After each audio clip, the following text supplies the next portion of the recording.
Hello, hello, I'm here. For some reason, my Streamlabs is acting up, and it's probably because yesterday we had storms. We had lots of storms. So for some reason, it was just taking a while for me to start than usual. It was taking me longer than usual to start, so my apologies on that. I really, really mean it. Goodness, I don't know why my thing decides to act up for no apparent reason. It just does. It just does for some random reason today.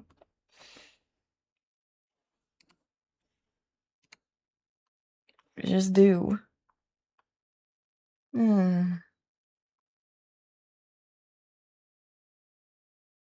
Waiting on the thing to load.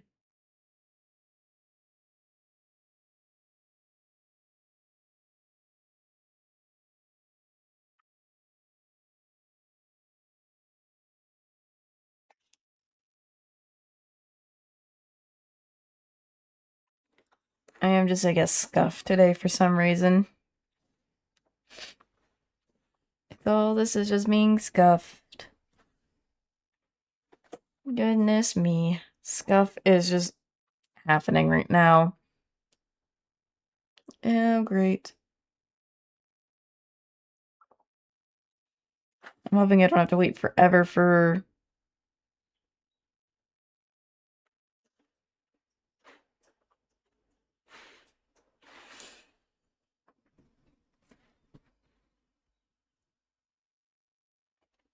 It's either... Yes, I don't know what it is, but my thing is taking a little long to load. And I think it's because yesterday our internet was getting... I'm doing fine. I appreciate that. If anything... Streamlabs and apparently my game is taking forever to work because yesterday we had 3 times where the power went out. 3 times the power went out.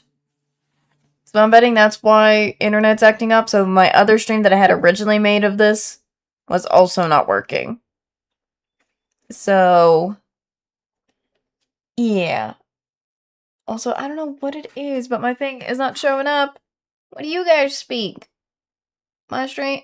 I am just scuffed today. Apparently, my thing is scuffed. Everything is scuffed. Gosh darn, Storm had to mess me up. It's taking forever for my game to load. I don't get it. Why is today the day it had to be this way? I don't play chess. I've never played chess much. I played it, but when I was... Okay, for some reason my game is not loading. Ugh. Hold on.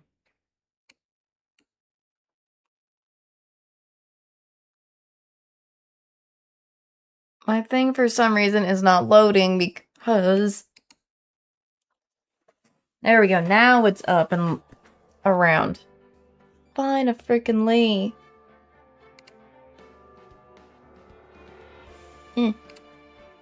There we go. Before I continue, I'm gonna grab something though. Real quick. It's not gonna take forever, hopefully. I'm just trying to get some...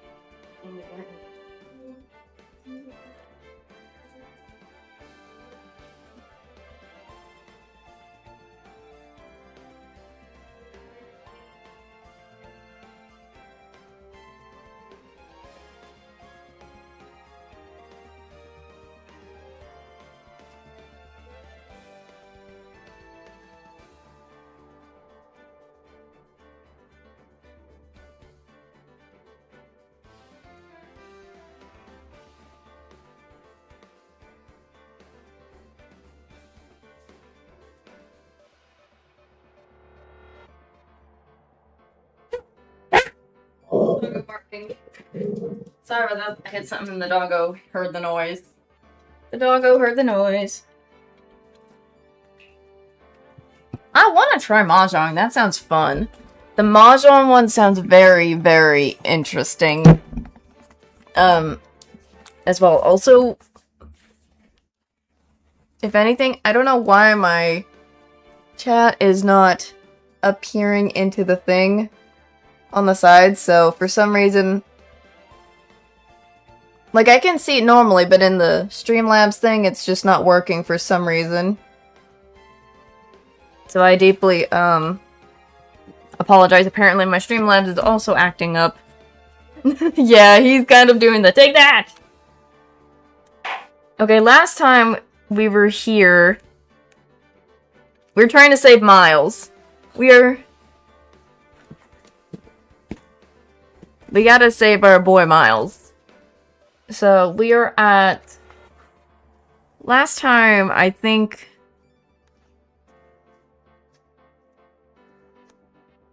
we were investigating... He supposedly is...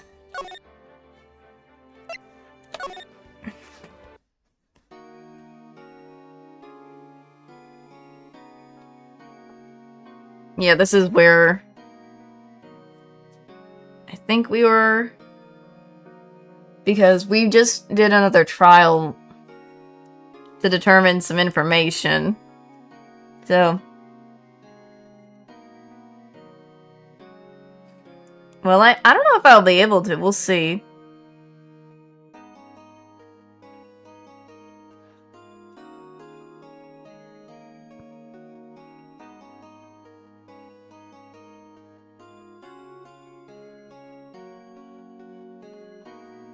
So...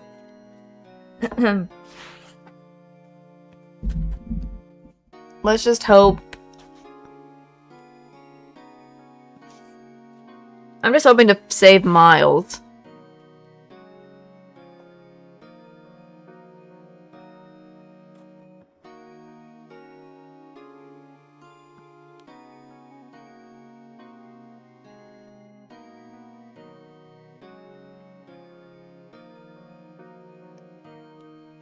Because we have so far no way to know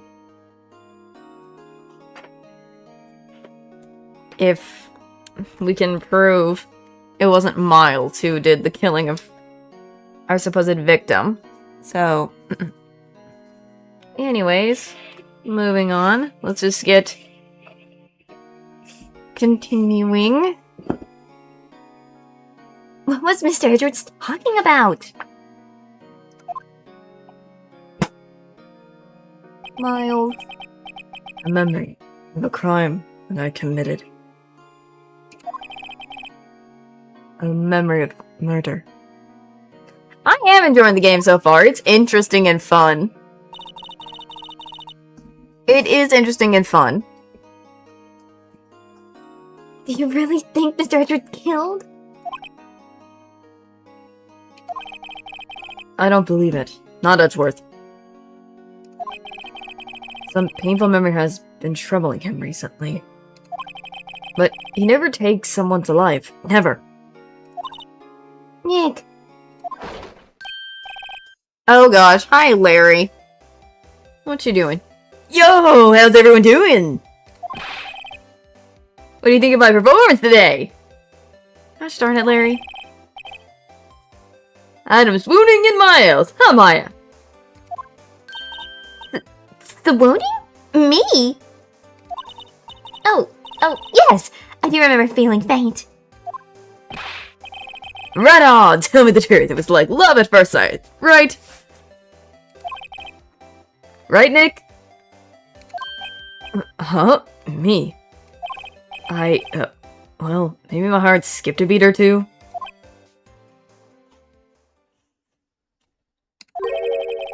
I think you can do better than that. Come on! I think that's worth in there, dude! Edgy! You guys should be bowing before me, yeah? Bow before your hero! Why should we bow before our hero? Well, you did save our butts, but still. Okay. Let's talk with them. Today's trial. Larry, you really helped out in the trial today.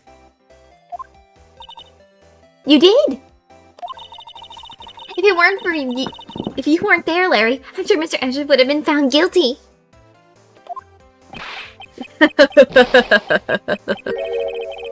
Seriously, Nick. That bone shop terror teacher guy's pretty suspicious. But AJ ain't off the hook yet. Way to spoil the mood, Larry. Hey, I'm just a guy sitting in the audience, you know? But from where I was sitting, Eddie seemed pretty edgy.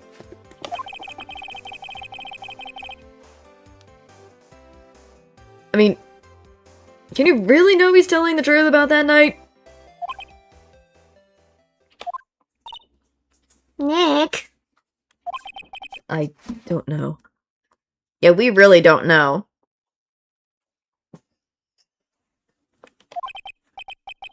But what I do know is, I'm going to believe in you two until the end. Us too? Edgeworth and who else? You mean me, right? Nah, you mean it's me, right, Nick? Yeah, you, Larry. Not me? But why you, Larry? Huh? Actually, yeah. Why me, Nick? Larry, you're such a dolt sometimes. Enough with the silent treatment. Edgeworth, let's talk to him about Edgeworth. Nick! Why do you trust Mr. Edgeworth so much? I mean, he's changed recently, true. But when we first met him, he was kind of a jerk, don't you think? You didn't know him back then. Back when he wanted to become a defense attorney. Wait. Was that when you two were classmates? Yes, in grade school. They saved me, Miles. And Larry. They saved me and I'll never forget it. That's why I became a defense attorney, you know? What? Hey, Larry, what's he talking about? Huh?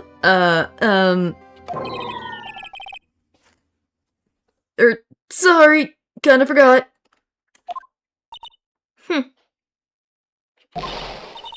Okay, Nick, out with it. I'm gonna hear the story today, and that's final. Okay. It's kind of a long story, so hang in there.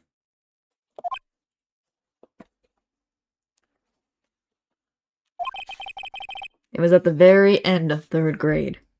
I was on trial. A class trial. A class trial? The class trial. You remember, Larry? Spring end of 3rd grade? A kid in our class got his lunch money stolen. Lunch money?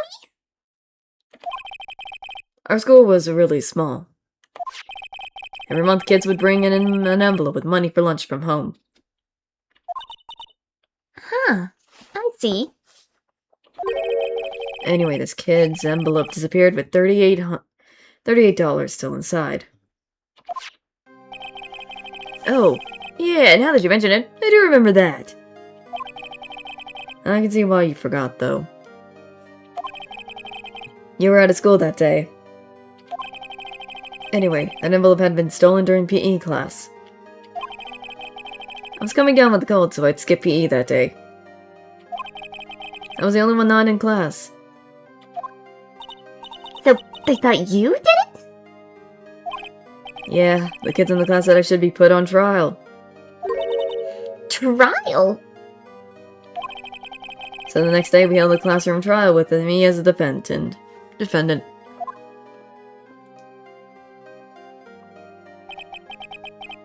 Oh, young Phoenix. I didn't do it. Guilty, he did it. Guilty, it was you, thief. Give me the money. Give the money back. You're such a meanie. No one played with. Well, tell us the truth. We're not gonna play with you anymore. Yeah, and he's.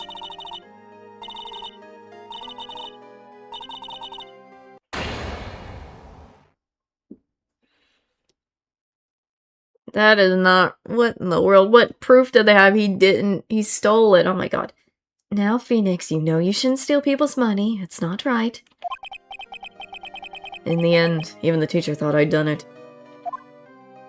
Go over and apologize, Phoenix.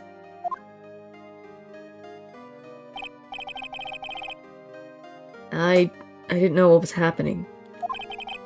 I was so sad I couldn't stop crying. Everyone was staring at me like I'd done it. I tried to apologize. I went to where the boy whose money had been stolen was sitting. That's when it happened. Objection. You shouldn't have to apologize. What? The only thing that belongs in a trial is evidence. Anything else has no place. Should all be ashamed. Amateurs. Huh? Miles? No. Kid Miles. What in the world? This is cool. It wasn't you who stole my money, was it? No. Then you shouldn't apologize. Everyone's been shouting you did it, but no one has any proof. That is why, Your Honor, this boy is innocent. Oh, young Edgeworth. But Miles, it was your money that was stolen.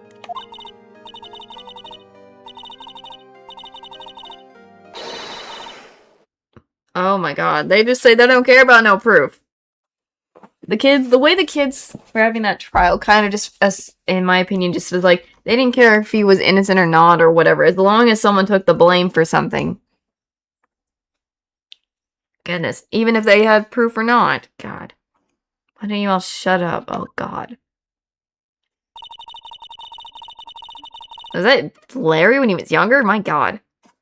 This is always how it is. Everybody gang up and picking up on one person. On one person.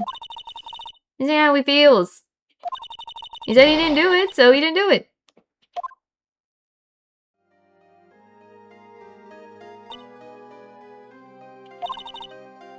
Very well. I will release the money myself. This class trial is over. That's how it happened. After that, the three of us were the best of friends.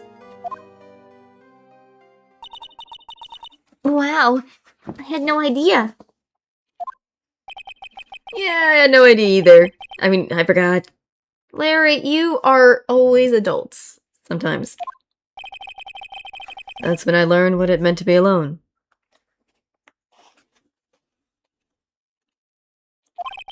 Totally alone without a friend in the world. You did a good thing, Larry. Yeah, well... I was just lucky that I took that day off from school. If I'd been there, they would have thought I'd done it. So I took it kind of personal, see? When something smells, it's usually the butts. Goodness. Goodness me. Okay, let's do the after trial. Anyway, Edgeworth and I talked after that class trial. That's when I heard his father was the defense attorney. I remember his eyes would shine when he talked about his father. Oh, I'm gonna become a defense attorney just like my father. A famous defense attorney. Young Edgeworth. So cute. Then, a few months later, he suddenly transferred to another school. The DL6 incident. Right. I'm not sure, but a transfer probably had to do with his father's death. That's so sad. It was several years later when I heard Edgeworth's name again. There was an article about him in the newspaper. The headline was something like, "Dark Suspicions of a Demon Attorney." Eternity. Fabricating evidence, manipulating testimonies, covering up facts. The article said he'd do anything to get a guilty verdict. Anything. But why? What happened? I mean, that's not edgy. I used to know it all. That's what I thought too. I tried to get in touch with him. I don't know how many times. He never replied. Hmm. I guess he didn't want to see his old friends. I couldn't just drop it though. I wanted to meet him to learn why he had become who he'd become. That's when I decided. Wait, you don't mean... That's why you became a defense attorney? To meet Edgeworth? If I was a defense attorney, I know he'd have to meet me whether he wanted to or not. In court?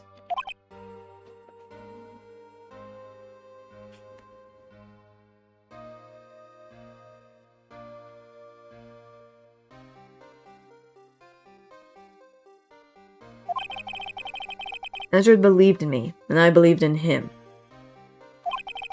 He's in pain, and no one's on his side. I'm the only one who knows the real Edgeworth. I'm the only one who can help him. Whoa, Nick! So, is that why you're helping me out for free? Yes. I helped you because I believed in you. Except I don't remember saying I'd do it for free. That's weird. Yeah, Nick! Nick! We have to save Mr. Ellsworth. If it's the last thing we do, okay? Right. It very well may be. I mean, duh, we're gonna save Miles if it's the last thing I do.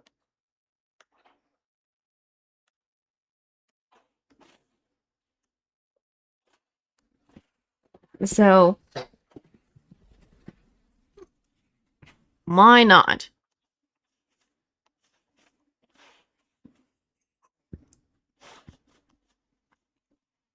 Goodness me, so far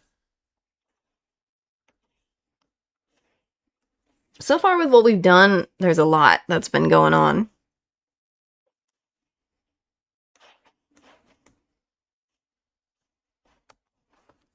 So, There's that rental boat shop caretaker. We can find out who or what he is. I'd settle for who. I guess I can clean out some of this evidence I no longer need. What evidence do we no longer need? Like, come on.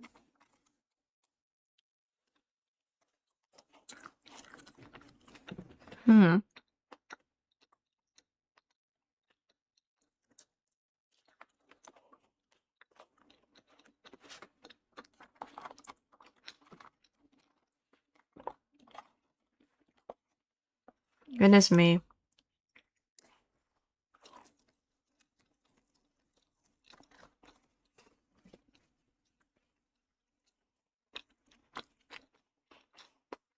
I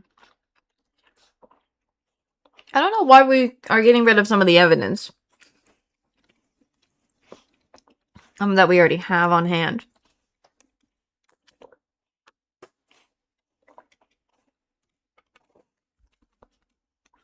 I mean, it doesn't make sense that we need to get rid of some of that evidence. I mean, wouldn't all of that be more necessary, in my opinion? I mean, we might need it.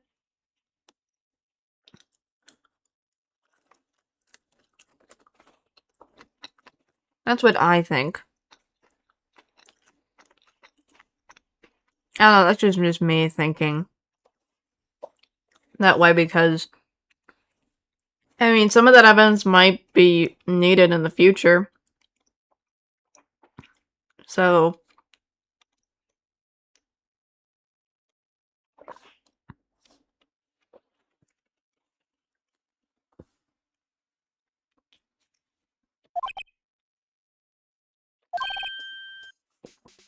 We'll see anyways. Okay, let's go. Alright. Goodness me. Let's see where to go now. Guess let's go back to the lake because that's where the incident happened.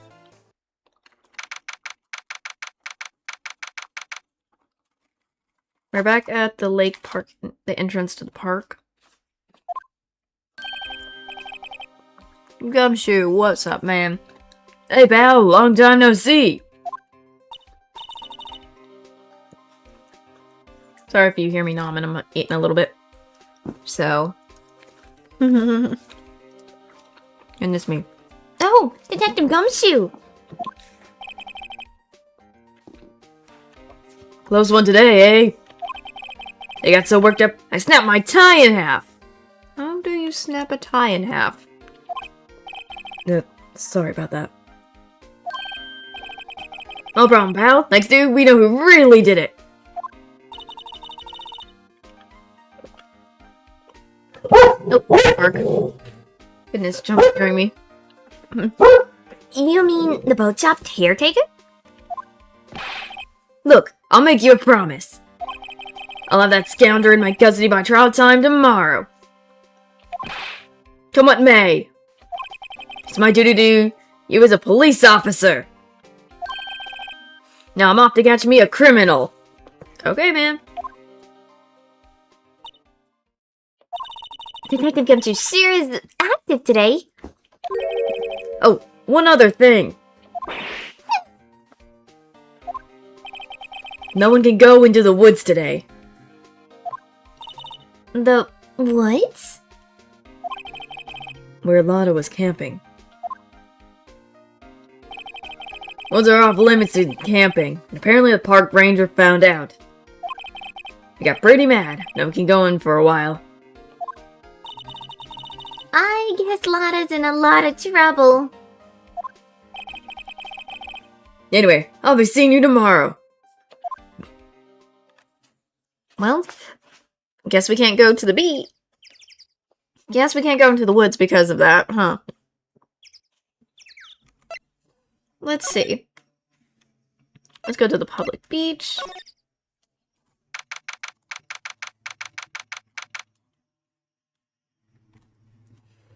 Okay, Gourd Lake, public beach. Huh? The steel eyesore is missing. Hi, Thor. Looks like the hot dog stand is closed too. I guess Larry's too busy worried about Mr. Edgeworth to show up for work.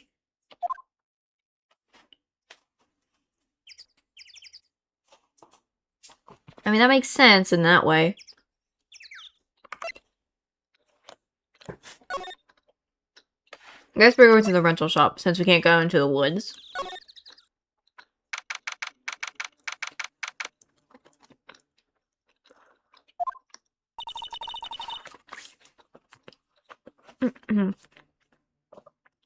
That caretaker got away.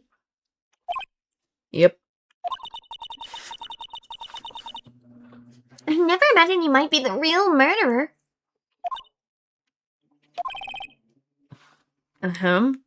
What the? Who's that?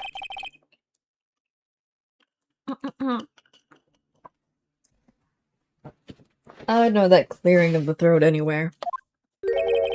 Oh, hello, what might you be doing here? After a walk, Oh, the days of my youth. I like the scent of fresh lemon, you see? Mr. Grossberg? This is no time for idle reminiscing. Mr. Edgeworth's trial ends tomorrow. That's true, yes. But from what I saw today's trial, Edgeworth should be fine, right? Well, I'm not so sure about that. Oh, what do you mean by that? Well, I'm not sure. If you find anything out, come by my office at once. I may be able to offer you some assistance. Thanks. Bye. What do you think Mr. Garwick was doing here anyway? Who knows? I guess let's move inside the shack of the caretaker.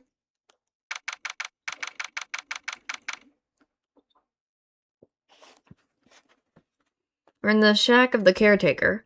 There's the bird still there, Polly.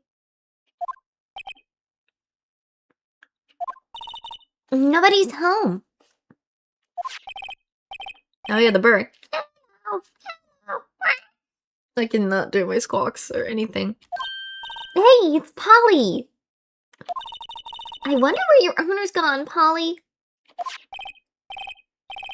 That's hello. I'm not gonna do the squawking right now because my throat cannot do it for some reason. I can't believe he run off and leave his poor parrot to fend for herself.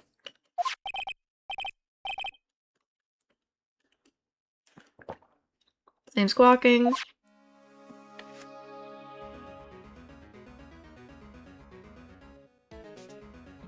Let's see. Do we need to examine? There's... I guess let's examine some things. What is this? That reminds me, Nick. Polly here knows the number to the safe, alright? Yeah, that's right. Polly, what's the number to the safe? 128. And then the squawk. I messed up last time, so I can't do that. Let's open it, Nick. Come on. I'm sure there isn't any money in there. Aww. But, hey. He keeps it locked, right? So there must be something of value in there. I'm not so sure. Okay, Nick, let's see what's in there. I guess there might be a clue or two. The only thing in here is a letter. A letter? Oh, boring. There's no name or signature on this thing. It's handwritten in very precise, clear letters. Get your revenge on Miles Edgeworth. Edgeworth? Nick? Why would Mr. Edgeworth's name be on here? How should I know? I'm going to read the whole thing. Get your revenge on Miles Edgeworth. It also says this is your last chance. Now is the time to get revenge on the two men who ruined your life. The rest of the letters go on to describe the murder plot in detail. How to eliminate Robert Hammond and frame Edgeworth. Calling Edgeworth out to the lake, getting on the boat, firing twice. This is exactly what I figured out today in court. It's all here. Perfect detail. Ooh, no. What do you think it means, Nick? I don't know, but it looks like these are instructions for that caretaker. When he killed Robert Hammond and called out Edgeworth, he was following the instructions. But who could have written that letter? And what does it mean to get revenge on Miles Edgeworth? Look, I don't know, okay? But one thing's for certain. This letter is an amazing clue. Okay, now we added that to our court records.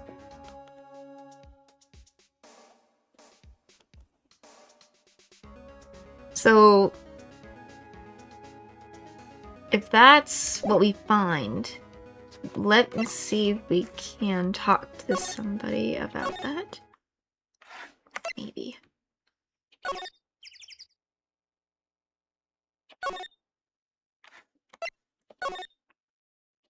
Can we talk to Miles about this?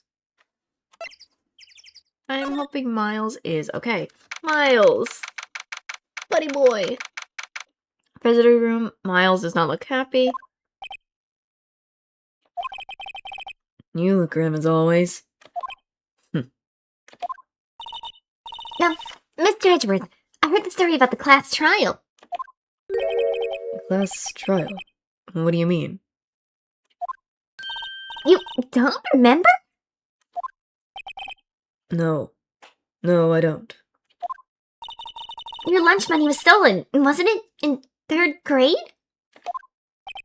Lunch money. Oh. Oh, right. Yes, I seem to remember something like that.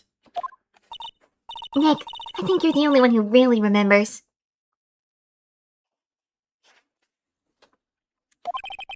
Well, it's probably only really mattered to me anyway. Mr. Usher didn't know you. You know? That trial was the reason Nick became a defense attorney. That's ridiculous. Gee, thanks. And that said, it does sound like the kind of thing you do. You haven't changed a bit, have you? Right. So simple to a fault, even. Well, maybe yeah, but I think you changed too much, Edgeworth. Miles. Perhaps.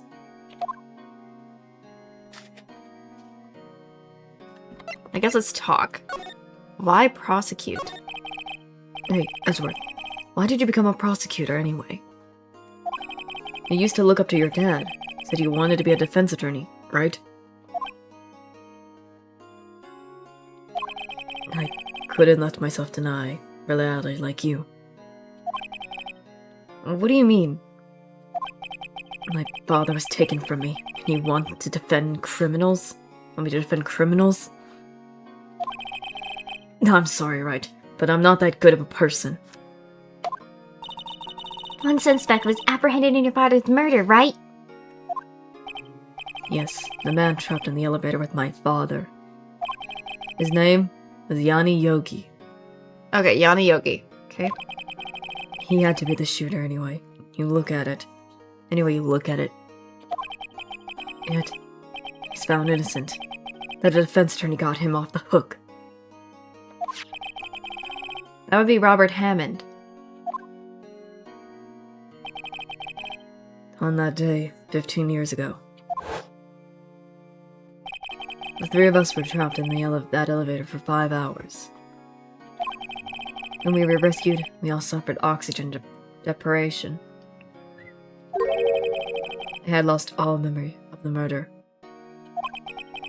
Lost your memory? Even now, I can't recall what happened in that elevator. That was the crux of Yogi's attorney argument in court.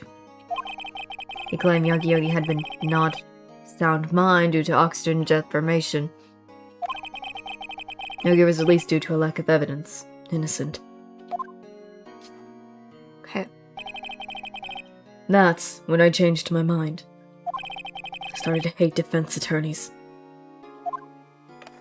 Prosecutor Von Karma.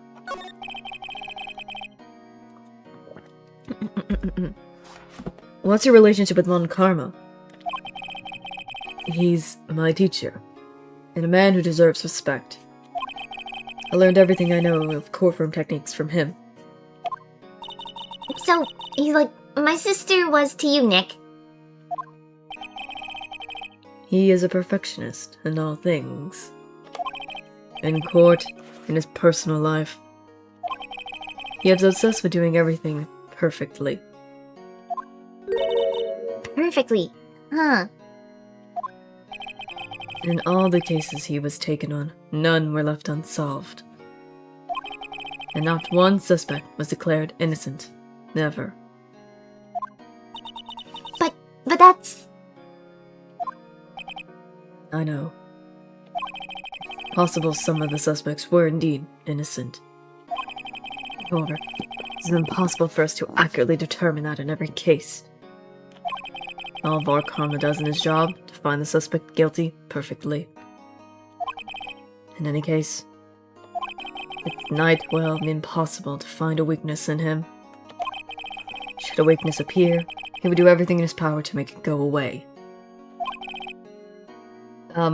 Edgeworth, if what you're saying is true, you're headed for a guilty sentence tomorrow? He's right. Now's no time to praise the enemy, Mr. Edgeworth.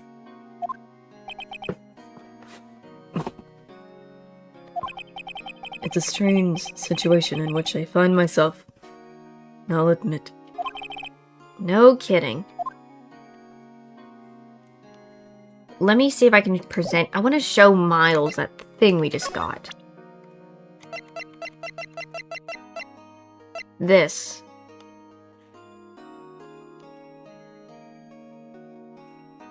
Let's see if we can present this to Miles and see what he has to say about it, because...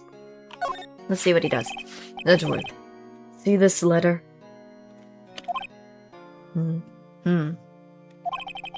This came out of the safe in the shack where that boat rental caretaker lives. I see. Revenge? Not me? Who is that gold guy anyway? I don't know. Could he be an innocent defendant? You got declared guilty or something? Nice, right. But I don't remember that old man. Not at all. So, he was following this letter then? Which means there was someone else behind it. That was your chance to get revenge on the 2 men who ruined your life. 2 men? Meaning myself and Robert Hammond? It also says this is your last chance. Last chance. Wait, maybe. Maybe he's talking about the statute of limitation on the DL6 incident. Wait, that old man. What is it? Do you know who he is? Yogi. Could he be Yogi? Yogi. The suspect in the DL6 incident. The one who was found innocent.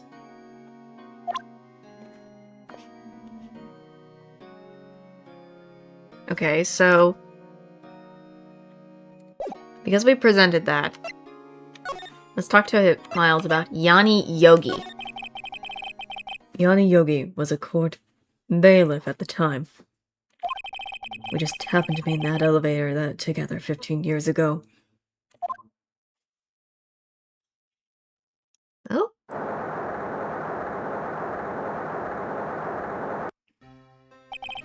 The quake was incredibly strong.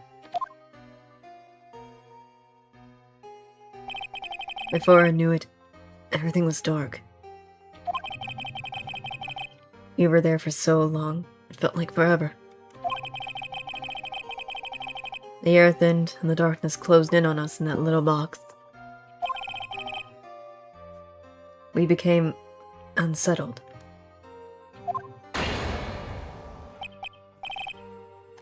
Help! I can't breathe! Quiet, I said, quiet. You're not making this any easier. Open again! Help! Get us out! Don't shout. You'll just use up more oxygen.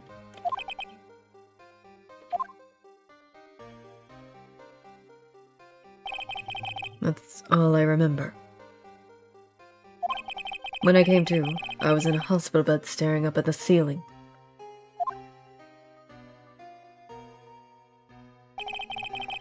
In court, Yanni Yogi's mental condition was called into question. They claimed the oxygen deprivation and stress had caused temporary insanity. In the end, the claim passed the court and Yogi was found innocent. Huh? But isn't that strange? This letter tells him to get revenge on Edgeworth. Why would he want to get revenge on you?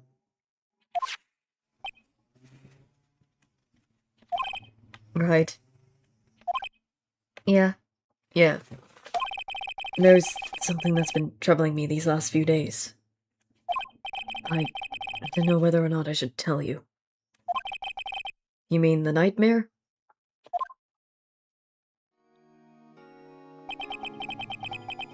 Oh yeah, this is a flashback. It's a nightmare I've had. A memory of a crime that I committed. A crime you committed? A memory of a murder.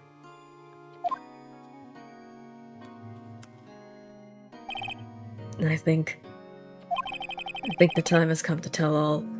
Please tell us, Miles, the nightmare. For the last 15 years, I've had the same dream almost every night. I wake up in a fearful sweat every time. What kind of dream? It's a dream about my father's killing in the dark. Help! I can't breathe! Quiet. I said quiet. You're not making this any easier. I want to get out. Help! Get us out! Don't shout. You'll just use up more oxygen. I can't breathe. You're using up my air. What? Stop breathing my air. I'll stop you. What are you? Stop breathing my air. No, father. It's attacking father. Then I see the pistol lying by my feet. I don't know if it was evidence from that day in court with the bailiffs. In a daze, I picked up the pistol. Get away! Get away from my father! Oh. Ugh. Oh, someone screamed. And with that scream, I wake up. I awake. It's a bone-chilling scream. A scream that has rung in my ears for the past 15 years. But that's just a dream, right? Right? That thought is the only that has kept me sane for the last 15 years. But what if I'm wrong? What if it's real? They say that sometimes people shut out memories in self-defense. Maybe it was I who killed my father. What? If you think about that way, this letter makes sense. Get your revenge on Miles Edgeworth. Think about it. Yogi was really innocent. That's why he wanted revenge against me. Oh, wait, Edgeworth, you mean... It was me.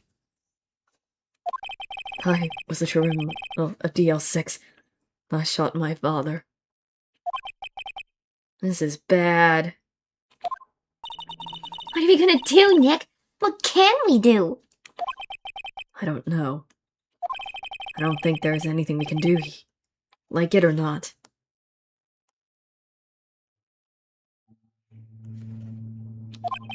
If there's someone else who knows a lot about the GL6 incident, maybe... There is, Nick. There is someone else who knows about DL6. Does she mean Mr. Gross? She mentioned Grossberg might.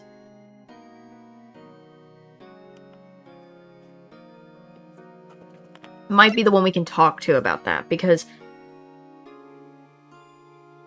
he was there probably about that incident, so maybe we can talk to Grossberg about it, since he might have something, so he might be the one. Let's try it.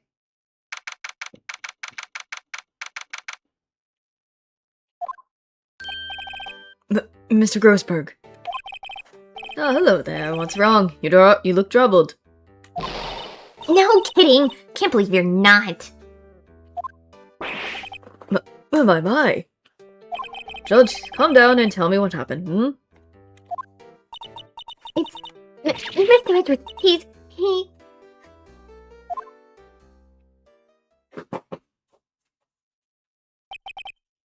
I see. So Edward dreamt he shot his own father. It's only a dream. Only a dream. I wonder. What? If that's the case, then why do you two look troubled, hmm? Well... Also, consider this. Yogi quite certainly holds a deep grudge against Miles Edgeworth. Indeed, he wanted to frame him for murder. This leads me to surmise that Mr. Edgeworth's dream was not a dream, it was real. As you imagine, Miles Edgeworth threw the pistol to save his father. His father? The pistol fired, and the deed was done.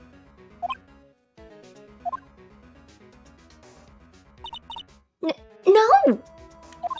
I don't believe it. Yogi was a suspect of the murder, and his career as a bailiff was irrevocably wrecked. Thus, he sought revenge on Miles Edgeworth. This was his last chance, of course, with the statute of limitations so close.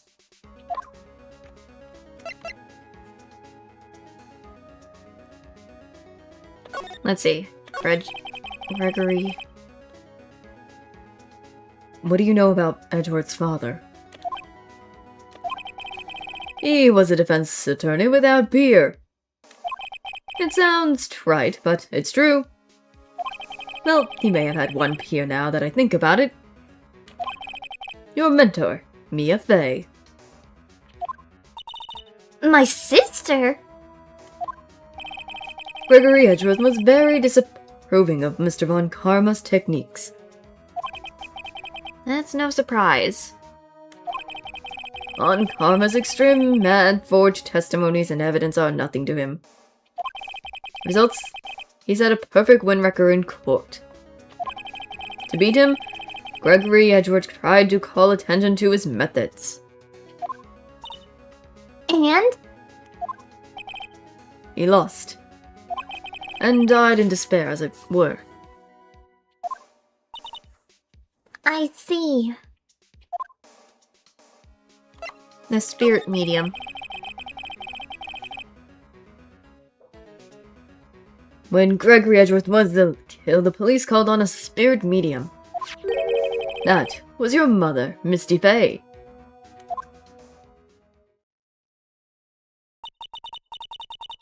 I'm Gregory. I have been killed. The one who shot me was the bailiff, Yanni Yogi. Yet, Yogi was found innocent. That's when my mother left us. Everyone called her a fraud. That's right. Everyone thought she was...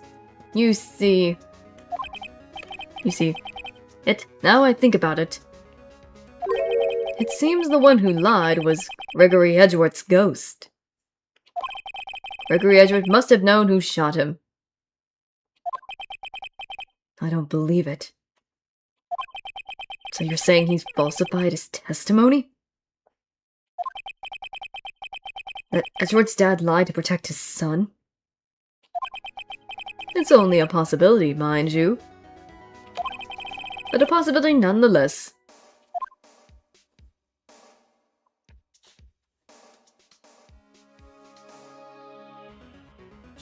Maybe, let me show that letter. Let me show that thing I just... This. Oh, so this is the letter. It does seem that Yogi was following this letter when he killed Hammond. But why kill Robert Hammond?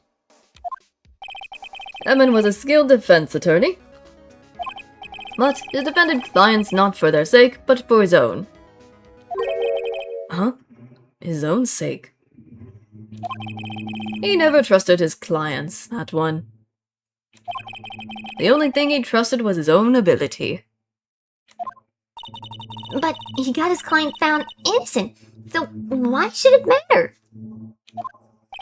Actually, my dear, it's quite different. He won that innocent verdict for no one but himself. Yogi was a free man, but socially, he was ruined. Huh? You'll understand soon enough. Wait. What is it? This letter. I've seen this handwriting somewhere before, a long time ago. Whose handwriting was this? Do you have any ideas who wrote this? It wouldn't be Miles, right? I don't think Yanni would write that either if it is. Manfred? Would it be Von Karma then? I'm gonna take a guess if it's Von Karma. Could it be Manfred von Karma? Von Karma? Why would he have something to do with this? Well, I'm not sure. Von Karma? Von Karma? Wait, you're right, my boy. This is Von Karma's handwriting. I'm sure of it. So it was Von Karma's handwriting. I used to see it all the time on court reports. What? But that means... The one who told Mr. Yogi to kill was... Correct. Manfred von Karma himself. What does this mean, then? Why would Von Karma want to frame Edgeworth? Now that's more suspicious.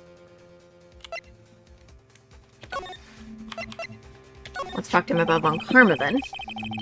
If it truly was Von Karma who wrote this letter, then he would know the truth. He would know that Miles Edgeworth had accidentally killed his own father. He'll say as much tomorrow in court, I should think. He'll press the point until the court finds Edgeworth guilty. Oh no. But how could Von Karma know about Mr. Edgeworth's past like that? If Mr. Edgeworth thought it was just a nightmare. That I do not know. Yet, I don't know that Von Karma is both persistent and a perfectionist. He may be seeking to satisfy a grudge against Gregory Edgeworth by hurting his son. What do you mean? It was 15 years ago. Von Karma met Gregory Edgeworth in court. Von Karma did win, but he didn't make it through at the trial unscared. Gregory versus Manfred. What happened in the trial between Edgeworth's dad and Von Karma? Von Karma got the guilty verdict he wanted. He won the trial. But Gregory Edgeworth accused Von Karma of faulty evidence. And thought he lost the trial, Mr. Edgeworth's accusation stood. Faulty evidence? It was the only penalty Von Karma has ever received in his career as prosecutor. Gregory Edgeworth dealt a blow to his perfect trial record. Wow! It must have been quite a shock for Von Karma. He took a vacation for several months after that, you see. A vacation. Yes, an unusual event for that man. For the man. That was the first and the last vacation he's taken in many years of prosecuting. Really? He doesn't take vacations. Like, go to the sea or to the mountains? Yeah, for some reason my live earlier wasn't working because I think the reason my stream wasn't working at the beginning, at the start, was because yesterday we had storms going on and it kept knocking out the power and the internet a little bit, so it was messing up my... It was messing up my stream for a second and everything else, so... That's what was going on, I guess. My bad. Don't tell me he's never been to Europe! You have a strange idea about vacations, Maya. In any case, that was the only time he took a vacation from work. I believe the penalty upset him quite a lot. Odd. If he wanted to keep a perfect record so badly, why would he take such a long vacation? What do we do, Nick? When Karma's going to bring up the AL6, you can't bet on it. What if Mr. Edward pleads guilty to detail 6? I won't let him. Yes, Mr. Wright. I hate to say this, but even accidental murder is murder, you know. I know that. I just believe in Edward's innocence. I can't believe he'd killed someone.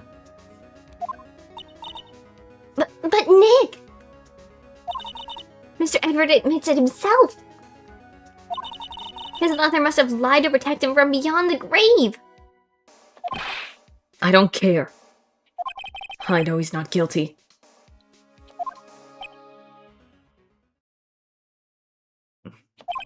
Mr. Wright. If you say so, I suppose I could check again. The police files must hold something of interest. Mr. Grossberg, thank you.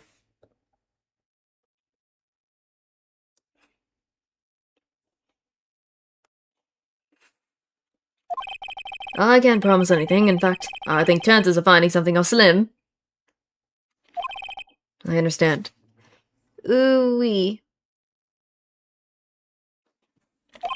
The police materials. Okay. Now that we talked to Grossberg, it's best to move. If we can get out of here to the office and then to... I mean, we gotta go to the law office for things, but also I want to make sure Miles is okay, but... Go to the law office, though. 1 day left, Nick. Yeah, I know. Well, no time to waste. Let's get going.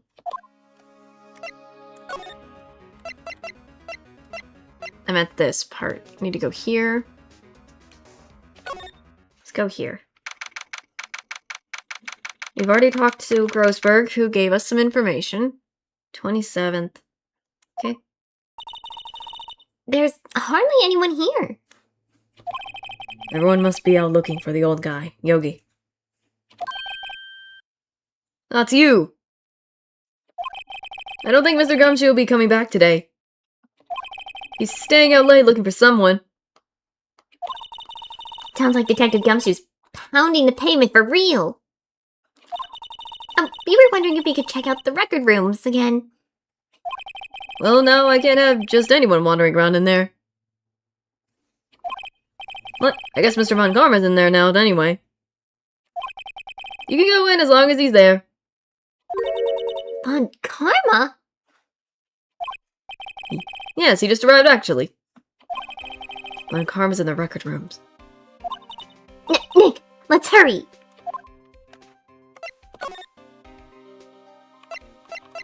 Record room.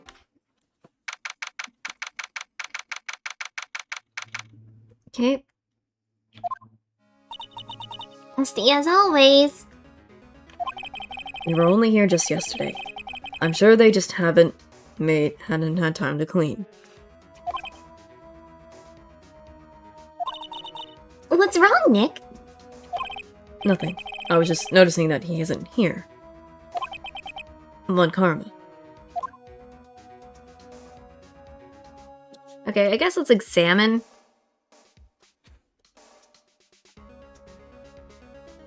I mean, there's a thing open here, which is interesting. This is open. Didn't know this was open before. One of the drawers here is open. Someone must have been looking in it recently. The label says unsolved evidence. Unsolved case evidence. Unsolved cases. Nick! The file for DX6, it's completely empty. What? What are you doing in here? Hi, Von Karma. Von Karma! You. How did you know my name? Huh? Have we met? What are you saying? We've seen each other every day, don't we? We're Miles Edwards' defense team. Defense team? I beg your pardon. Do you see, I really remember the defense attorneys. That face is creepy. With that smile. They are like bugs to me. Needless things to be crushed. I can see how this guy was Edward's mentor. He's very crazy looking. He looks insane and I don't like him.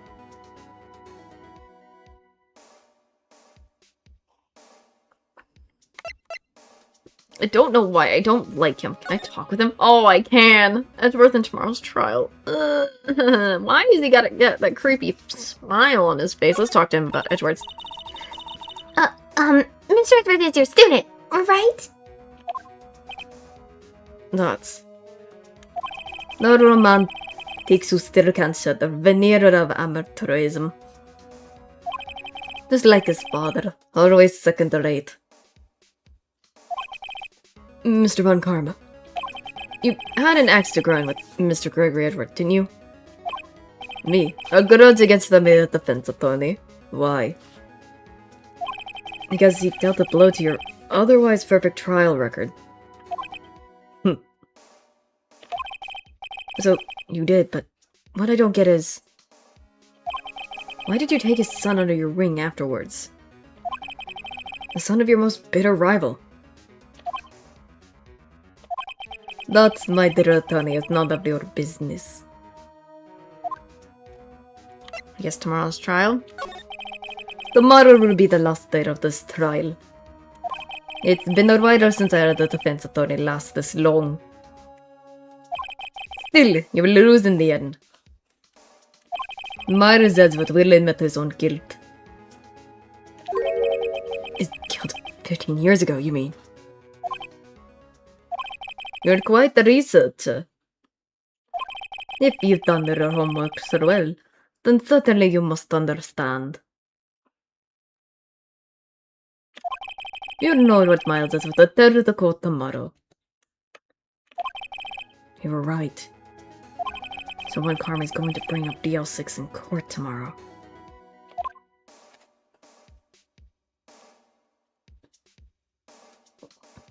Maybe if we present... let's see if we can present him something. Because we found that thing that has his handwriting. Let me see what happens if I show that to him.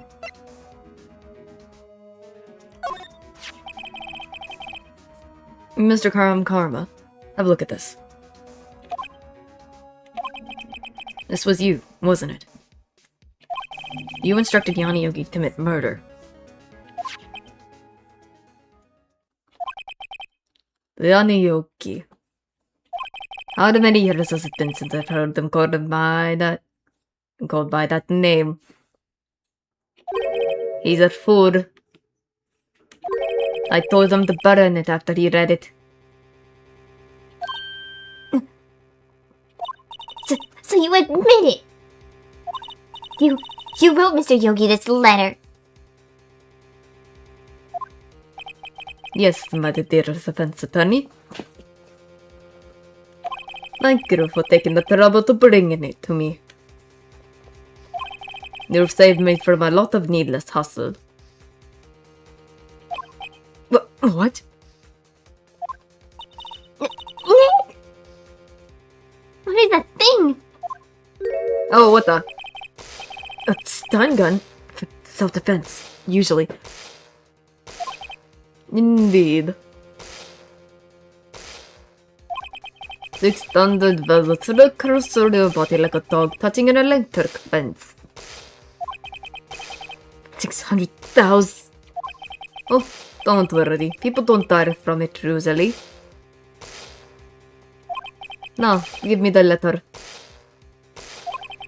No. No! What are you? Nick, run! Oh, she's getting hit by it. Maya! Oh, that is my buddy. Oh god.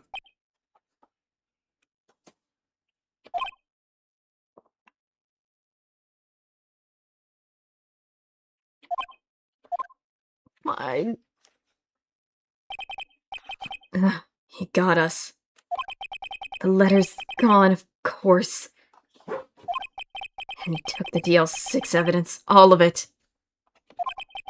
Back to having no clues. Wait, Maya jumped first. Maya, is she okay?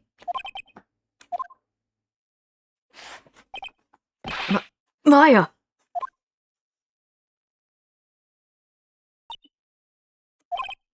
Maya, open your eyes.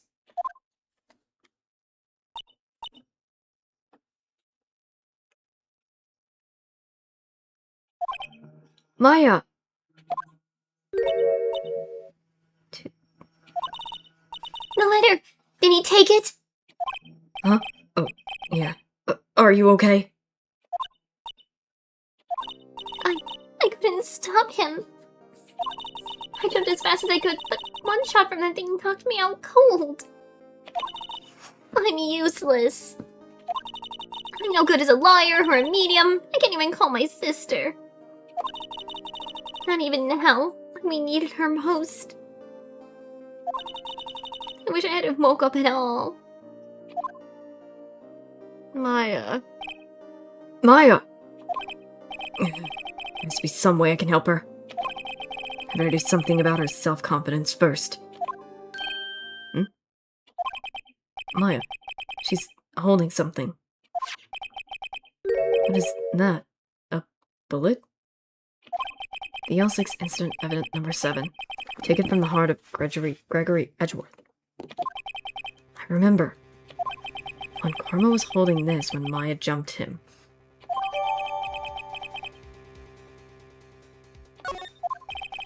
I'll prove it to you, Maya.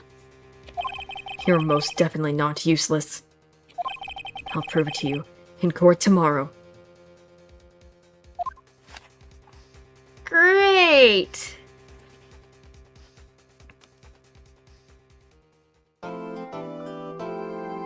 Okay, time to save.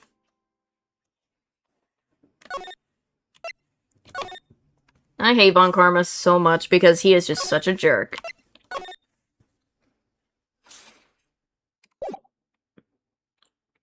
He has some grudge against Miles. Defendant lobby number 2. This is it. Judgment Day. Today, things are going to get settled at last. A lot of things.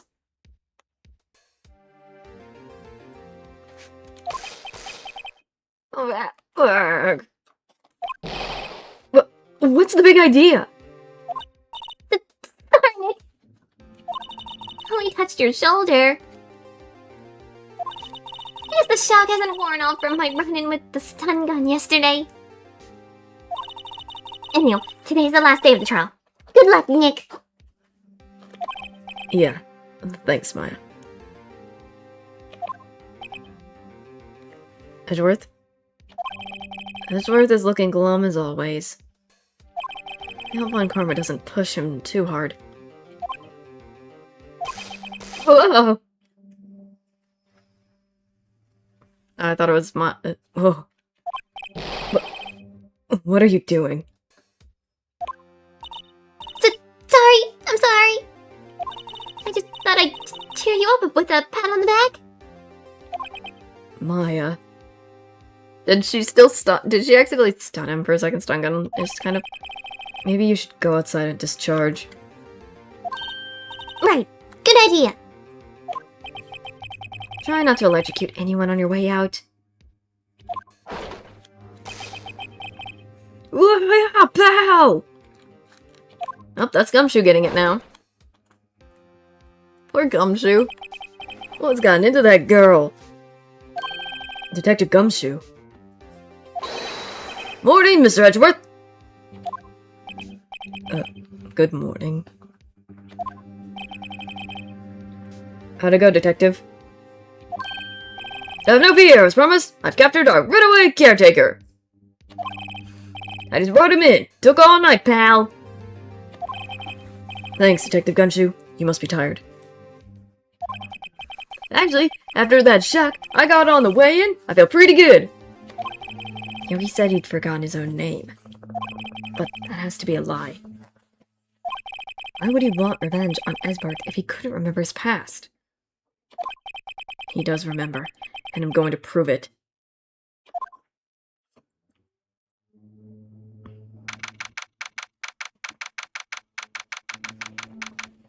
December 28, 10 a.m., District Court, number 3.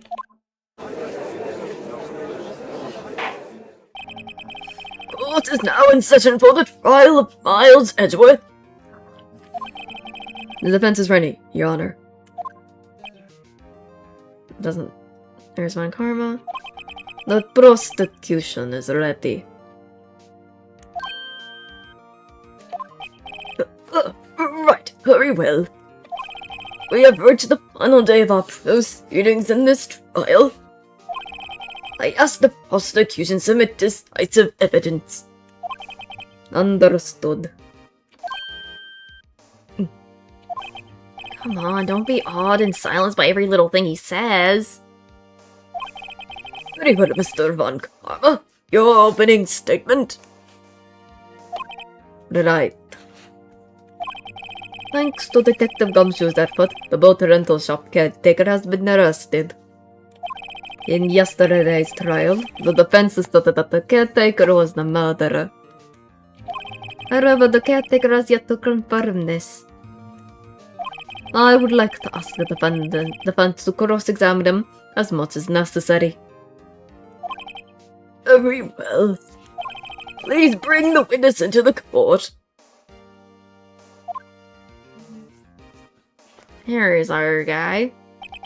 Ladies and gentlemen of the court. I believe you'll remember our witness. He lived in the boat rental shop on the lake from where he witnessed the incident. In addition, he had currently lost memory of his name and his identity. Witness! Why did you run away yesterday? Objection! The witness is not running away, as he will now testify. I see. Very well, please begin your testimony. Yeah. Excuse me for sneezing. Are you awake? He's awake though, but... Testimony why I left court. I'm really sorry about leaving yesterday like I did. But I wasn't running or nothing. I went to buy food for Polly, see? I figured I got nothing to do with this incident anyhow. I mean, I need one of those motive things, right? And I don't got one. So my testimony understands as is.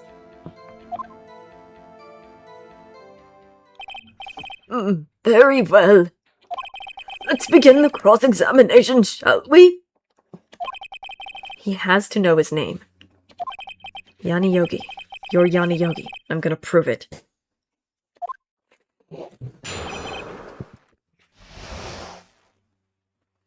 Why I left court. Wasn't running away. Right? Running away. Buy some food for Polly.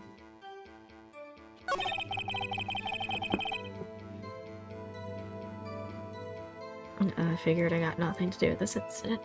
Anyhow... Maybe this might... So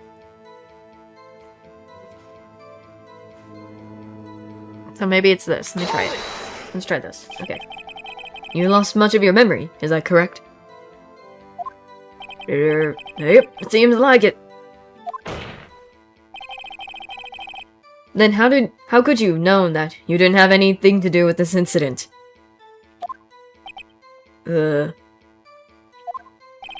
Or maybe you're lying about not having your memories, You know exactly who you are.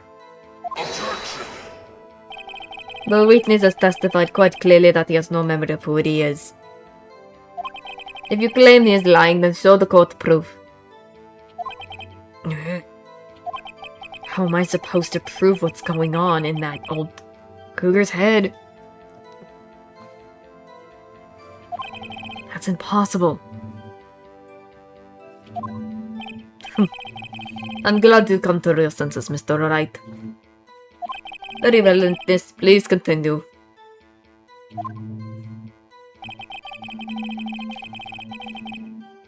Is it the motive?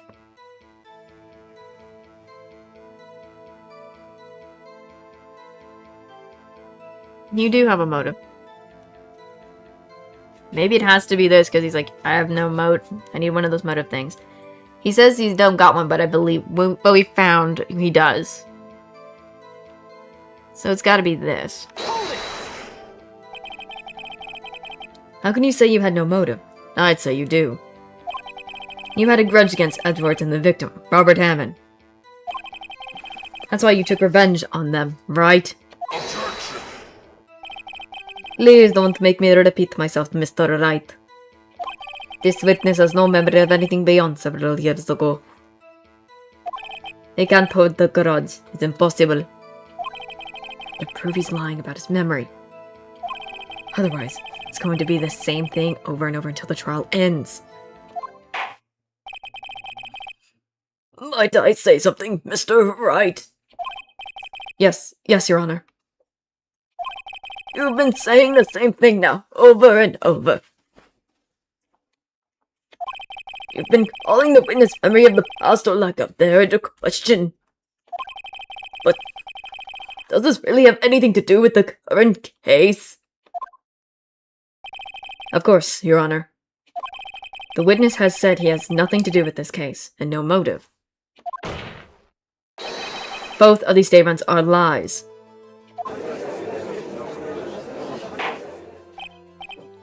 Order! Order! Mr. Wright, there is a serious problem with your claim. Or are you saying... You're saying you know who this witness is? Of course, Your Honor. Now this is interesting. I would like to know him myself. Who is he?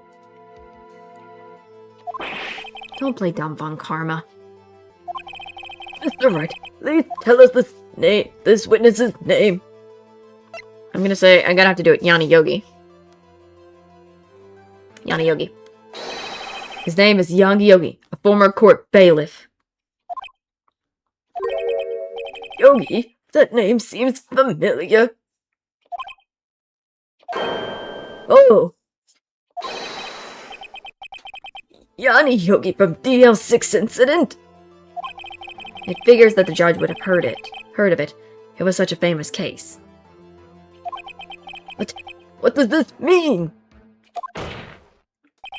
Your Honor, if this man is Mr. Yogi, then he has a clear motive. Okay, man, come on, Karma. Jumping to conclusions again, Mr. Light.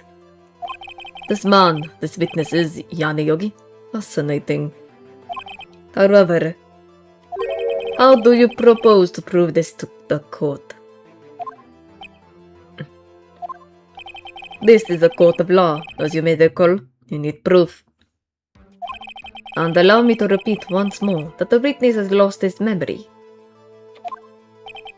This is it. I have to do this now. Does it have something to do with Polly?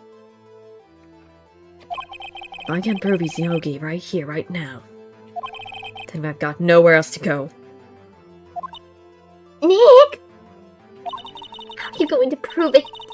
How can you prove that he's Yanni Yogi? It's okay. It's actually quite simple. Your Honor? Please take this man's fingerprints. Then we'll compare them to the fingerprints on file for Yanni Yogi 15 years ago. I see, that makes sense. Karma? Huh? I'm very, very sorry, Mr. Wright. Why? The witness has no fingerprints. What? What? No fingerprints? You see, before I worked as a teacher, I worked at a chemical plant. I burned my fingers for working with the stuff. Yep. What? Yogi, you sneak. You burned your fingerprints off to hide your past?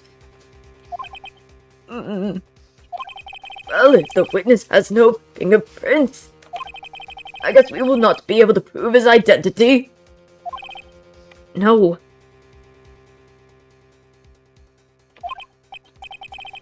Well, what will you do, Mr. Wright?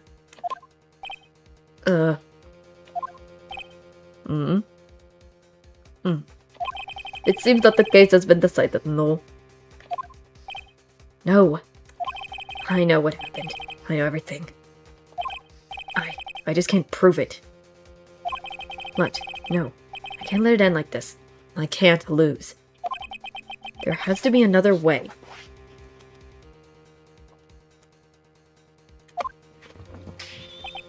There is no one who can testify as to who this witness is. No one. Nick, what are we going to do? I didn't even consider that. He might have erased his fingerprints. What do I do? Well, Mr. Wright. Perhaps you'd like to cross-examine his parrot for a little comedic relief. Yeah, very funny. You're a sore winner, Von Karma. Wait a second. Cross-examine his parrot. What is it, Nick? No, you're not going to. Your Honor? The defense would like to take Mr. Von Karma up on his proposal. Oh, what are we thinking? Take Mr. Von Karma up? On my proposal? Exactly, Your Honor. I would like to cross-examine the witness's pet parrot.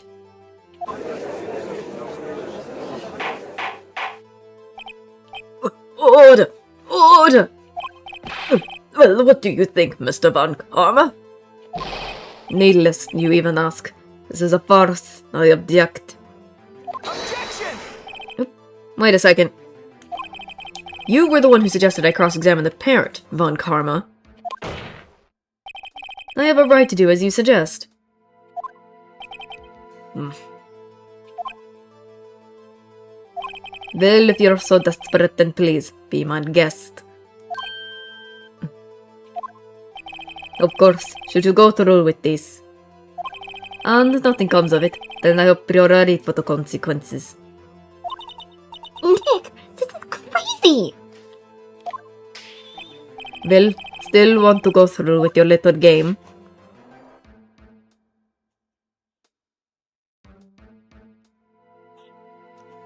I mean, yeah. Because the parrot told Yanni to remember the DL6 incident.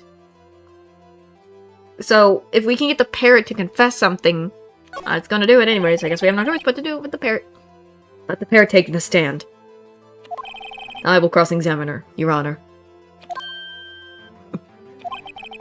This is the most ridiculous thing I've ever heard. Von Karma's revered every person testimony, every piece of evidence. Except the parrot. She's my last chance.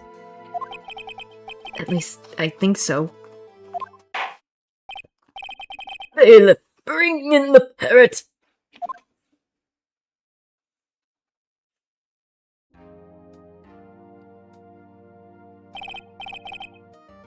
That's quite a bird! Please tell us your name.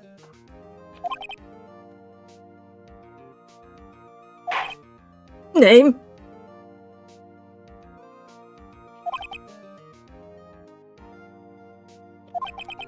The witness is ignoring me. It must hurt to be ignored by a bird. Very well, witness. Who is your owner? Please testify for us. Oh, the bird's testify. The fact that the bird has to testify?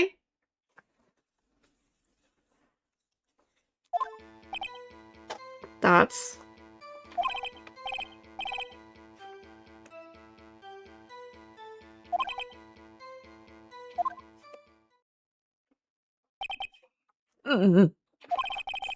Certainly the most coercive testimony we've heard so far. Very well, begin your cross-examination. Right. What are you going to do, Nick?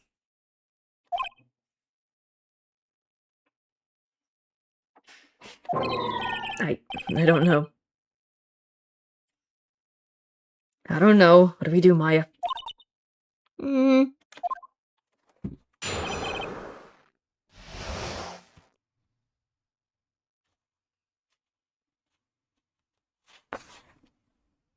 Okay. Who is your owner?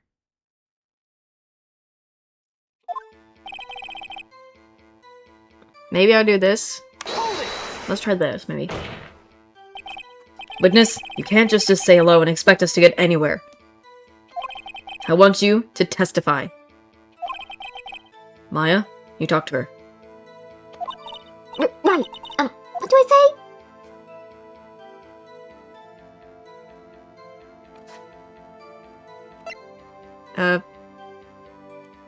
What's your name? Maybe I should get her to say her name.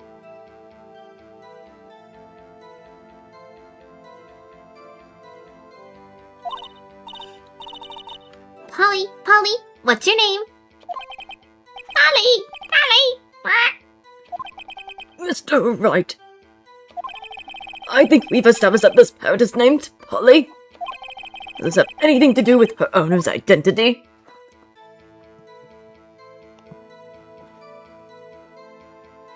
I guess, of course. Yes, it does. Fascinating. You claim that the parrot's name will prove her owner's identity. And so is this proof. Nick, don't you think you're taking the bluffing a little too far? Listen, we're not here to answer the questions of who is the caretaker. You're here to prove that he is Yanni Yogi. All we have to do is tie the name Polly to Yogi. Your Honor, the proof that the parrot's name revealed the caretaker's identity is...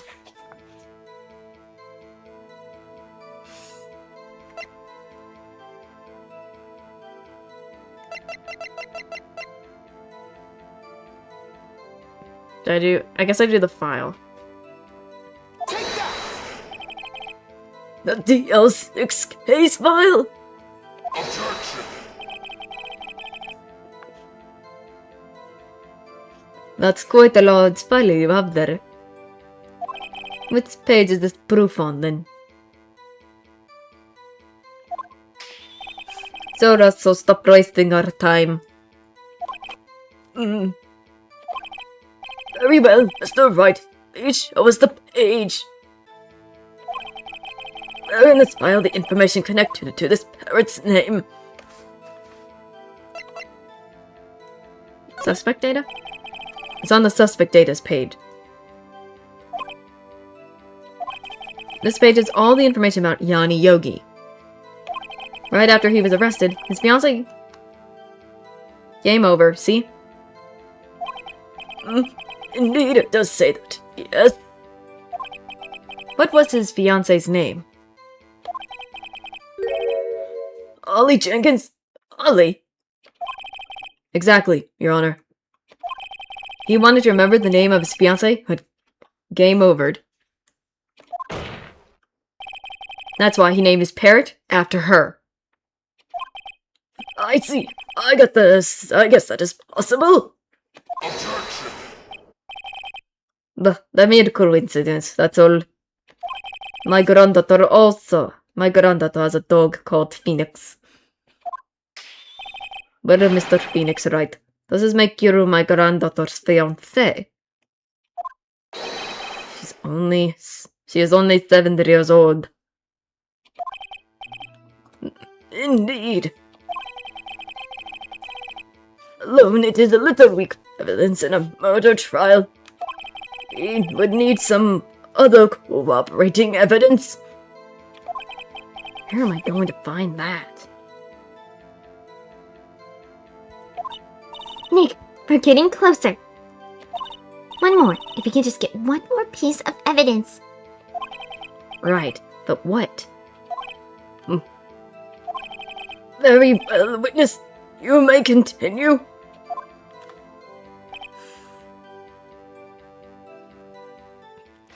I mean, if anything...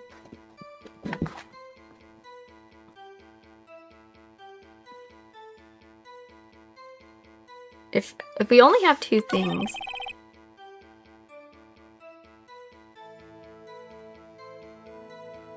Do I have to do the... I'm gonna do this again.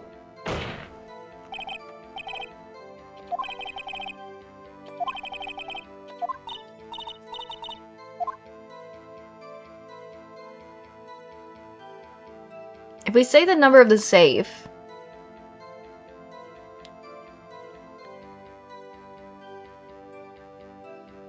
I don't know if we should say the safe.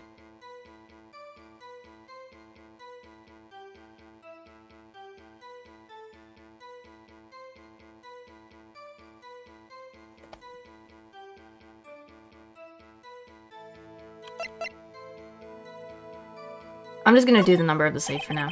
Maybe I'll get her to say the number of that safe.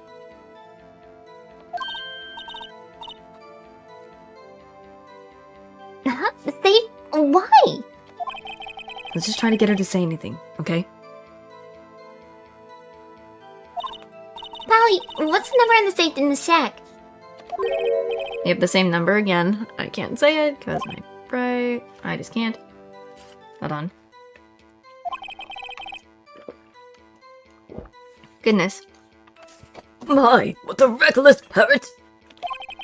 Well, Mr. Wright, you aren't claiming that this number has something to do with the caretaker?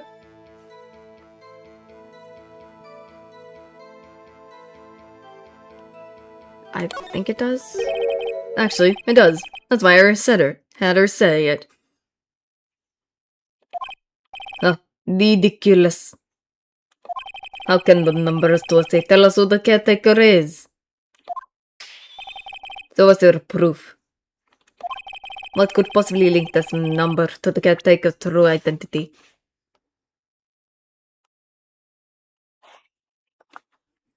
Does it have something to do with this again?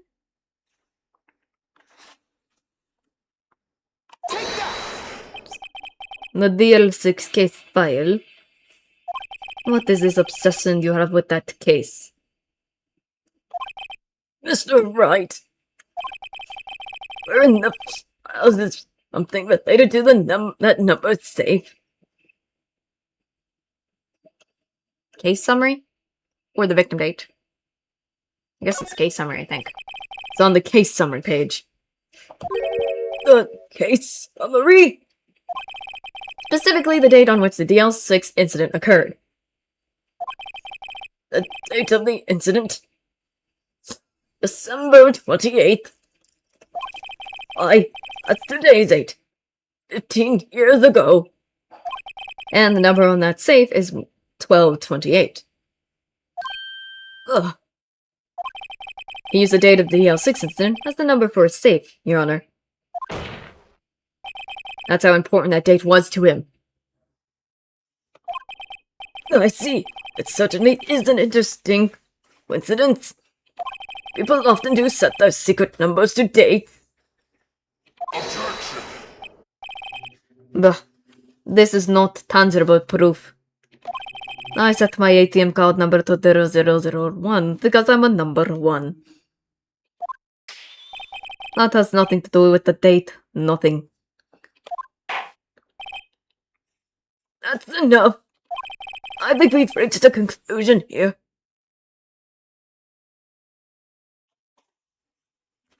Dang it.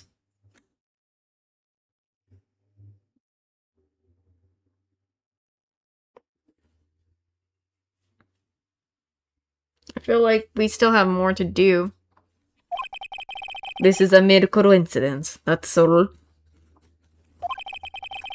true, that is a possibility. Over two at the same time seem more like a pattern to me.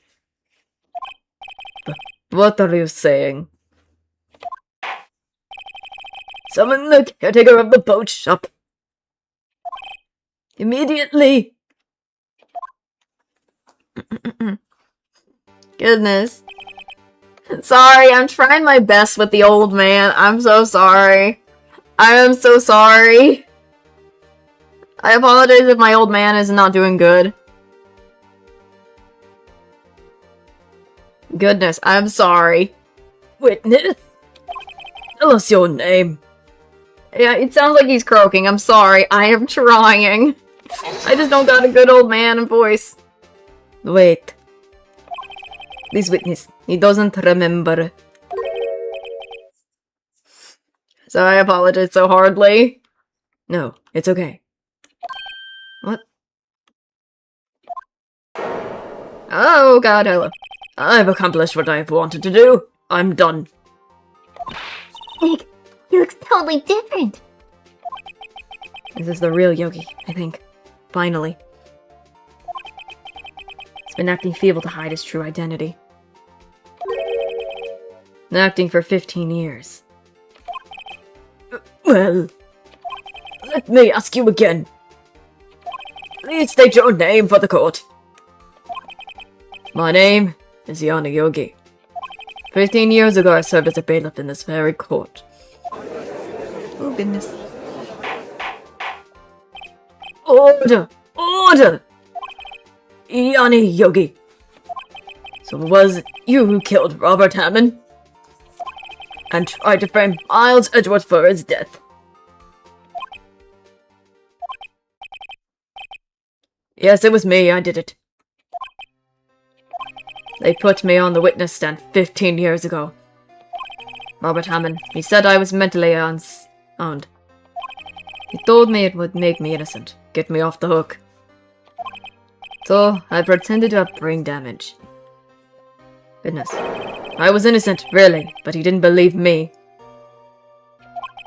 He won the trial, but I lost everything. Poor man. I lost my job, my fiancé, my social standing.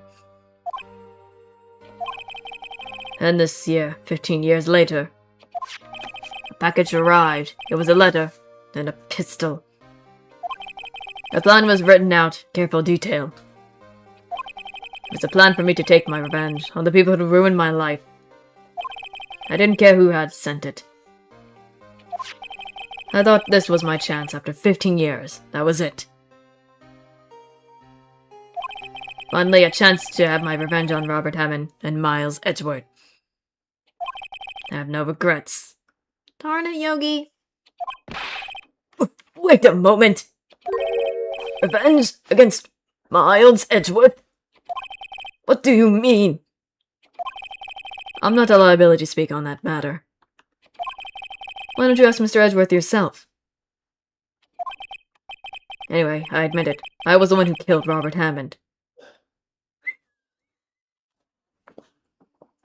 Well,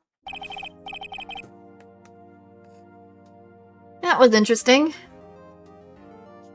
Again, I do apologize for some of my voices. If they're not good. Like, like, right now, for this gosh darn,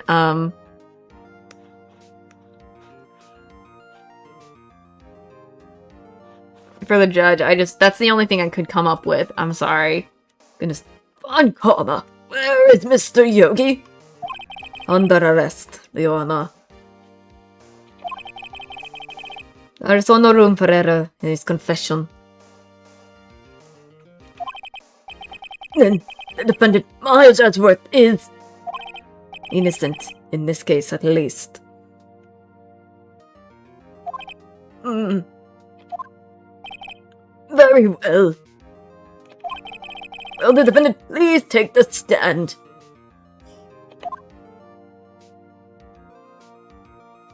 Hi, Miles. Goodness.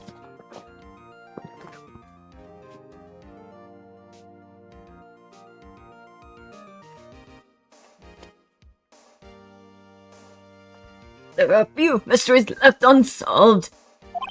Still, you are clear of suspicion for this particular case. So, I would like to pass judgment on the murder of Mr. Robert Hammond. Any objections?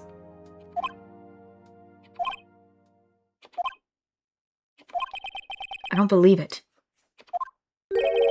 Why isn't Von Karma saying anything? Very well. This court finds the defendant, Mr. Miles Edgeworth.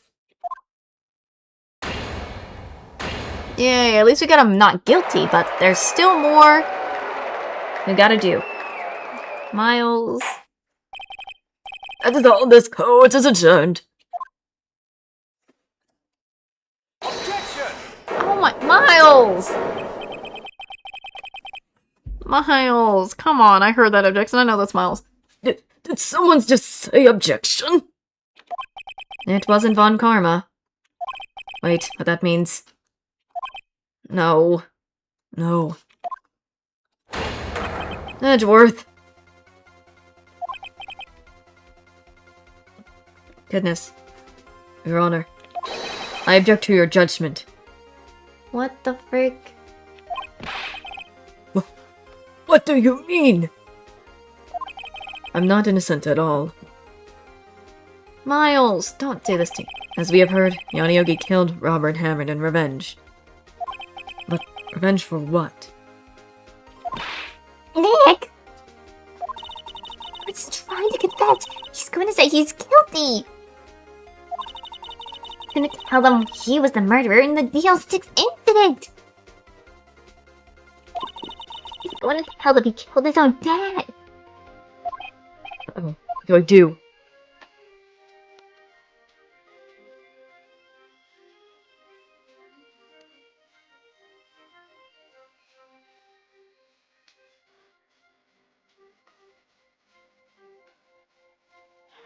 I gotta eject. Dude, Objection! The judgment has already been passed. I object to the Edgeworth's outburst. Objection! Did something like this happen yesterday too? I didn't. I believe a certain witness raised an objection after a guilty verdict was passed. That would be Larry. We must hear this new statement. We must hear Miles Edgeworth. He is right. We have a duty to hear Mr. Edgeworth out. Come on, Miles, don't do this.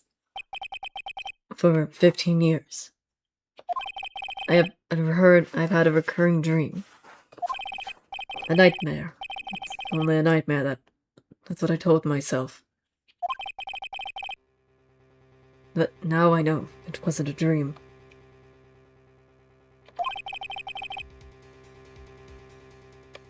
Yanayogi wasn't the killer.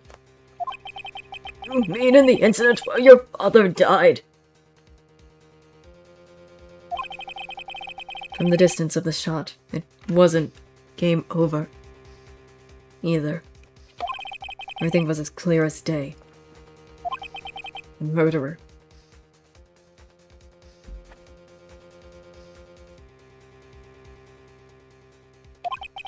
The criminal in the DL6 incident. It was me. Your Honor, I confess to my guilt. Bro, Miles, you are not. I am guilty for the DL6 statute of limitation of which ends today. Culprit is me. Come on, Miles, don't do this.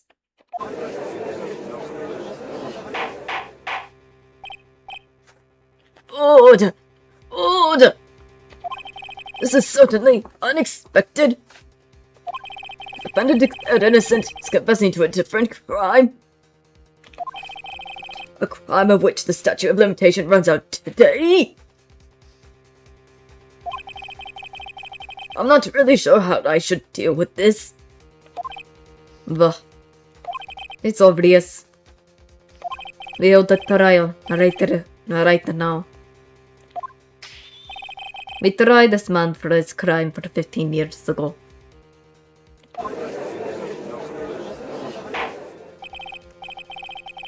I think I would like to take a 5-minute recess. During this time, I will consider the appropriate course of action to take. Court is adjourned. Miles, idiot. Don't.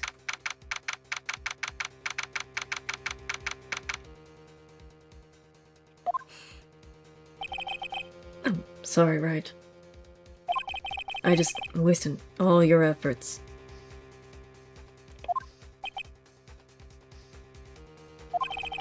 Mr. Edgeworth, I just don't believe it, sir. I mean, you kill your dad?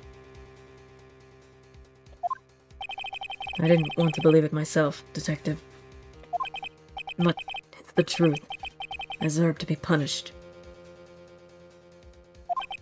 Murder is murder, no matter what the circumstances. This is crazy! Just crazy!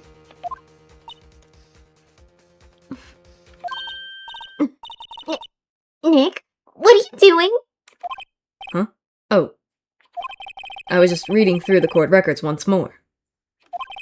I'm getting my case ready.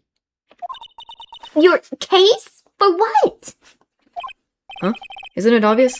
I'm going to prove that Miles Edgeworth is innocent. One, two. What are you talking about, pal? He just admitted to it! He confessed that he did it. In court. I'm sorry, Edgeworth. I don't believe your nightmare. But... what? It's just a dream. It's not real. The truth is right here in this court record. In any case, tighten your belts. The real fight is just beginning. I'll prove you're innocent. Trust me. But, right.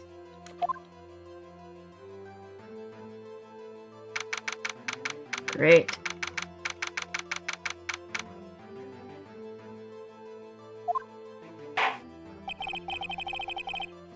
Now then, I would like to resume our trial. Judge.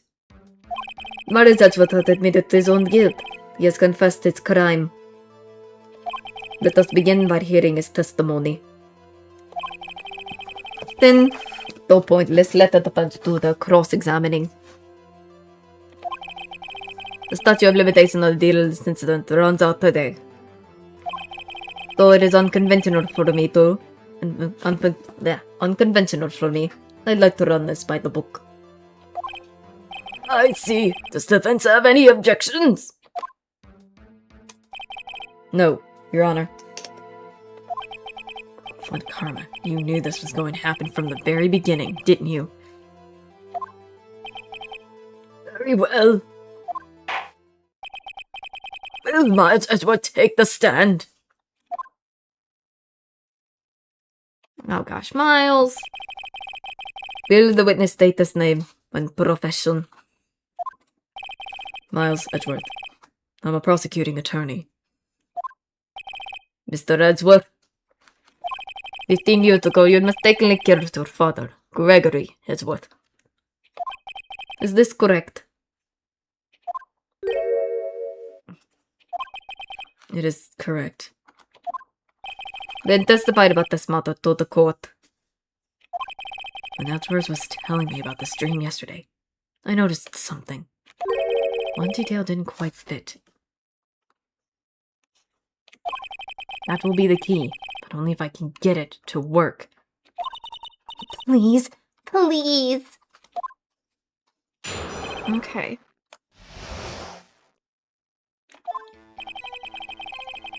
That day, I had gone to the courtroom to observe one of my father's trials. As we went to leave, an earthquake struck, trapping us in the elevator. My father and Miss Yogi lost their composure and began to argue. Just then, something heavy fell at my feet. I picked it up and threw it at Mr. Yogi. I wanted them to stop fighting. A moment later, there was a single gunshot. And then a scream. It was a terrible scream. I remember to this day. That's all. And until now, you thought this memory was a dream? We were stuck in that elevator for 5 hours. The oxygen in the elevator ran out, and I lost my memory of the events. Bah, the same claim Mr. Ryogi made. Very well. Mr. Wright, your cross-examination, please. Yes, Your Honor. Oh, lordy. Gone to the courtroom, serve one of his father's trials. Trapped in the earthquake. Father, you have lost composure and begin to argue. Then something heavy fell at my feet.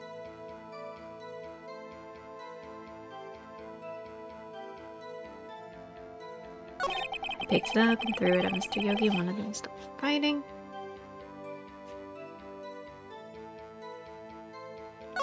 A moment later, there was a single gunshot.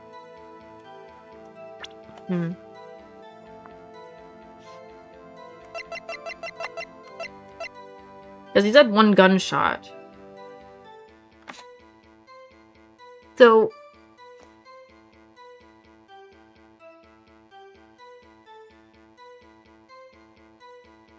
maybe it's the file. Objection! Are you sure you only heard one gunshot? Yes, I'm sure of that. I heard the gunshot and the scream. And then everything faded. I was unconscious until the rescuers came. I see.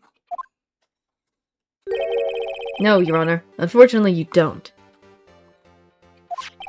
Look at this file one more time. This plainly contradicts the witness testimony. Objection!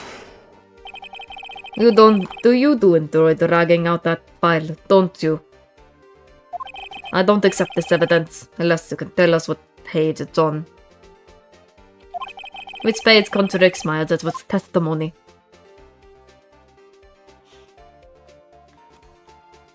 Victim data? Let's go with the victim data, because you haven't done that. Look at the victim data in this file.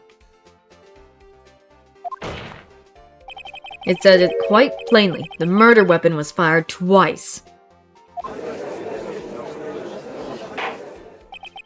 Miles Lettsworth only heard one gunshot. Yet, the murderer's weapon was fired twice. The first shot was the accidental firing when the pistol was thrown. So, who fired the remaining shot? Was there perhaps another shooter who fired that second shot? Objection! Your Honor, I am sure you are aware. This incident occurred 15 years ago. The evidence is dated. The pistol did fire twice. However, we do not know when that second shot was fired. It might have been fired the day before the incident. But there is no proof that the second shot had anything to do with this incident. What? I see. You do have a point, Mr. Wright. The murder weapon was fired twice, as we have heard. One of the shots was fired by the defendant, a boy at the time. Do you have any proof that the other shot had fired something to do with the case? I think I can. I do have proof, I believe. I'm just gonna say yes. Your Honor, I think I will be able to show you proof.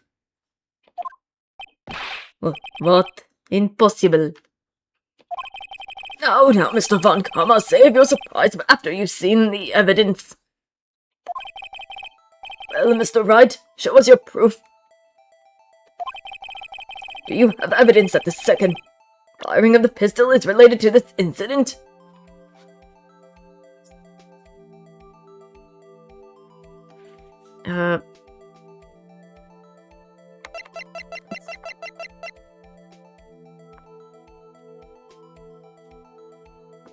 Maybe the photograph of the murder?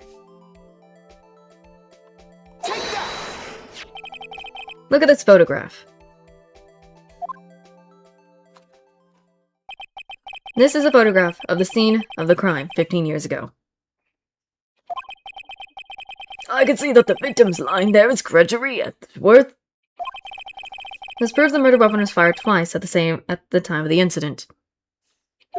This photo proves it.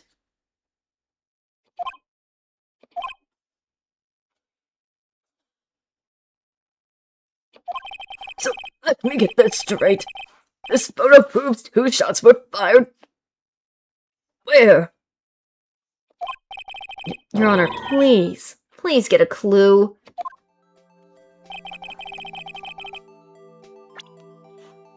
Okay. Wouldn't it be where this hole is? Take that! That hole? As should be obvious, the contradiction is here. I see a bullet hole in the door. Your Honor, Gregory Edgeworth was killed by a shot from the pistol. Yet, there is also a bullet hole in the elevator door. We also know that the murderer's weapon was fired twice. Thus, someone other than Edgeworth fired that second shot.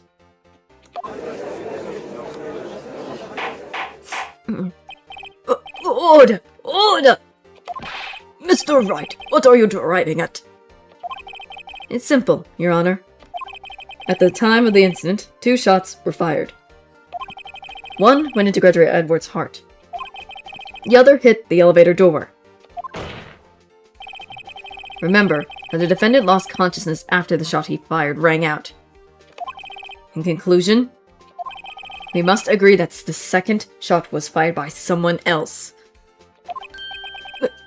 Mr. Wright, but who could that someone else be? The murderer, of course. Objection! I knew I should have stepped in before your wild fantasies got out of hand. Mr. Wright.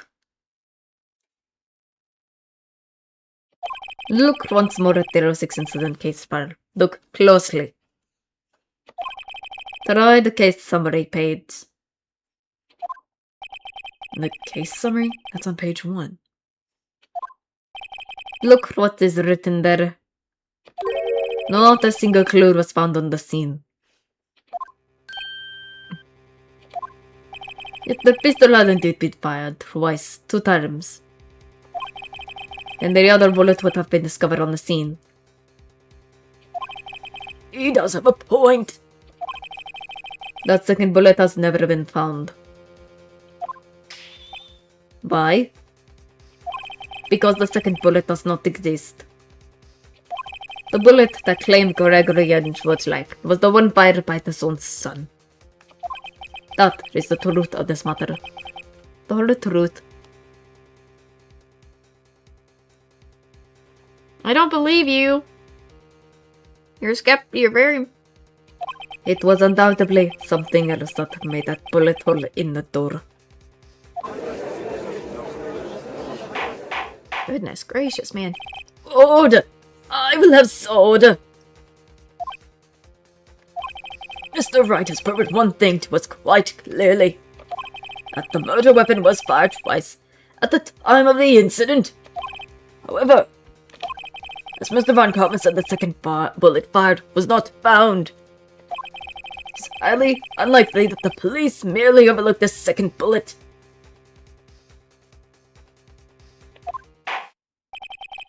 So, all we have is the single bullet fired.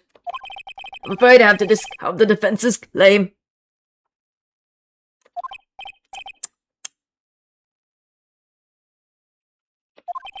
I praise the judgment for his wisdom in this matter. How did this happen? I don't believe that the second bullet didn't exist. Was I wrong?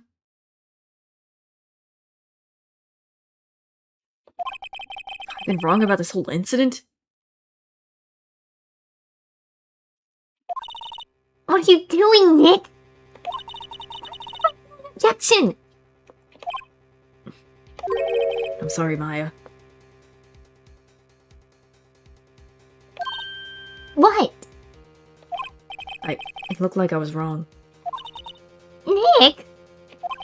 The second bullet wasn't there. Then all my conjectures are for nothing. No! But you said you'd do it, Nick. You said you'd get Edgeworth declared innocent. I'm sorry. It's just, when I saw the photograph, I thought that the 2 shots had been fired. I was so certain of it. I thought I'd won.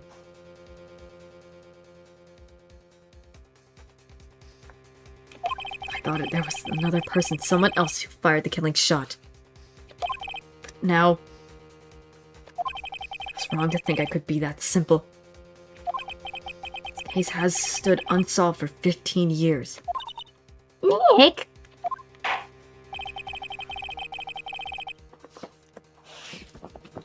It seems that we have finally cleared up this incident.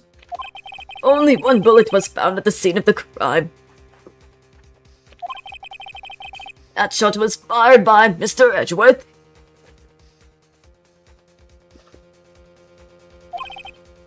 Precisely.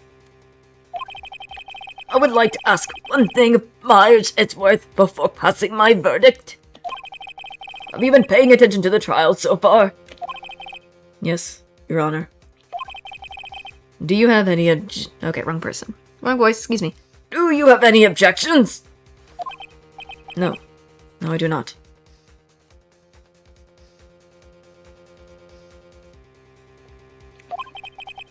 So, you killed your father, though that was not your intention? Yes, I did. No. He's accepted the guilt.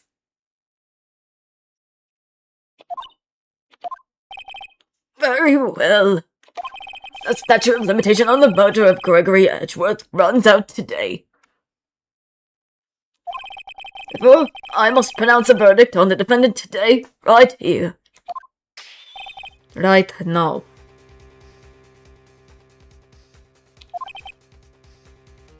Indeed. Does anyone have any objections? I've been here before. It's just like my first day in court. There are so many things I know I should be saying. But my mind's going blank. Can't find the words. Mr. Wright! I mean, we have to object.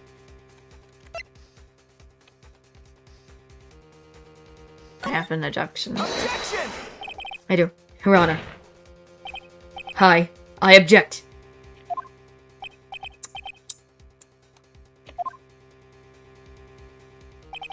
Mr. Wright, on what grounds do you object, Nick!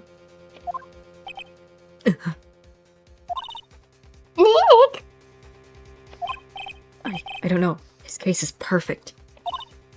Oh no. Okay. It must exist. Second bullet. What? What did you just say? Nothing. The second bullet must exist. But where? Someone took it. It seems waiting is not to produce us any answers from Mr. Wright.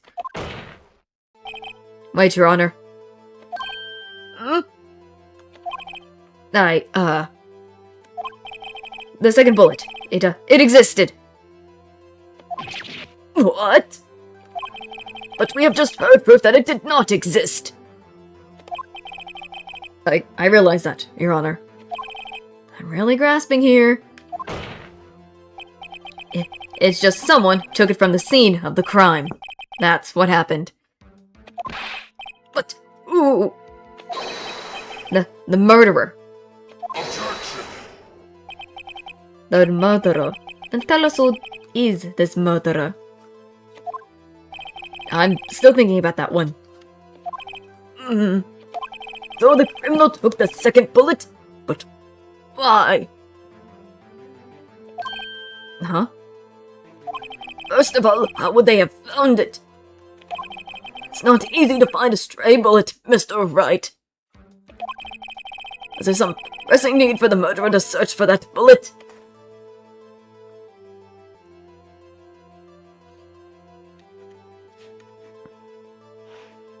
I mean, we still have no idea.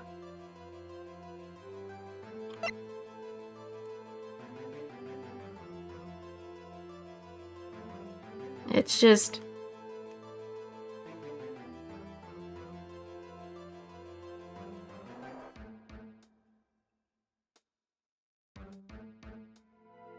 trying to think, maybe. Let me try this one. Why would the murderer have spent the little time to look for that stray bullet? I haven't gotten a clue. What's wrong, Mr. Wright? Bah, the murderer had no reason to take that bullet. You don't want to admit it, but it's true. Had to take it. Had to take it. The murderer. What does that mean? You're thinking too normal. Think crazy. Don't think why the bullet was taken. Think why the bullet had to be taken. Mr. Wright! Yes, Your Honor. I have no idea what I'm doing. Well, the murderer had no intention of taking the bullet from the scene. But, the murderer had to take the bullet. Let me take that bullet, excuse me. Had to? Mr. Wright, what do you mean? Well, for instance... For instance, what? Maybe the bullet, hit the murderer? The bullet hit the murderer? Just saying, for instance. I mean, if it hit you, you would have to take it with you, wouldn't you? It's not like you could perform surgery right there. You know?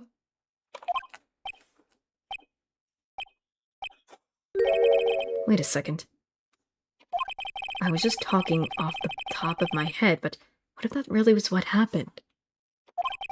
Let me get this straight. So at the time of the murderer themselves was shot?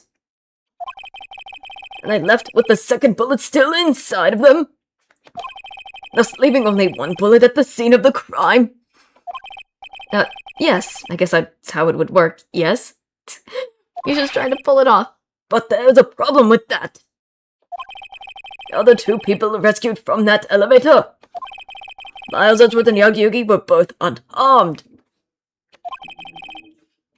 So, that would mean... The murderer came from outside. Yes. Oop.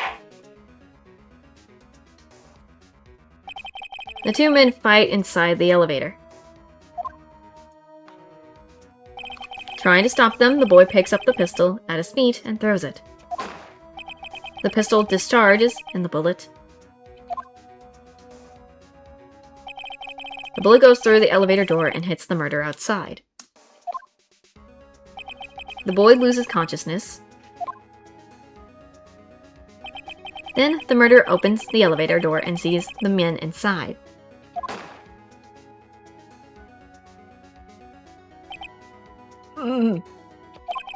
Mr. Wright, you are truly the most unprecedented defense attorney I've ever known. I can tell you're grasping, yet I cannot deny the possibility of what you say. Objection! What are you saying? Deny it. Deny it. No one involved with the incident wasn't wounded. There was no murderer. Mm. No one was wounded at the time of the incident? He's right.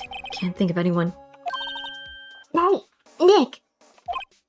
Huh? I just thought of something really crazy. Crazy. Remember what Mr. Brosberg said yesterday?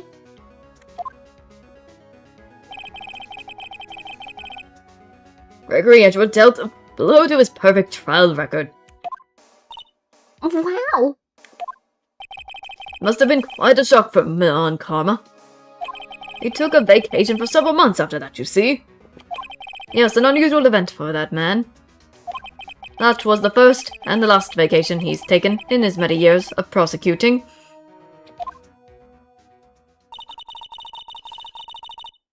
What if Von Karma didn't take that vacation because of a shock?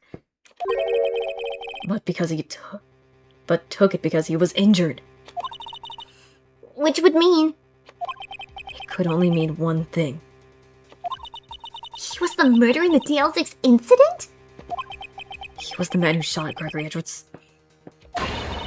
He was Von Karma. Oh, man. Something wrong, Mr. Wright. You seem dazed. No, Your Honor. Well, you haven't indicated the possibility that the murderer came from outside. Can you give us the name of your suspect? Uh-oh. Should I come out and say it now?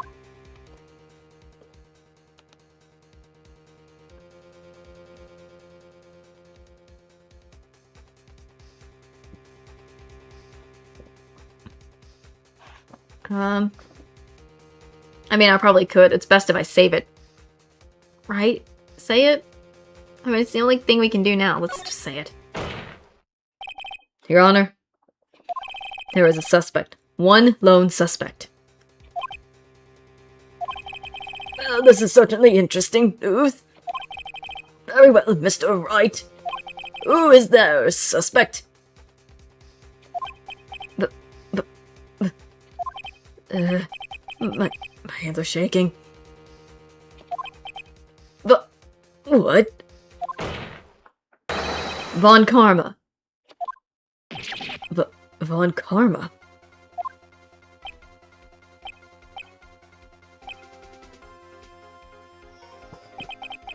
You mean the Von Karma? The prosecutor, the one standing right over there? Bah. You don't object? I see no need. By honor, this ridiculous outburst with my objection. Because you took a vacation for several months, starting the day after the incident. Yet, you pride yourself on a perfect record. Why would you take such a long vacation without any reason? So you're claiming that I took a vacation to heal my injury from the incident? Fascinating. Prove it. I will have to need surgery, no? Where do I go under the knife at, Mr. Wright? Bring the doctor that operated on me. Have him testify. Ugh. Nick! Let's find out who his doctor is. It's no use. Edgeworth. I know Von Karma. Perhaps too well. He's perfect. He wouldn't leave clues. Probably didn't undergo surgery. That would leave a doctor as a witness. What is that perfect? So what, Nick? Did Bargama pull the bullet out by himself? That's insane. No, he couldn't have. You just pull bullets out of yourself. Wait. What does that mean?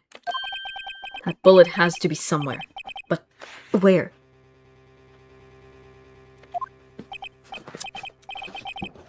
Well, Mr. Light. Can you produce evidence to prove that it was shot? I mean, I think we can. Obvious. There's gotta be some way I can prove it. Because he's if anything, the way he acted and the way he was like, give me that letter, you are for sure the killer.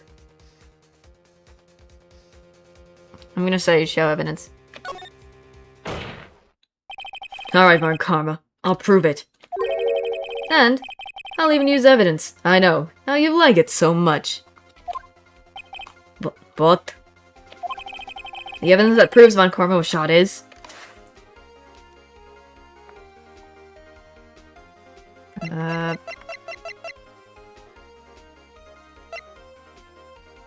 Does it have some... Oh, the metal detector. We have the metal detector.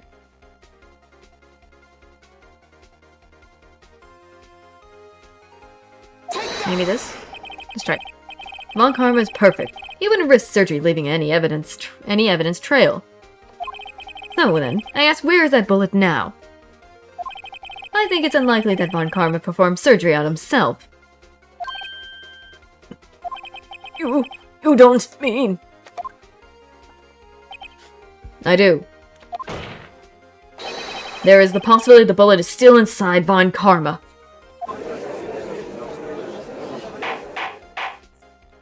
Is that even possible for all these years? Well, there's one way to find out. We could use this metal detector. Well, Von Karma, I'm going to run this over you. Let's see what we find. Objection. Oh, he's sweating.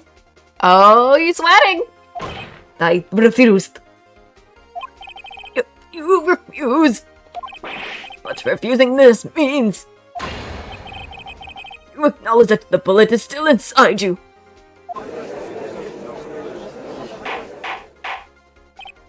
Order! Order! Order! Your Honor, the defense requests that we be allowed to use the metal detector. Objection. Judge, I call for a suspension of trial. This is an invasion of privacy. Objection. The statute of limitation runs out on this case today. It was you who said we had to end it right here, right now. Ooh, Von Karma! You're gonna probably get your just desserts! Enough! I permit the use of the metal detector. Mr. Von Karma, you will submit yourself to testing. Nick, what does this mean? I don't know, but you have to give it a shot.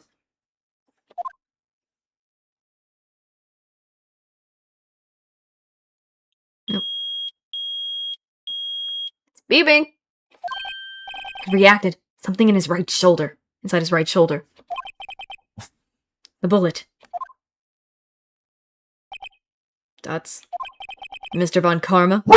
Oop, doggo. You. It was you? Doggo, pop up. Albert, stop barking. Don't need to bark.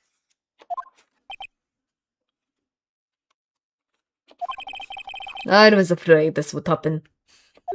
And so I remained silent.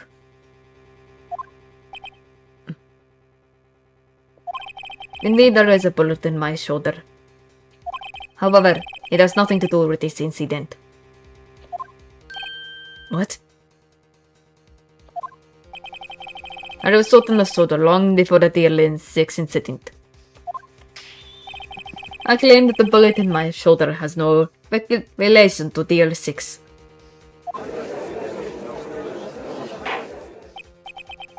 But Mr. Von Karma, can you prove that? Prove? I have no obligation to prove anything. It is Mr. Wright who must prove something here. Not Ray. Mr. Wright! Well, can you prove it? Can you prove that the bullet in Von Karma's shoulder was from DL6? Of course he can't. You don't have any of the DL6 evidence. That's because you took it out of the records room yesterday.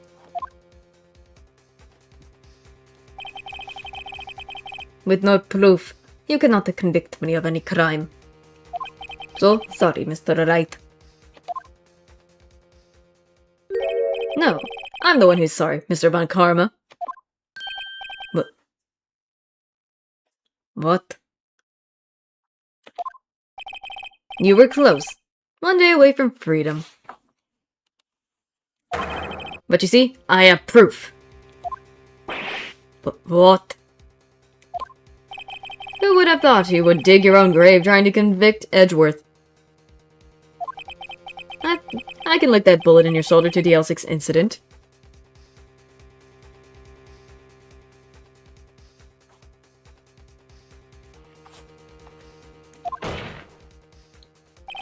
And here's my final proof.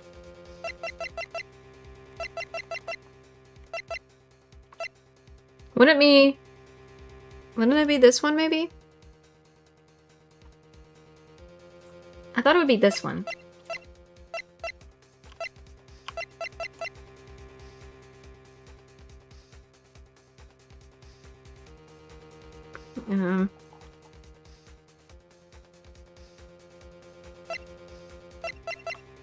My thing is this one right here that we got from...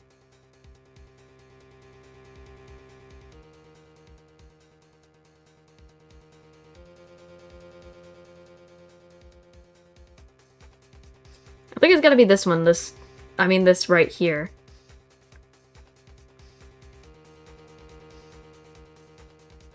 I'm going with this one, this last one, it's not that one. It's gotta be this one only. That's... a bullet?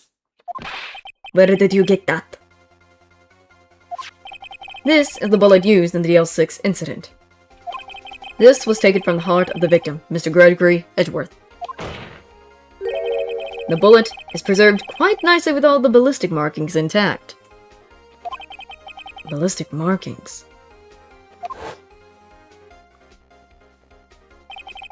You may recall the term. It came up in the first trial 2 days ago. Ballistic markings are the fingerprints of a weapon. All bullets fired from a gun are marked with that weapon's unique pattern. By examining the markings, you can tell which weapon fired the bullet. It's quite accurate. Goodness.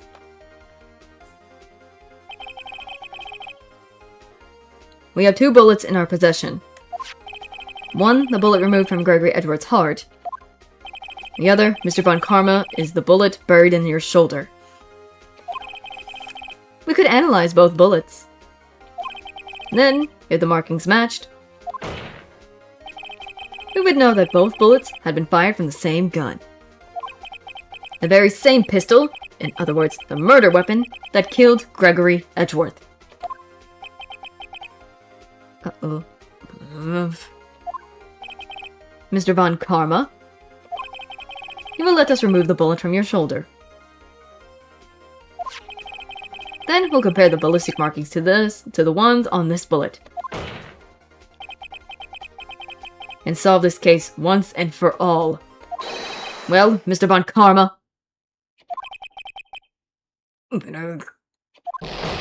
Whoa!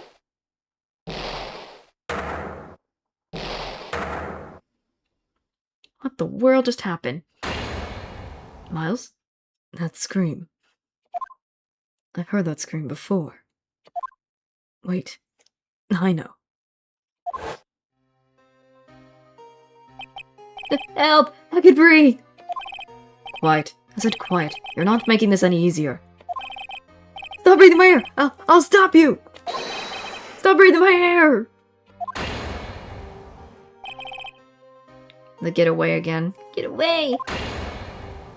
Get away from my father! Bang. Oh, I can't do the scream. It's that scream I heard in the elevator. 15 years ago. Von Karma. Was you who screamed?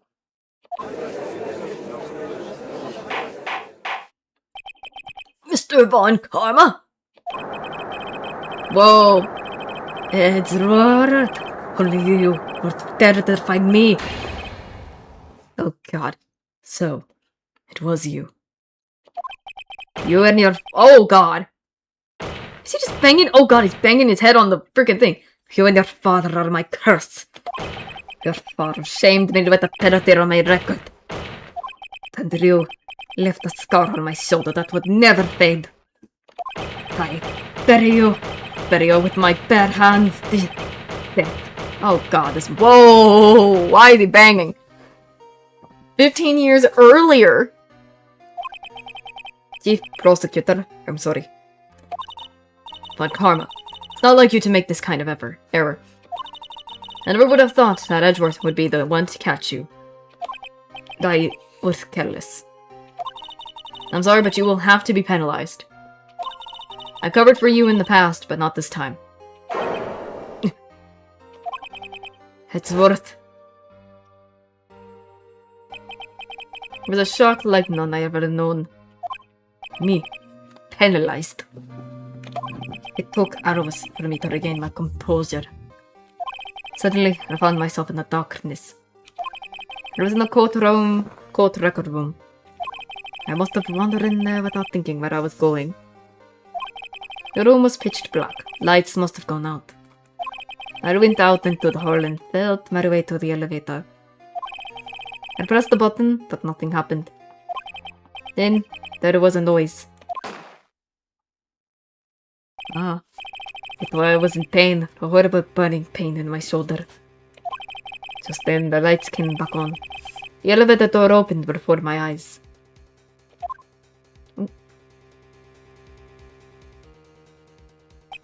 I saw 3 people inside, all lying unconscious from oxygen deprivation. Much to my surprise, Pistol lay at my feet. I knew then, it was destiny.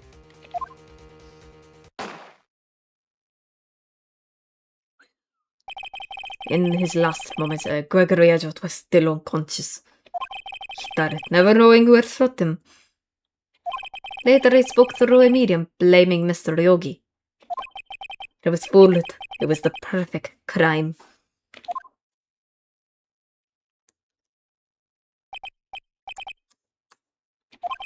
Who would have thought another man would have come to open that elevator door? Judge. What? What are you doing? Do your job. Bring it end to this miserable charade. Now, end it. Very well.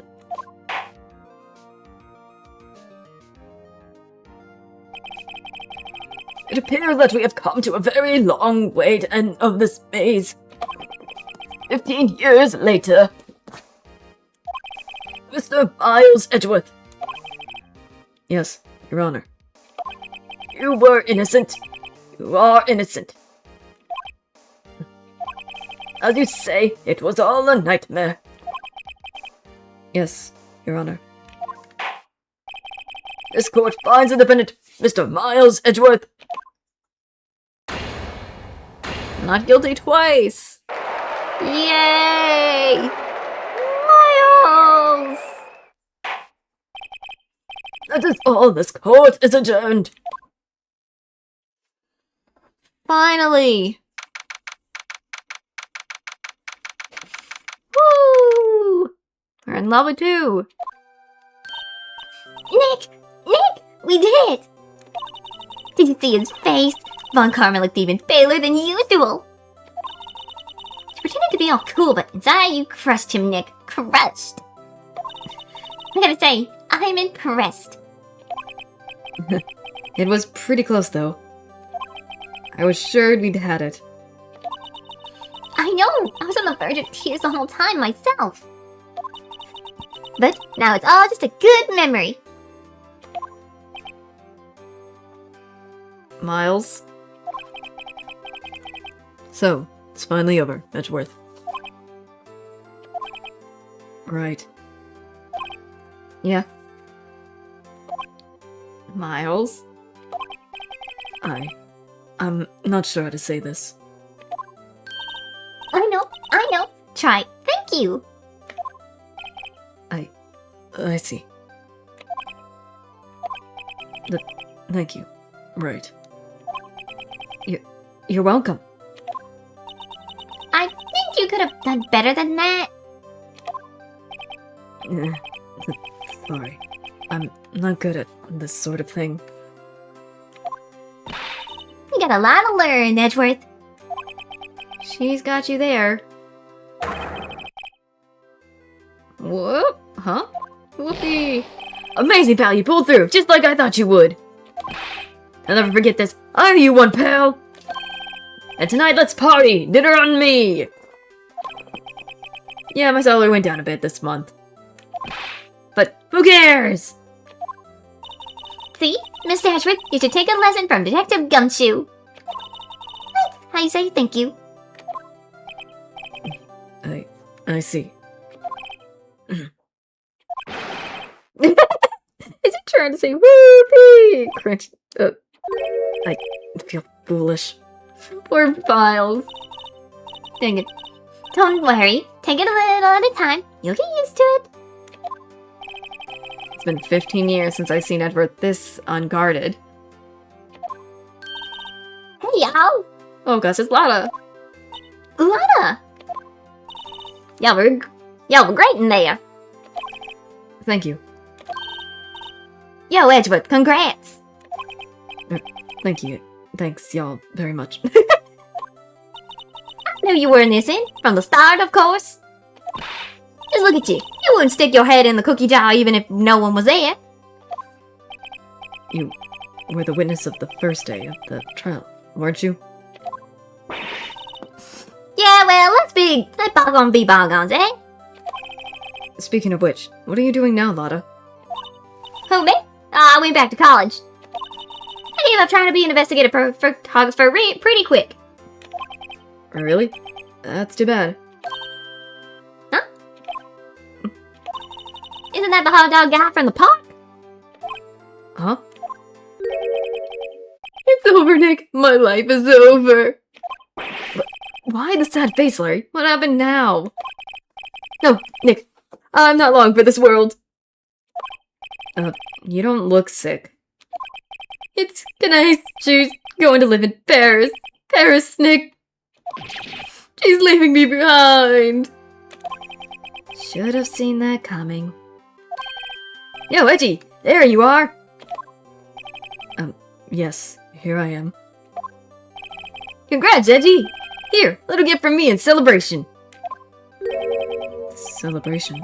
That's unusual for you. Harry Butts! You came along tonight too. My treat, pal! Huh? Thanks. Looking forward to it. He's still gonna call him Harry instead of Larry. Yo, Nick. That's the suit that questioned me. It's a treat. That's not police talk or prison food, right? Right? I think you'll be fine, Larry. Right. Yeah? What's up? That envelope that Larry gave me. It's got money in it. Well, yeah, that's not strange. People give money anyway to celebrate sometimes. It's $38, right. Huh? What a weird amount. I mean, it's not a little, but it's not a lot either. 38 exactly. Nick? Wasn't that exactly the amount of lunch money that was stolen from Edgeworth in school? $38. No. No, Larry, it was you? Larry, what dunce are you? What are you so surprised about, right? Huh? Larry was absent that day from school, right? But that doesn't automatically rule him out as a suspect. What? Think back to the day 15 years ago. Larry took the day off, but he was bored, so he came in the school anyway. Then he saw the money lying there, and the rest is history. I never was good at history. Edgeworth? You didn't know, did you? I suspected. I just couldn't picture Larry protecting you like he did that day. Everyone else was saying you did it. The whole class was against you, remember? Yeah, too well. Right. You may not know this, but we used to have a saying back in school. When something smells, it's usually the butts. I know! Really, right. I'm surprised you didn't figure it out. Well, this sure is an unexpected turn of events, eh? Edgeworth. Should have told me! Now, Nick. It was 15 minutes ago. I think the statute of limitation has run out, Mr. Edgeworth. I'd say so, yes. There, you have it! Where does that leave me? I became a fence attorney because of what you two did. Well, you always have been something of an insufferable emotionalist. Yeah, you didn't get worked up too easily, too. That sentence for both of you. And if only I'd known I'd become a prosecutor. The same goes for me. Only the other way around. For the longest time, I thought that I'd killed my own father. I thought I might be a criminal. I became a prosecutor in part to punish myself. If I had known the truth, I might have become a defense attorney after all. Edgeworth. Want to switch, right? Hey, y'all. Line up. I'll take a photo. Hey, photo time. Let's go. And after that, dinner on me!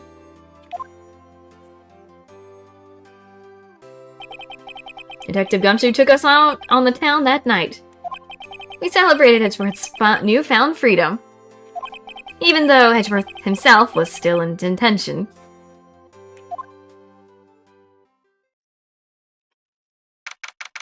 "29th, okay. We're at the office, huh? Whoa, I went a little overboard yesterday. My head hurts. Did Phoenix go drinking? I guess he probably did. They probably went drinking anyways. Huh? It's still only 5. Maybe I should go back to sleep. What's this? A letter? That's from Maya. Good morning, Nick. You were really impressive yesterday. Seeing you, it made me think about what I'm doing here. I'm a spirit medium, in training, of course. I wanted to help Mr. Edgeworth, too. I wanted to help you. But I couldn't. I was useless. So, I decided to go back to my training. I'll become a full-fledged spirit medium for starters. I couldn't say it to your face, so I left this letter. Goodbye, Nick. Goodbye? What time is it? The first train for the mountains have already left. To the station. Oh my god.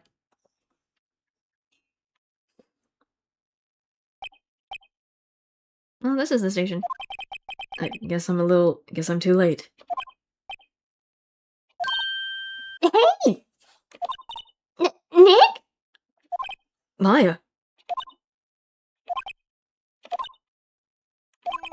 So, you're leaving? Yeah. It's hard being a spirit medium who can't talk to spirits. And I think you'll do fine without me, Nick. Be good, okay? Hold it! Oh god, not to hold it. But wait. What? I never could have saved Edgeworth without your help. Huh? On the last day of the trial, I heard her. I heard Mia's voice. You heard my sister? Yes, only her voice, but still. It was the very end, when I thought we'd lost everything. Well, that's my sister for you. Detective Gumshoe helped, and Mr. Grossberg, and even Larry. I'm the only one who couldn't help. I was useless, Nick. But you were the one who stopped Von Karma, Maya. Huh? I didn't do anything. All I did was wander around in a daze.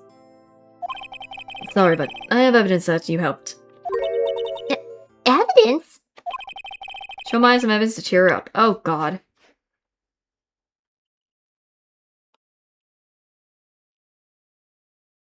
How do I show her? Was it the bullet she had in her hands? This? Take that! This, maybe? Bullet? Von Karma was convinced he had taken all the evidence, returning to DL6. But you were the one who rescued the last piece of evidence we needed. This was the bullet that put an end to Von Karma. And you were the one who gave it to me. Nick. Thanks, Maya. I couldn't have done it without you. I'll be back soon. Huh? I'm going to complete my training and come back. Okay. I'll be waiting. Of course you will. You can't run that office by yourself. You're hopeless.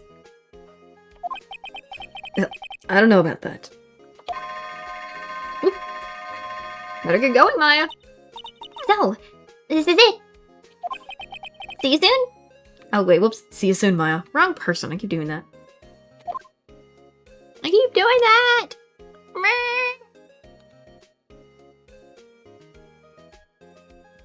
Thanks, Nick. Ooh-wee.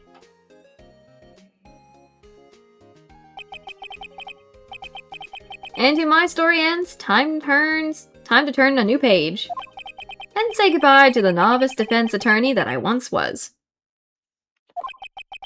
Now a new story begins. With the same old crazy cast of characters. Oop. Oh. Don't think you've graduated yet, amateur. Mr. Wright, perhaps you'd like to rethink that claim. Yes, Your Honor. Uh-oh, I got a bad feeling about this. Objection! Whoop. Whee! There's still more, because I'm playing the trilogy, so it has all three of them, right? All three of these. What's going on? Hey, pal! Mr. Really came down to the precinct to wish me a Happy New Year's. Talk about a pleasant surprise. The whoopee detective Gumshoe. Then he hung his head low and went right back outside. Kind of like he was embarrassed or something. Strange, huh? Poor Miles. He's trying. He's trying, man. Give him a break. He's trying. Oh, Miles. Huh? Nick? Nah, haven't seen him lately. Who, me? I've been working at a cheese shop. That's Missy, a nice lady, but she's not exactly what you call a cheap date. Huh? Oh, she's in Hawaii right now. Yeah. Oh, Larry. Larry. Classic Larry being Larry. There's more I'm gonna do. I'm just gonna take a break, probably. Hold on. Ooh, that? Yeah, I remember him. He's been busy lately. You know not to ring my bell. So tell him everything he knows. You sure? I'm sure he's grateful. I don't remember the voice I gave him. So my apologies.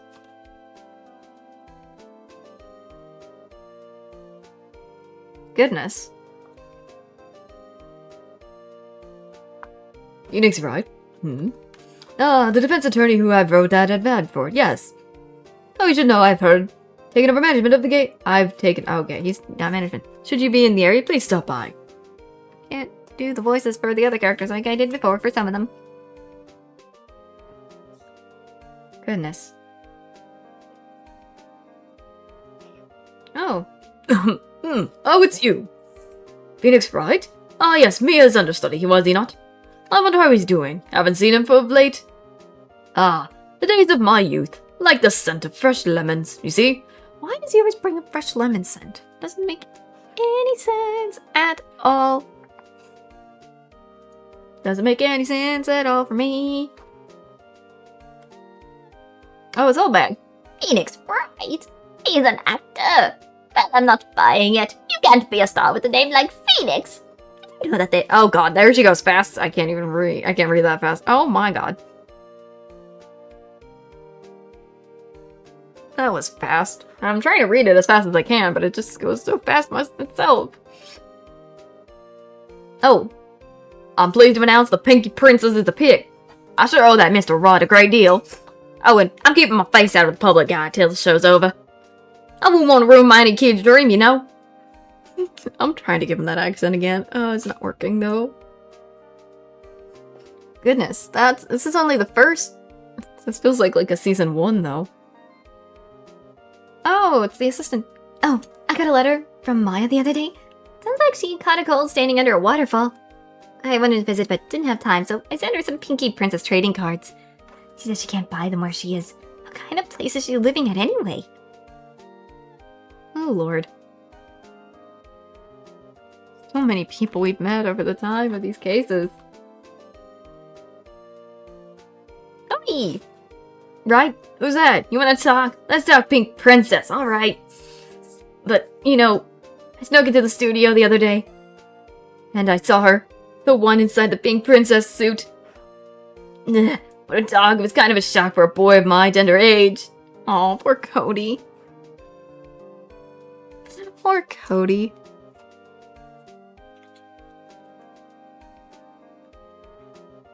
But, Yeah, I remember right. The lawyer guy. Not me.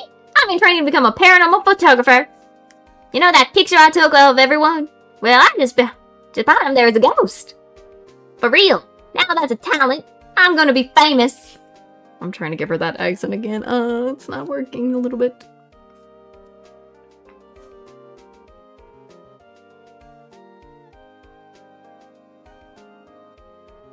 Oh, look at the photo. There's the Victory Maya's ghost right there. There's Larry, Phoenix, Edgeworth, and Detective Gumshoe. Throwing confetti! The throwing... Yep, okay, I know, it's Capcom. There's still more. I've still got to do... There's still more to go. Bring a new episode! Gotta save, and before I do more, I'm gonna save and take a break. Rise from the ash. Before anything, time to take a bit of a break and then continue after the break. So BRB.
Alright, I am back. I had to use the restroom and some stuff and a few other things. But let me do one more save while I'm at it. I was getting me a little bit of something to num and stuff. So time to continue. See what this is about. Whoa. Ooh. This is new.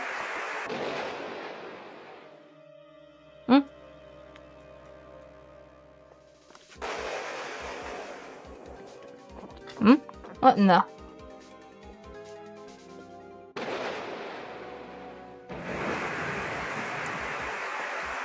What in the world? Whoa.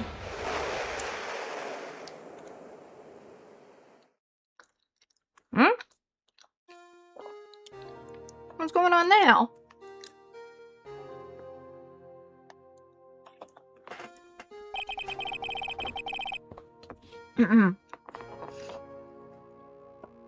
It's been 2 months since Maya left the office. 2 months without a single trial. I've had offers, but none I took. That is, until the day that girl showed up. Girl? What girl?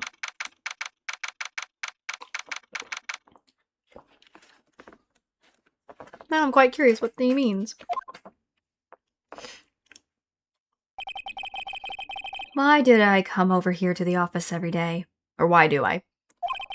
Not like I want to work. There you are, finally! Where have you been? My sister's trial is tomorrow!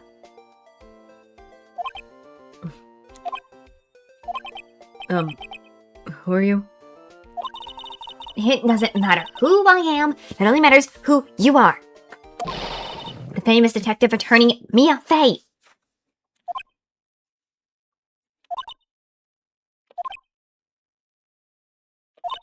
Oh, you're not Mia Fey, are you? Sorry, but Mia Fey no longer works here. So, you are the coffee boy? I'm Phoenix Wright, a defense attorney. Right. Wait, you're the Phoenix Wright? The Phoenix Wright from the Edward murder case? Yes, that's correct. It wasn't Edward who was the murderer, though. That's a relief, then. You're better than nobody. Sorry, I'm afraid I'm not taking cases right now. But you're Phoenix Wright, right? The undefeated defense attorney. Look, I'm not accepting any new cases. I'm sorry, but you'll have to try elsewhere. Please, I'm out of time. But... Please, you have to help. It's my sister.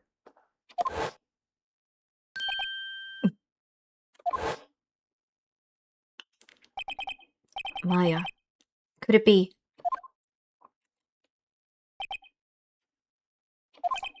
Okay, I'll hear you out. Really? Thank you so much. My name's Emma Skies. I'm a scientific investigator. Scientific investigator?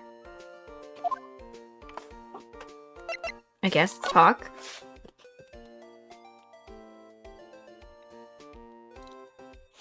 I mean, we've never met her until now, so... Emma, was it? So you're a scientific investigator? Yes, that's right. Is something wrong? Sorry, I'm messing up. No, it's just, you seem kind of jumpy or maybe just young. Young? I'll be 16 next year. 16 years old this year. Oh, dang. Oh, I see. Wait! Only 16? Dang. I'm set to be formally assigned to forensic in 3 more years. My work is becoming quite well known at my age, no less. So, what exactly is your current position then? legally speaking, I guess you call me an 11th grader. But I'm ready to do my job at my age, no less. Great, another future professional in training.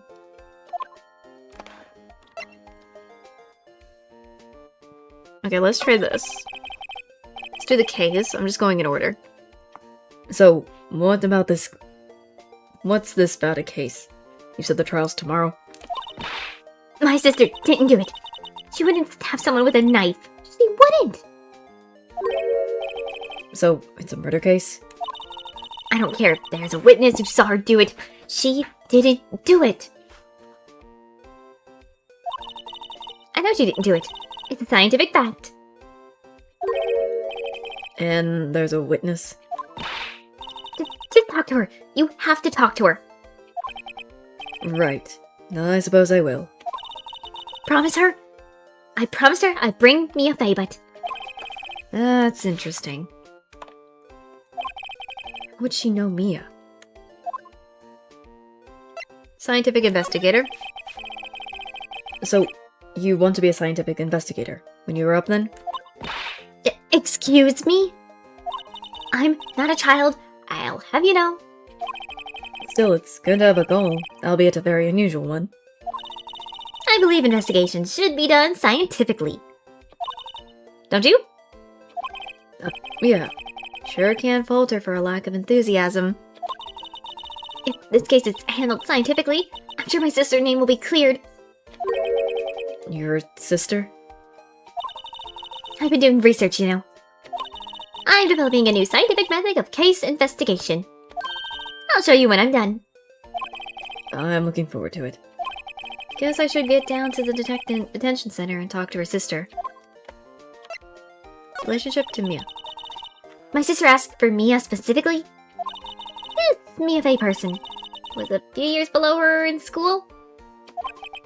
So they went to the same school, huh? She already told me to go to Mia if I ever needed a defense attorney. And, well, I need one. Incidentally, Mia's a woman. No, now that you mention it, I guess this is more of a woman's name than a man's. Well, it's nice of you to help your sister out like that. Like this. You must be close. Well, actually, when she gets like she is now, I kind of hate her. Huh? But she's my only family. Your only family? Oh, what about your parents? They died in a car accident when I was little. Oh, come on. No. No. Why are so many characters got tragic stuff? Oh, okay. Oh, I'm sorry.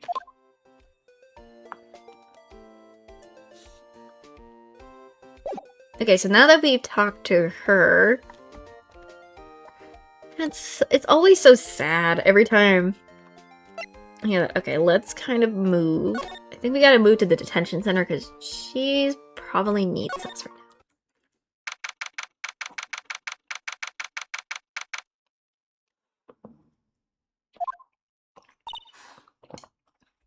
now. Okay, what's wrong? I wonder what's wrong with Emma. She got quiet all of a sudden as soon as we arrived. Guard, I told you I didn't want visitors. Sorry, ma'am, it's just your sister. No excuses. Or did you not want a raise this year, Understood, ma'am. What was that all about? Hi, Lana. Funny. I seem to remember specifically telling you not to come here.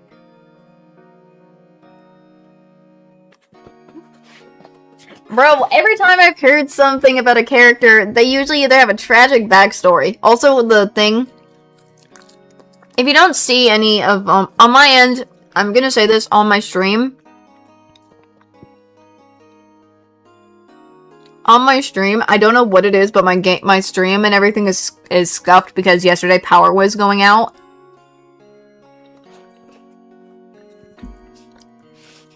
So it doesn't appear on, like... Yeah, just giving a heads up. Sorry, the internet messed up my Streamlabs, so... Things are a little bit messed up, especially my YouTube streaming stuff.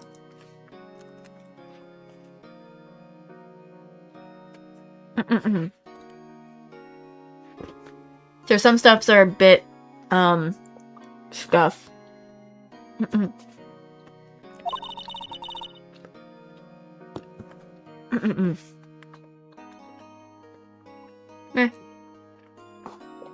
I'm eating at the same time, sorry. Perhaps my memory is failing. Look! I didn't want to come here either, okay? But your trial's tomorrow and you still don't have a defense attorney. Goodness me. I'll be the one in court tomorrow. This has nothing to do with you, Emma. Oh! Nice turn around. She just faced away from us and then she finally turned around. Isn't that right, Mr. Wright? Hey, how do you know me? Mia mentioned you. I've heard quite a bit. I'm sorry, what exactly is that you do? My name is Lana Sky. I'm chief prosecutor for this district. You're a prosecutor? Prosecutor? Sorry. 2 sisters, one a lawyer. Could this be a coincidence? Emma, Lana, I mean, they're just like...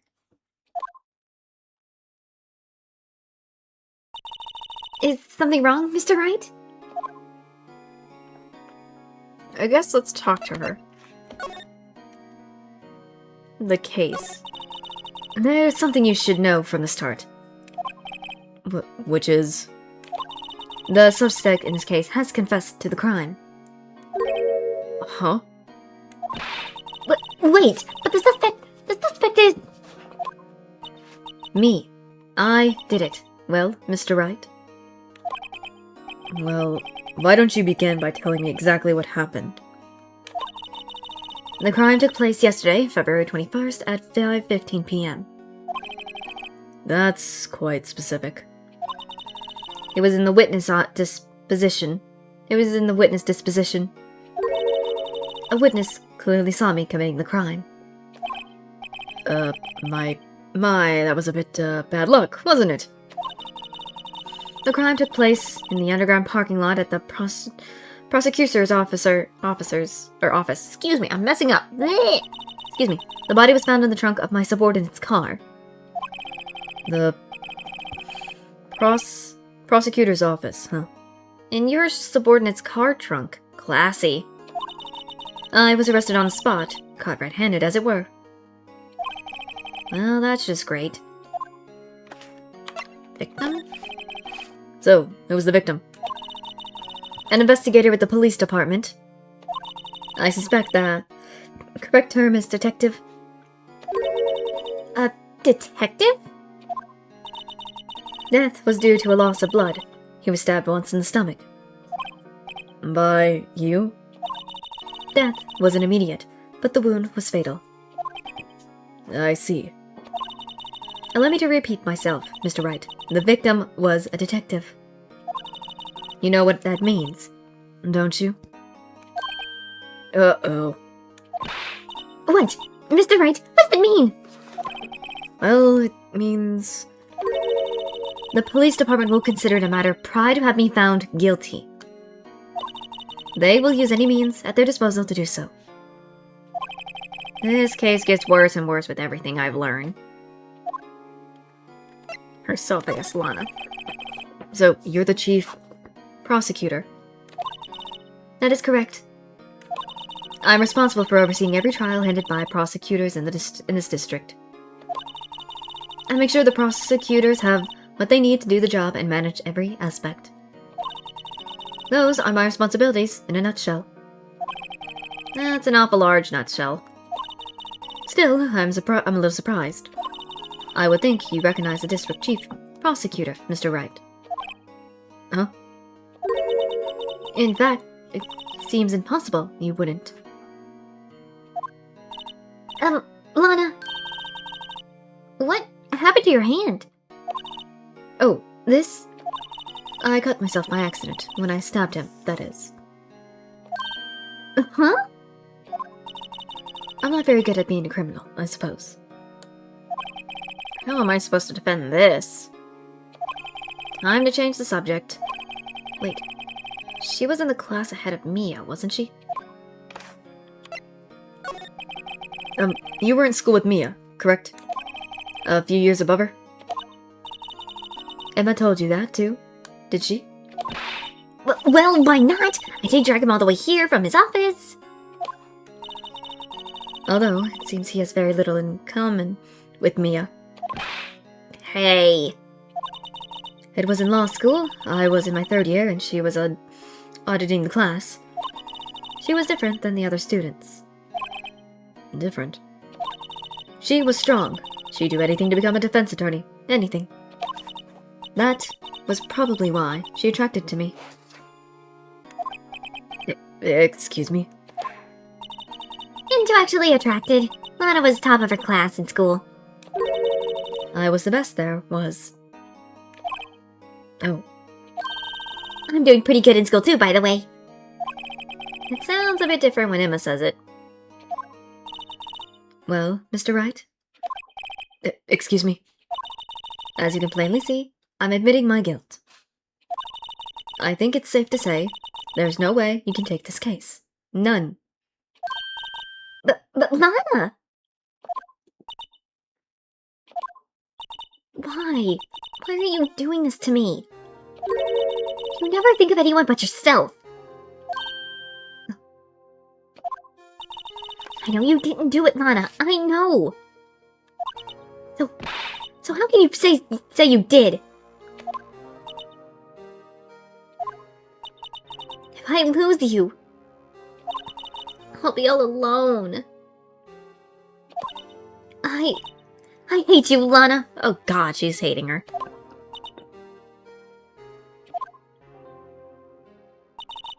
Mr. Wright. Yes? I believe our discussion here ends. Our discussion. The rest, I leave to you. You mean you're requesting my services as your defense? Don't lose any sleep over it. Your client has confessed, after all. The case is over. Right, I'll do what I can to get to the bottom of this. Lana's confessed to the crime, yes. But something doesn't fit. It's that look in Emma's eyes. There's something else going on here, and I'm going to find out what. I'm sorry, Mr. Wright. Huh? About what? My sister. She's not always like that, you know? I just never expected to be defending another prosecutor again. She's changed a lot.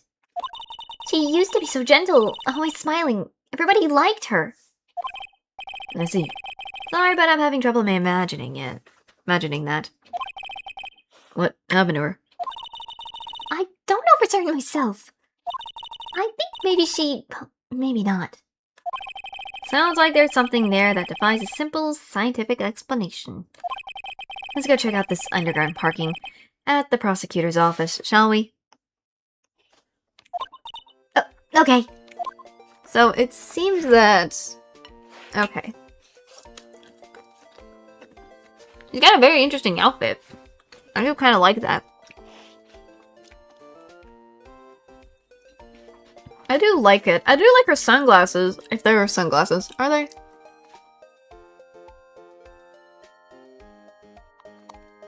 I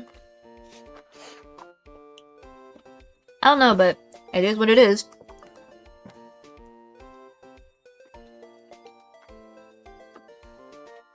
But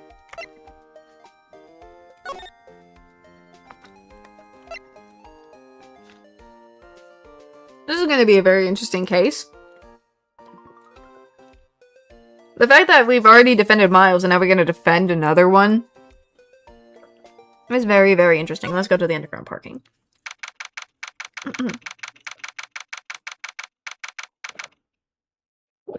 Okay. We're at the underground parking lot. So, this is the lot where it all happened. Looks like they're still investigating. Funny that's my first visit to the prosecutor's office. Should be like this. Hey, everyone, keep up the good work. Hey, what are you thinking? Well, they're going to be my coworkers 3 years from now, after all. No harm in saying hello. Actually, there is. You know attorneys aren't supposed to examine crime scenes. I'm trying not to stand out too much here, see? Hey there. You expect him to go unnoticed here, partner? Partner? I guess it's partner. I don't know. Partner? Hi, who the frick are you? You look cool. What do we have here? Look like a bambina got loose from the ranch and's up to no good. Folks gotta learn to keep them doggies tied down, partner. Mr. Marshall! Marshall looks more like a sheriff to me. Why is he... Okay, interesting. Look here, bambina. I know how you feel. But this is my gang's gold strike, see? Strike? This is our claim on territory, with a motherload of evidence. If you're fixing to messing with what's ours, you'll regret it, partner. Dang. You know what dreams they cacti out in the desert dream? You want to? What is this guy talking about? What in the world? Did you just drink some alcohol or something? Head along home now, Head along home now. Happy trails, bambina.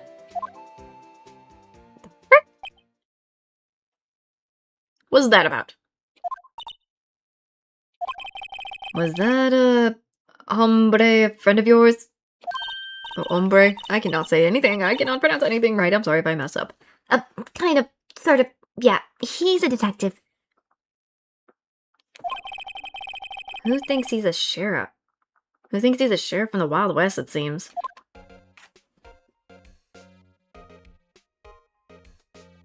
Interesting. Well, not what I expected to find. And you just give me Wild West vibes.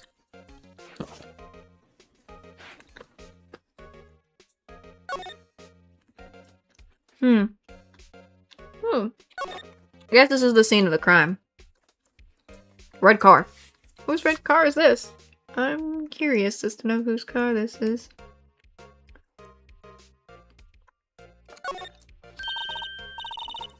Well, no time to waste. Let's get hunting for clues. I wonder what this is. Well, partner, looks like you got no intention of going home quietly. The sheriff. Like I said before, this here's our claim. You'd best be moseying along. Unless you're fixing to bite the bullet. Whoa, hey, don't... That is a... Please don't come at us, buddy. Yeah, scary. Could you just tell us one thing? Who owns that car? Well, the little filly's got a good nose on her. You want to know who rides the red Mustang with the body and her saddle? Please. No problem, partner. About time for victuals, anyway. Oh god, I'm messing up. Get yourself to the saloon up onto the 12th floor of the prosecutor's office. I'll just find you a service that you like. Oh, is it Prospector's office? Where does this guy think he is? And when, for what that matters? I am messing up. Note this up, look up idol, saloon, service. Maybe we should check out room 1202, the High Prosecutor's office. In any case, stay away from the car. You can look around here all you like. Just keep your paws off our claim. Right, great. Great. Maybe there are some clues around here, Mr. Wright. Let's check it out. Goodness. There's a wallet or something here. There's a wallet? What's this? A wallet? Excuse me, officer. But wait! What are you doing, Mr. Wright? What am I doing? I just found this wallet, so I'm handing it over to the police. I don't believe it. This is real basic. Anything at a crime scene is evidence. Let's be scientific about this. Please, just put it in your pocket.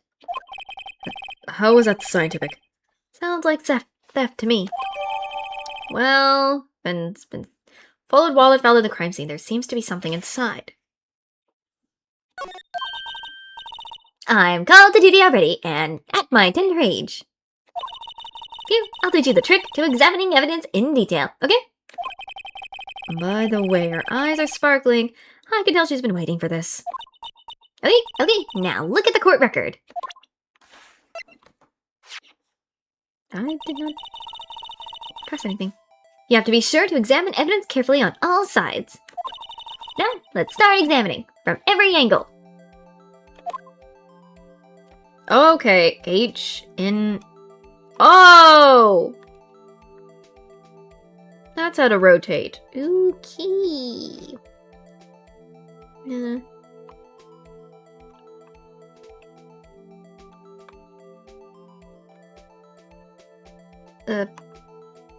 Oops.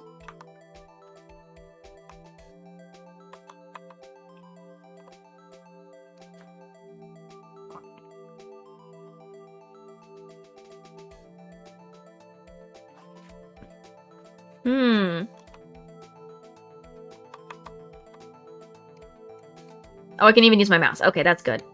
I thought I didn't have to. I can use my mouse. Okay, good to know. Cool. The fact that we can do this. I am stupid. Something in there.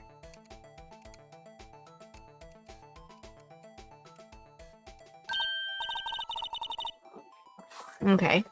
It took a while to click on that stuff. So I thought I could just, I didn't know I can use anything. Oh, look, there might be a clue here. You should check it out with a press of enter.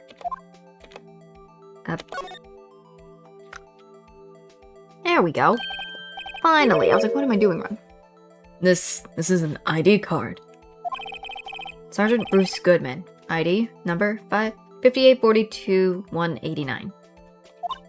See? Well, isn't scientifically investigation useful? I guess, though I don't see why science has to do with it. An investigator carried out of the prosecutor of this crime scene. Let's be sure to examine every piece of evidence we find. I guess I've got to be on my toes from now on. Well, that's new. Excuse me.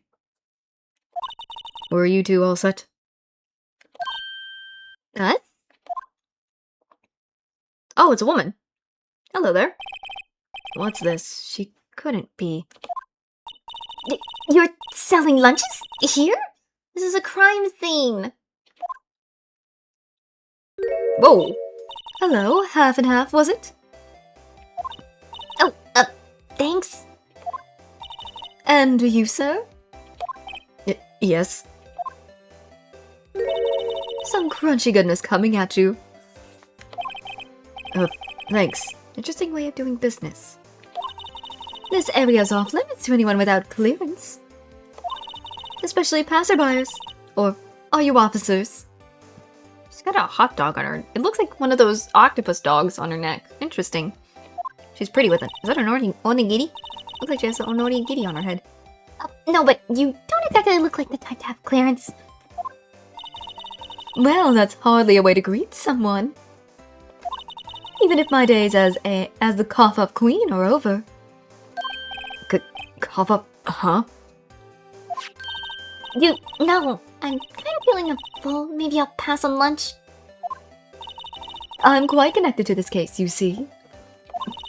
The image are burned into my eyes, you might say, yes. All the sword secrets. Secrets? Dear me, you are a slow one, aren't you? Oh my goodness. Whoa! I'm referring to the murder. The stabbing of the detective. What?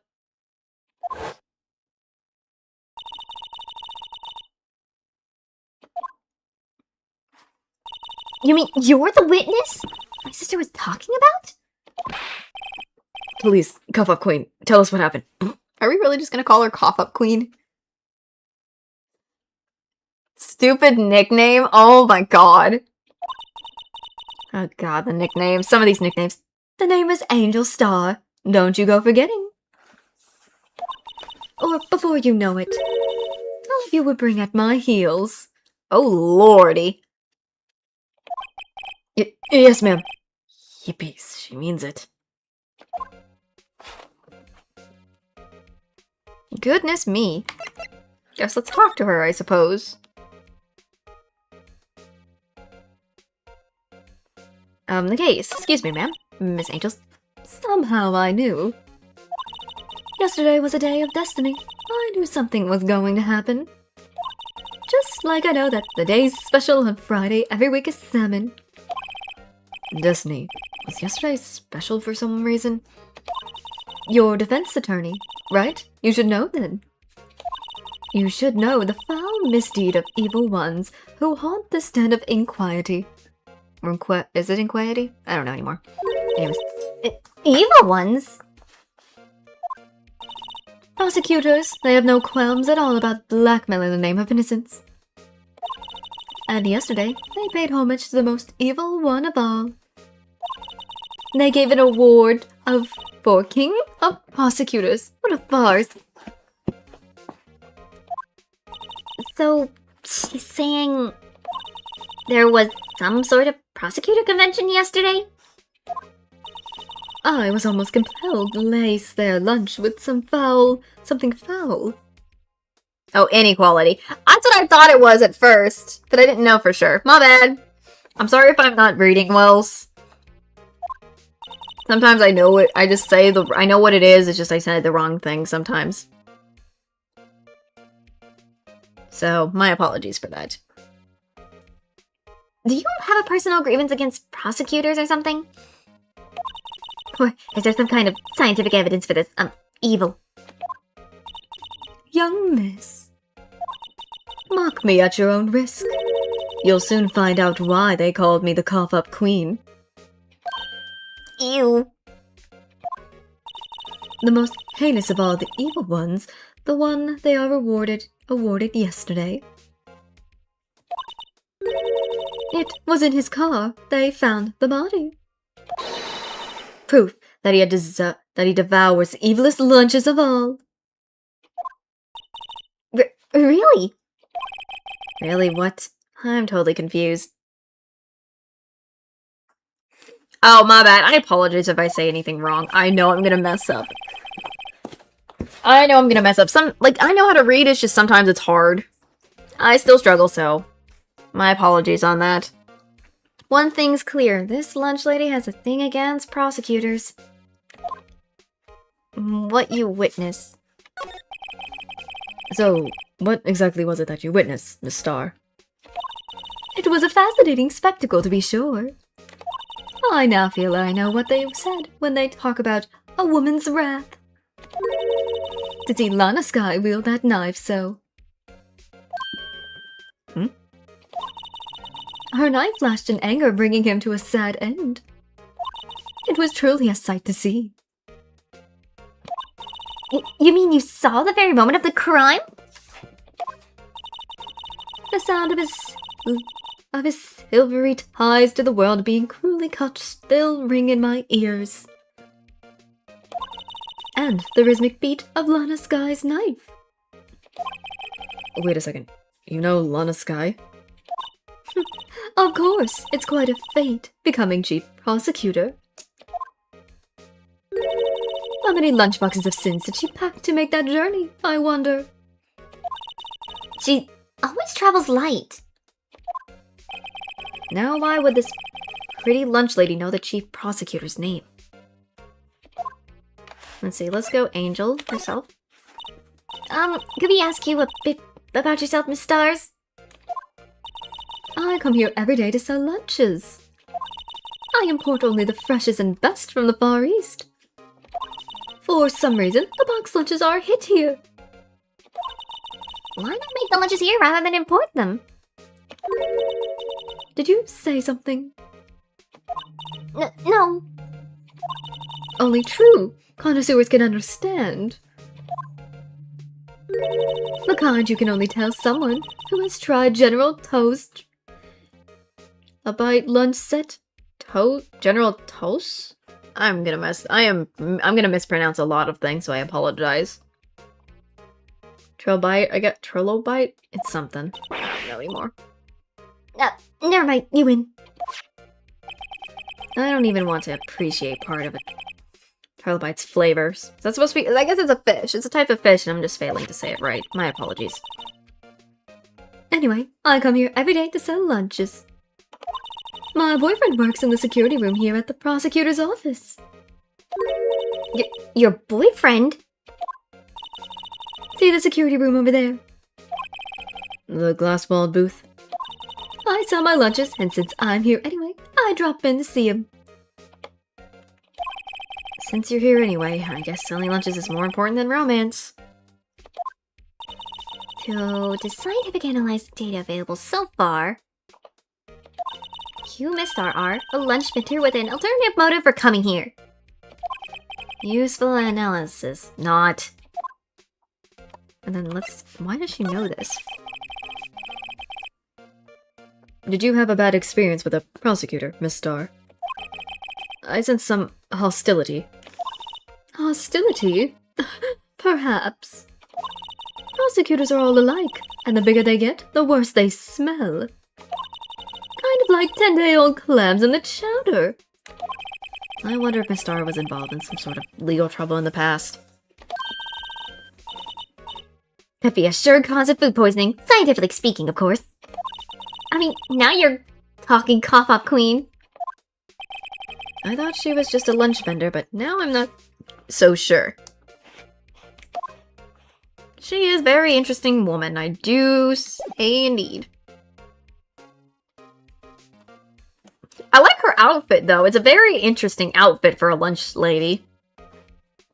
Like, the fact that she is, selling lunches, I do like, I don't know what it is, this looks like those sausage, or the hot dogs that look like octopus or something, and then she has, like, an onigiri on her head here, on her hat. I don't know what it is, but I kind of like it. She's pretty, though, I must say. But the way you can tell when she's acting all good and nice on one side, and then her hair flips, and you can tell she gets to the hostility side on the other. So, guess we gotta go to this place and figure out who we're going to anyways, so.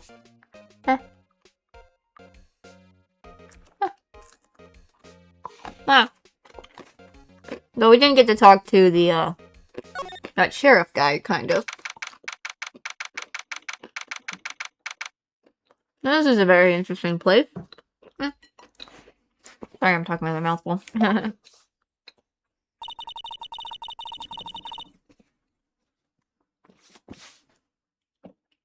This is the kind of room that just screams, I can do the job. Quite a catch from your office, really. Thanks.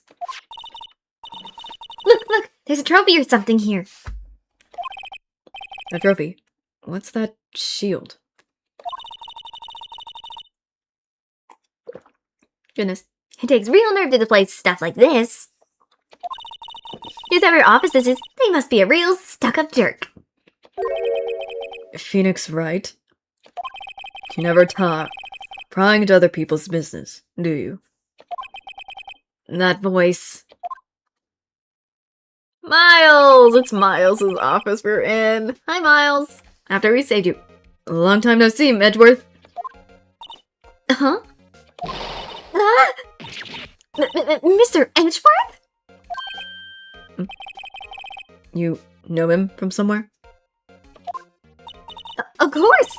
I'm his biggest fan! Oh, Lord. My sister introduced us once and... Right, her sister's the chief prosecutor, after all. Well, what brings you here? I'll warn you, I've been known to be a real stuck-up jerk. No, did I? No. It was just Mr. Right here, Hey, don't blame me. We were just here to investigate a murder case. Murder? A body was found in this nasty bright red sports car in the parking lot. That would be my car. What of it? What is with this face on Miles? What is with this face, Miles? Oh my god. What? Your car? I'll say one thing, she certainly can scream.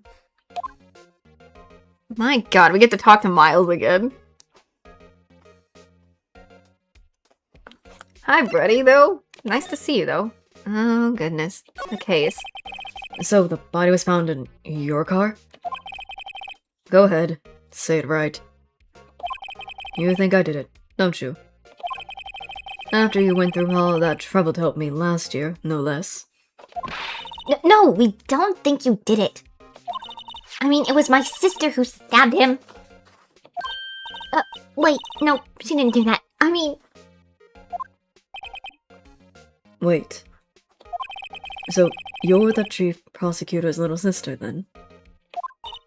Yes, sir. Emma's guys. It's nice to meet you again. No, that didn't sound forced at all. Ah, now I remember. You've really grown. I'll admit, it was a surprise for me too. To think my own car would become the scene of a murder. More surprising still, I'm being forced to prove my superior's guilt. I can understand. But wait, what did you say? Honest Guy is the chief prosecutor, the top prosecutor in the district. She can't prosecute herself, so I'll be the prosecutor at the trial tomorrow. Oh, yay, we get to prosecute. He's gonna have to prosecute her. Like he normally does, as always. You? Mr. Edgeworth. Okay, Edgeworth. To be honest, it's a bit of a miracle I'm still here at all. What do you mean? Rumors. You've heard the rumors about me, haven't you? Miles Edgeworth. It's hard to remember a time when there weren't rumors about this guy. Forging evidence, erasing false testimony, leading search, you name it. Hey, thanks to you, my innocence was established in the trial at the end of last year.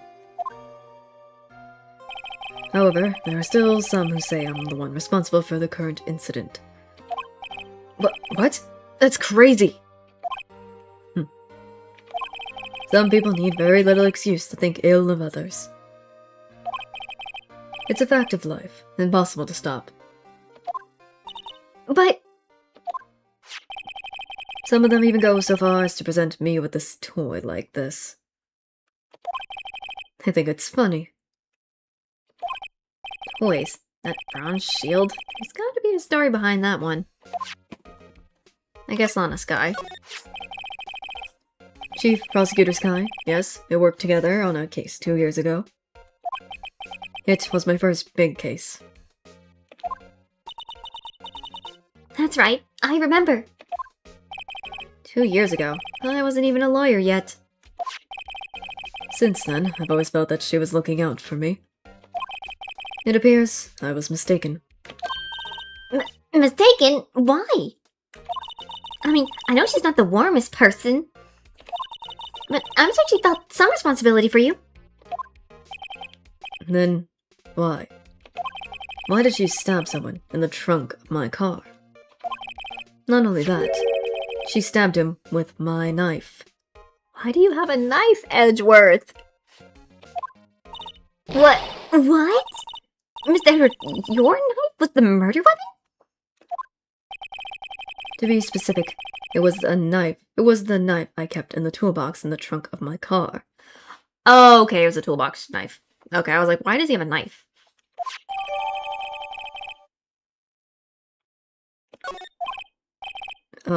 Edgeworth? What? Are you sure you didn't do it? Come on, can't you take a joke? You have a strange sense of humor, Mr. Wright. It was just a joke, Edgeworth.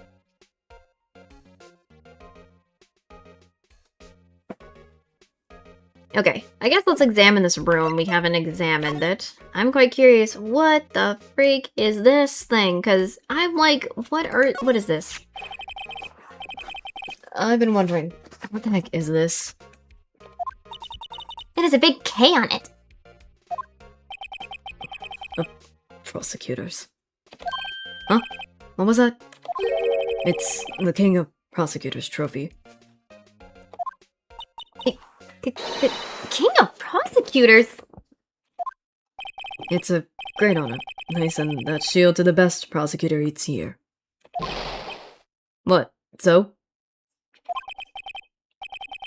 I kind of messed up the voices there. My bad. So that K, that's... K stands for king. Yeah? You got a problem with that? I didn't design the thing. King of Prosecutors. Kind of like Employee of the Month, only better.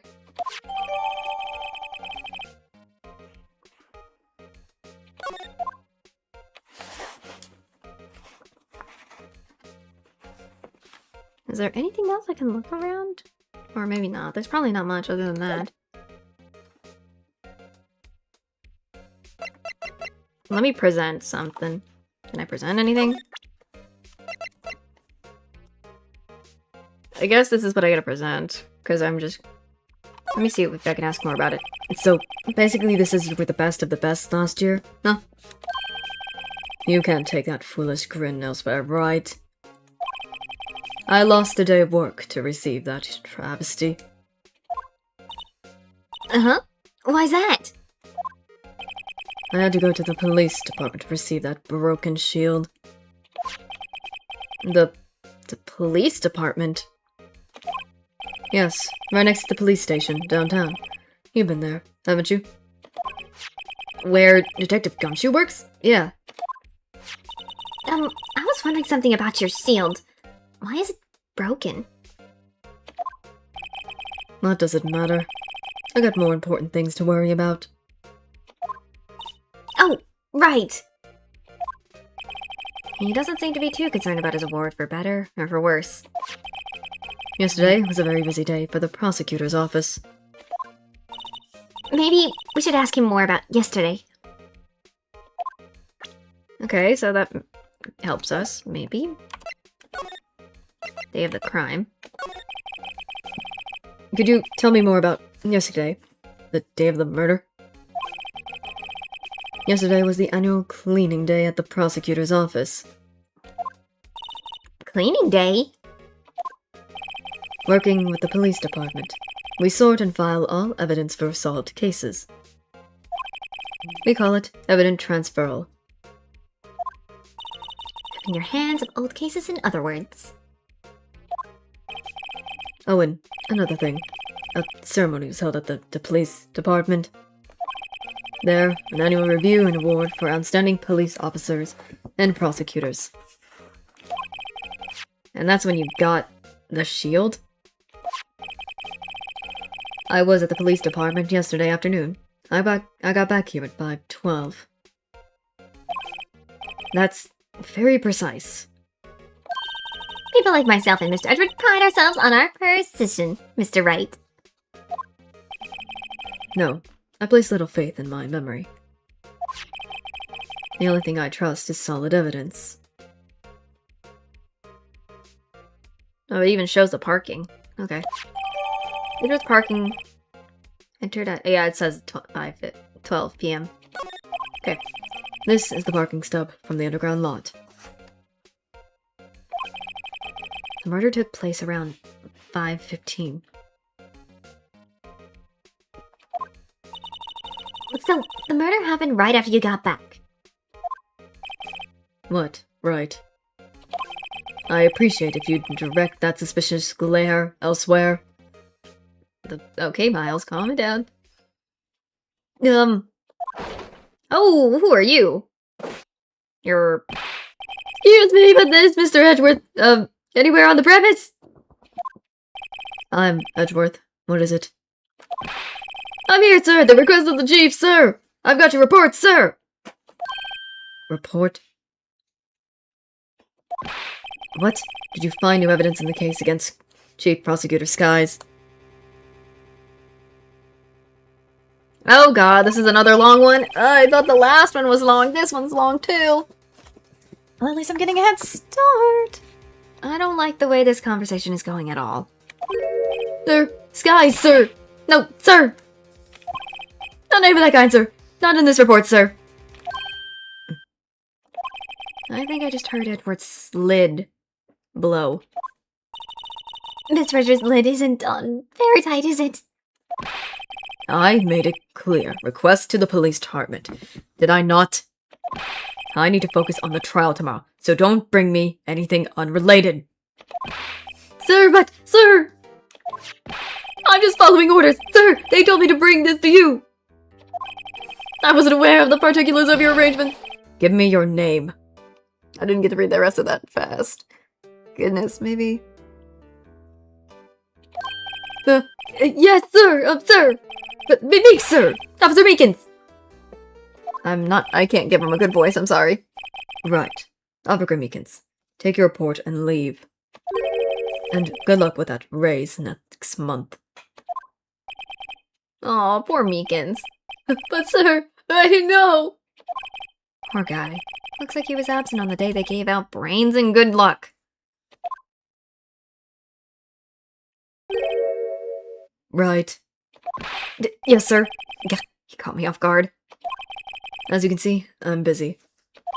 You may leave now. Let's do what he says, Mr. Wright. The victim was a detective from the same department as that patrolman just now. Go down to the police department. You can ask more there. Thanks. He seems to have finally calmed down at least. Yeesh, Miles. You can chill. I know he's just not happy, though. Oh, goodness. Sorry, Miles. I'm just glad he's doing fine. I guess we're gonna leave, and I guess we're going to the underground parking lot. Hello, ma'am. We're not in the mood right now. We're going to the department.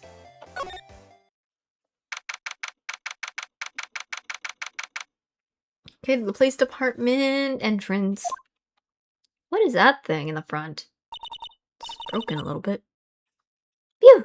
We're finally here. Why would they put the police department so far away from the prosecutor's office? It's me. That took almost 30 minutes by taxi. And traffic wasn't even that bad. Oh god, this is gonna be very long. The police department, huh? I've only ever been to the criminal affairs next door. Hold on. What's that?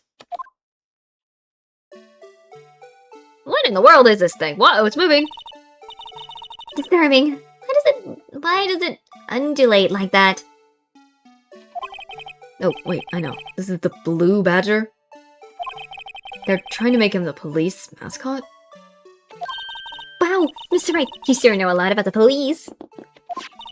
Still, it does seem familiar somehow. Forget the Blue Badger. Who's next to him? Someone appears to be dancing with a blue badger? Uh-oh, he noticed me. He sure is running over here fast. Hey, pal! What you doing here? Oh, hello, Gumshoe. That's my line, Detective Gumshoe. Specifically, why were you dancing over there? What? Well... Oh gosh, the sun's in my face. Well, at least he doesn't seem to be busy. This is our chance to get information. Hey, I know I'm a very busy man, pal. The case? I'll give you one word of advice, pal. You better not agree to defend the suspect in this case. That's what she kept saying. But why not? Huh? Well, it's just that the chief prosecutor has confessed to the crime. She said she summoned the detective to the prosecutor's office, and she killed him. But what if she's not telling the truth? Yes, well, no, come on, pal. There's plenty of evidence against her. But what if the evidence was faked? Hey, pal, can I speak to you for a second? Huh? Me? Why is this little girl so peeved at me? She's a relative of the suspect. She's Lana Sky's sister. Whoa! Did you prosecute his little sister? Just please investigate this case carefully, okay? Scientifically. Yes, sir! Oh, by the way, you might want to keep your voice down. You don't want to be overheard using the words like fake. Huh? It's a sensitive issue with us these days. Okay, let's go with the investigation. So, what are you doing here, Detective Gumshoe? Me? Oh, well, nothing really.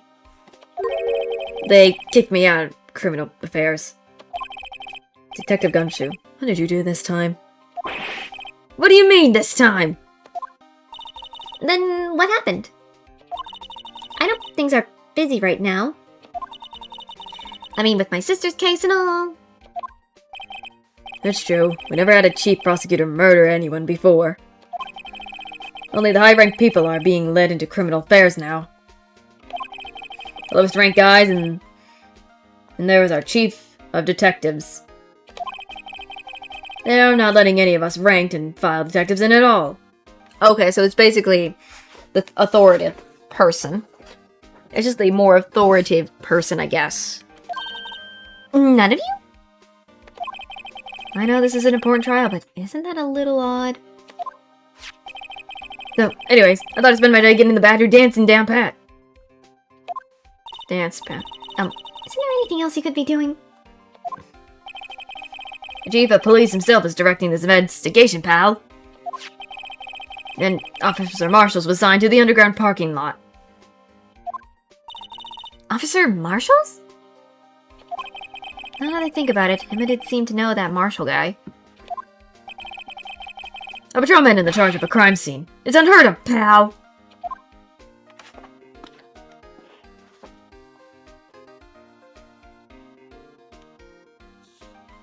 So that's that. Okay, Gumshoe does not look happy, though.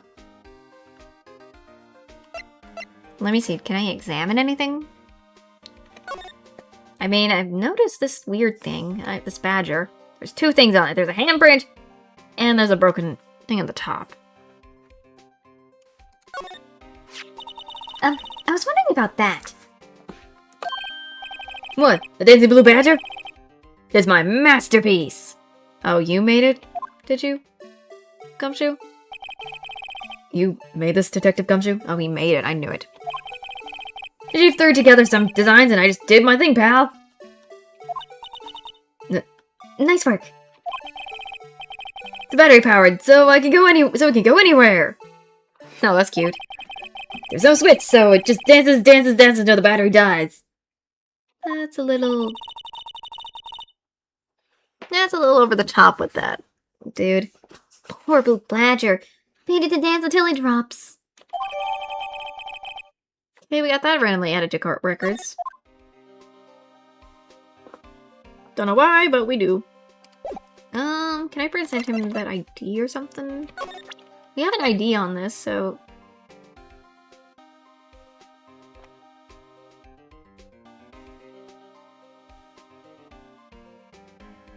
can I show this to him, maybe?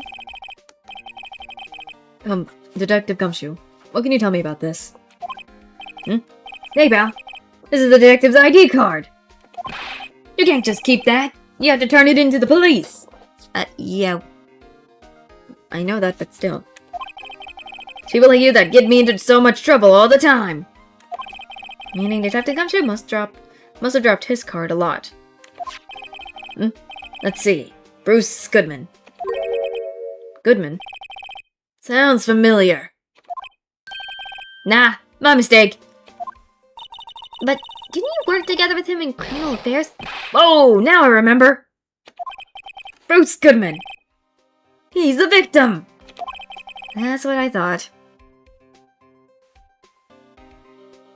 Sometimes I feel like Gumshoe, his adultness just happens to help, and it doesn't also help at the same time. Can you tell us more, Detective Gumshoe? Yeah, like, I want to know, does you have any information about Bruce Goodman? So, this ID card belongs to the victim? He was a detective like myself. Detective Bruce Goodman. Don't you think it's strange?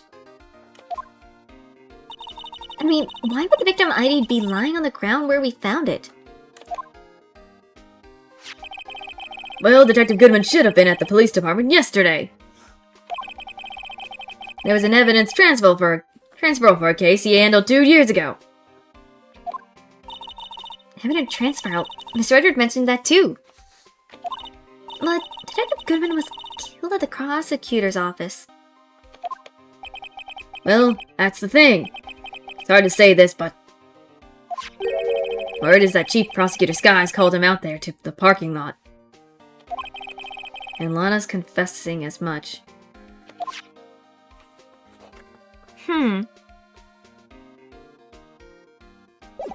Let's see, can we present anything else to him? Can I present this thingy? Because he might know something about this. Hey, that's the King of Prosecutors award that Mr. Edgeworth got yesterday! You were at the award ceremony, Detective Gumshoe? Of course, pal! I got an award for diligence myself! Oh, congratulations. I was wondering why this is the award a shield. Sorry, I'm messing up. Bleh. And why is it broken? Oh, there's a reason. I'll tell you what it is later. Apparently he's forgotten. But I was proud of Mr. Edwards for winning that award. Even with all the naysayers in the prosecutor's office. Naysayers. Must be because of the rumors. I guess...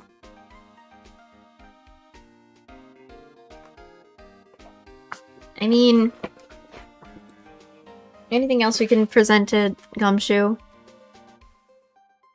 There's his knife.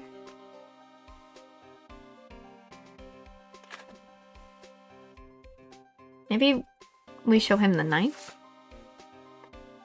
Let's see. Found in Mr. Edwards' car, stabbed with Mr. Edwards' knife, huh? What would drive Chief Prosecutor Skies to do such a thing? Wait, I mean, I'm sure of course someone else really did it. Someone who must have a grudge against Mr. Edgeworth. The car and the knife do seem a little too organized to be coincidence. Poor Mr. Edgeworth. What could have happened? We have to find out a little more about what's going on with Edgeworth.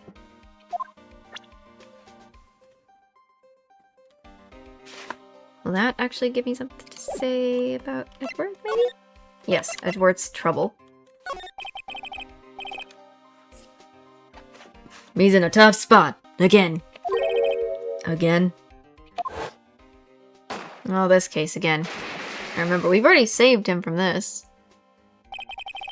Well, it all started with the murder of the defense attorney, Hammond. I mean, we saved him. But Mr. Edgeworth was found innocent. Listen, pal, there's always been rumors about Mr. Edgeworth. Forging evidence, making deals with witnesses. Nothing outright, but there were always whispered rumors. Ever since he was accused of murder, no one's whispering. They're practically shouting. But there's no evidence against him. Well, Mr. Edwards has always had unusual strong ties to department higher-ups. It's only natural that people would be suspicious. I had no idea he was under the gun. Anyways, This latest case has started a new rumor. People say the only reason he took this case is because he's aiming for the prosecutor's position himself. What? But I know the truth, pal. Nobody wants to be the one who has to prosecute the chief prosecutor. Mr. Edwards biting the bullet on this one. He's doing this all for us. And that's all I know about that. I'm not officially on the case, you know. Thank you.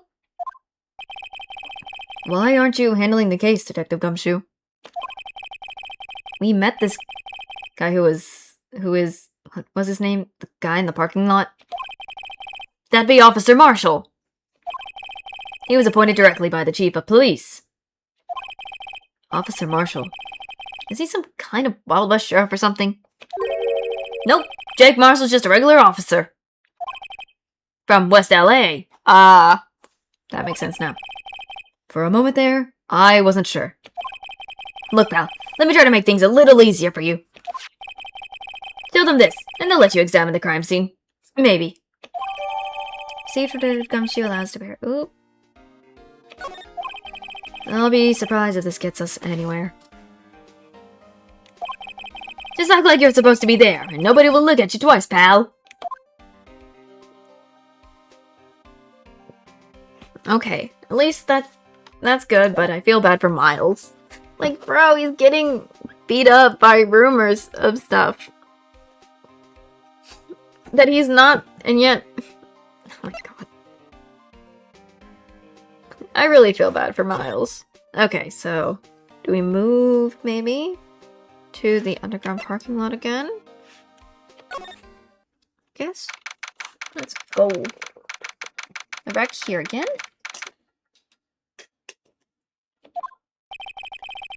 Looks like the investigation's still going. Now to be getting back to the shop. Sorry, looks like I'll be stuck in this pit till the sun sleeps. I'll see you in my dreams tonight then, baby. Oh, still here? Hello. Why the surprised look? Didn't I mention? I've got a boyfriend in the criminal affairs, too. What happened to the security guard? Oh, hello. Hey, what's wrong, Bambina? You're looking like a dog... Is it doggy, I guess? It's lost its herd. Jake Marshall. Strange guy to put in charge of a crime scene. I guess let me present this thingy I got. I mean, probably... I don't think we can be able to examine anything we don't do it with this thing from Gumshoe. So, let's present this. Would you mind reading this for me? What's this? I warn you, fan letters to me go right in the spittoon. It's a letter of introduction from Detective Gumshoe. May we investigate? Gumshoe. Oh, that old cowdog. He's holding a birthday party or something. Huh? Look, where it should say letter of introduction, it says letter of invitation. I think he just miswrote it. Wait, why am I getting all the defensive here? No worries, this proves it's from Detective Gumshoe. Better than a blood test. Guess I better let you in then. Why does he gotta be shaving in the midst of this? He's shaving with a thing that looks like a knife. Thank you, Officer Marshall. Oh, that's right. He's a patrolman, not a detective. Which reminds me. Hey, wait a sec. Isn't the crime scene supposed to be handled by a detective or higher? Well, folks. Clues are calling. Welcome to our gold strike. Be like the settler. Strike out for lands unknown. Manifest destiny. Let's have a hoot nanny. Supposed to say, is that right, hoot nanny? Note to self, police investigations are like settling land. Well, Mr. Wright, what do you say? I'd say I won't be needing this anymore. Crumpled and discarded. Oh my goodness. He just discarded that like it was nothing. Well, can we talk to this Marshall dude? I think it could be interesting to talk to Marshall, but... Yes, let's talk to him about the victim. Officer Marshall, could you tell us about the victim? Okay, random trinket. Good men always die young. Remember that, partner. Could you be a little more specific? Bruce Goodman. He was a detective, right? Well, well, aren't you a feisty doggy there? Now. Detective Goodman was stabbed here at 5:15. The smiling Madonna told me the tale. I think he means the witness, Miss Angel Starr. One stab to the chest. Fine piece of work. Is here the autopsy report. Okay, death due to blood loss, one knife wound. Died within an hour and a half of 4 p.m. Was my sister involved with the victim in any way? Funny you should mention that, Bambina. Chief Prosecutor Skies and Detective Goodman had nothing in common at all. What? Nothing in common? They apparently worked together on a case a few years back. So there's no motive. Goodman wasn't a particularly gifted detective. That's one reason why he didn't do much work with the chief prosecutor. But my sister called the victim here on the day of the murder, right? Here, to this parking lot. So it seems like calling an unarmed man to a shootout at a high noon. Oh great, I'm thinking about... Because he said high noon, I'm thinking of Cassidy's ult where he says, it's high noon. I don't know why I brought that out of nowhere. That's not even part of this. My bad. Goodness. I don't mean any offense, but... Officer Marshall's, you're a patrolman, right? Not a detective? You call me out?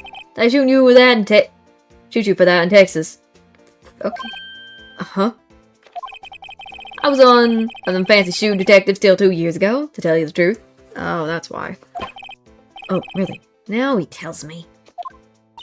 But you were a patrolman now, so how can you be in charge of a crime scene? None gets value, does it, Bambina? So, why are you in charge? No reason. We're just short on hands right now. I'm keeping an eye out in the meantime. That's odd, though. Detective Gumshoe was saying he had nothing to do. Nothing important, at least. He's nothing but a sad old cow dog that can't find his tail. Maybe it's because he runs with that Edgeworth, eh? Edgeworth?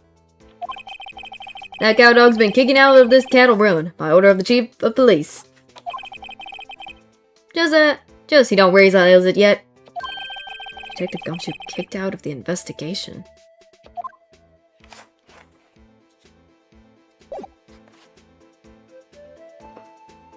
I guess let's look more around the car. Yes, there's something over there we didn't pick up. This looks like a cell phone. Scientifically analyzed, I would suggest this belonged to the victim. I can't think of anyone else it could belong to. What's so scientific about that? Should we check it out? I mean, we should check it out just in case. Let's just... Right. Let's check it out.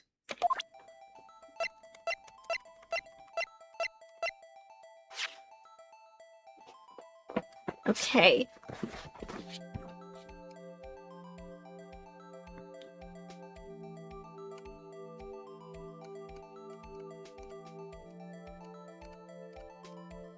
I'm trying to figure out how to open this.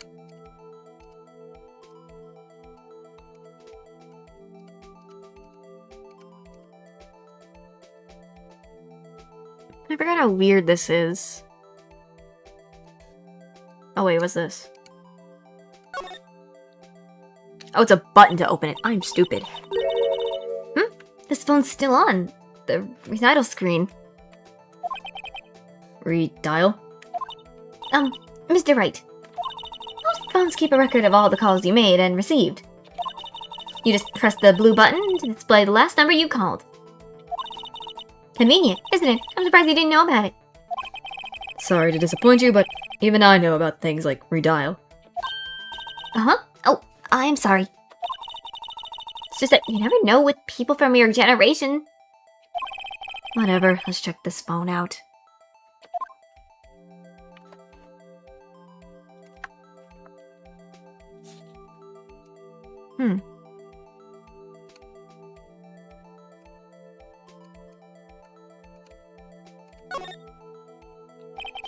Now to see who the owner of this phone called last.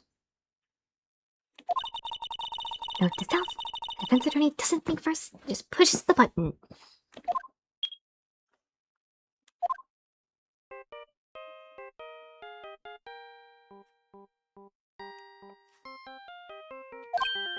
What the? Hey, that song, I know that.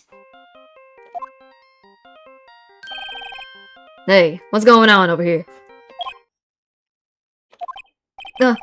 Sorry. I see you, partner. You pressed redial on their phone, didn't you? Okay, you don't need to look at us like that. Well, yeah. Whose phone is this anyway? It's on the ground over there. Whose is it? I belong to Chief Prosecutor Sky. What? It's my sister's. She apparently dropped it when she was taken into custody right after the crime. Look, last call was made right when the murder occurred. Looks like she was fixing to call someone. Yep, she only spoke for a few seconds according to this. Who did she call? No idea. Sorry, partner. Now I got a question for you, partner. I heard a phone ringing just now, one of those new fangled ringtones. Oh, that's, oh, I'm sorry, that was my phone. What? Your phone? Yeah, it's kind of, strange, but... Someone called me right as we picked up the other phone. Wrong number. I hope you're not lying. I'll shoot you for that in Texas, partner. Not again with that. Uh-oh, I enticed the wrath of the Lone Star Patrolman. Property of Lana Sky last call made at 5:18 on the day of the murder. Interesting. Let's examine more.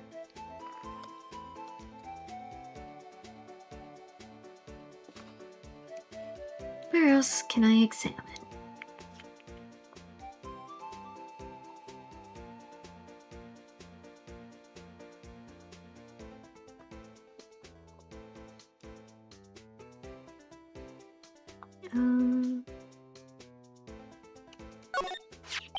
Oh, I went into the inside of the car. Let's see. What's this? Looks like a note of some sort. Look, something's written on it. 675. You're right. Let's see. 67S 12-2. Oh yeah, it's 67. I thought that was a 5, not a 7, not an S. Whoopsie. My bad, and it has Goodman's name on it. There's a name printed on the paper above that. Goodman.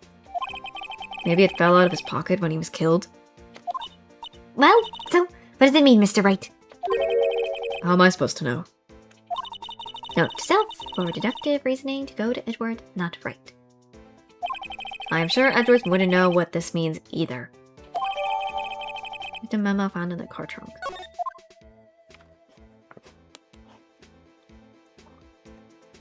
The way she just says that is just kind of like, bruh. How else are we supposed to, you know?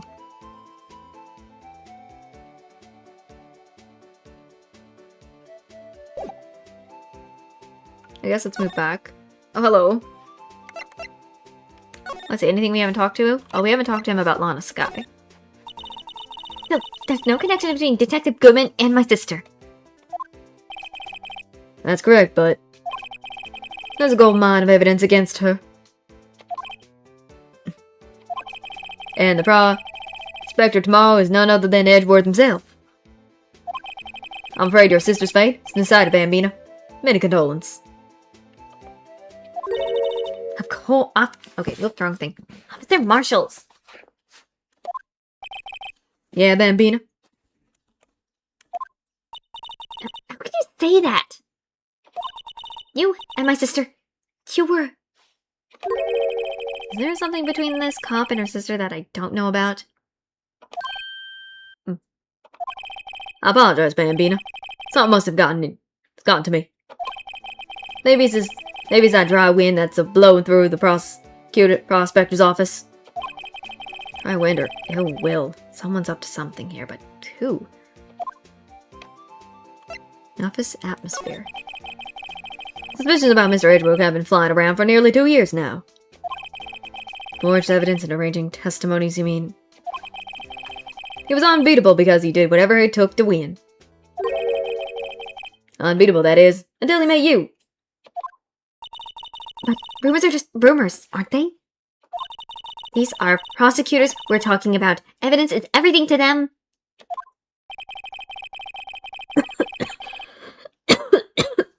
Yeah. Some of my air got caught in my throat, almost like I almost had a wrong pipe for a second. My bad, excuse me for coughing. If you follow the rumors about Edward to their source, you find one person. But they're off limits. Untouchable, you might say. One person. Who? I hate to say this, but it's your sister, Bambina. Chief Prosecutor Lana Skies. What? My sister? Edward couldn't rustle all those cattle by himself. Some people load their guns with bullets, some load them with deals. What? You're saying Edward was making deals to win trials? Where there are gunshots, there's bound to be bullets. Gunshots, excuse me. That's what the old timers say. There's a big old secret hidden around here somewhere. Everyone knows it. Is that why Detective Gumshoe was taken off the case? Did they target him because he was close to Edgeworth? So, well, how are we doing, Mr. Wright? I guess we got some clues. We have an autopsy report, a note from the victim, and a cell phone. So, you think we'll be okay? Well, the one thing still bothering me is that Lana is confessing to the crime. She said she did it. No problem. I can guarantee that she's not the criminal. Oh, by the way, Emma, Yes? I know that song your phone plays when it rings. What?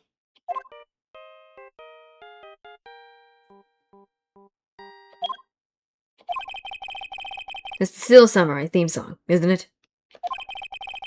That popular TV show for kids. The phone that rang earlier wasn't mine. It was yours. At 5:18, just after the murder took place, your sister called you, didn't she, Emma? I'm sorry. Can you tell me what you talked about? She hung up right away. I see.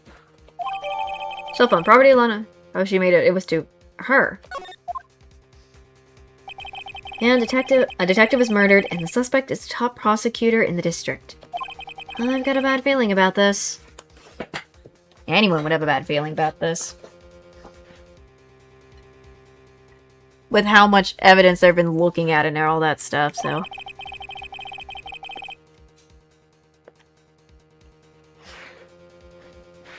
So it makes sense.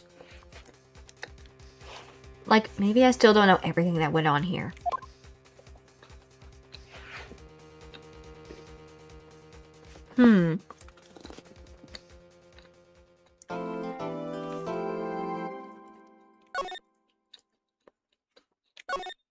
Save time. Save it twice.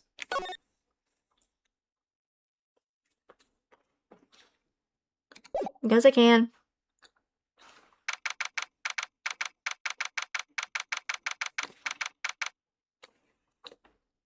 We're back at the court.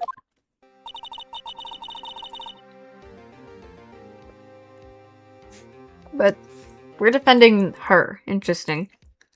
I don't know what it is about her outfit. She gives military vibes to me. I don't know why.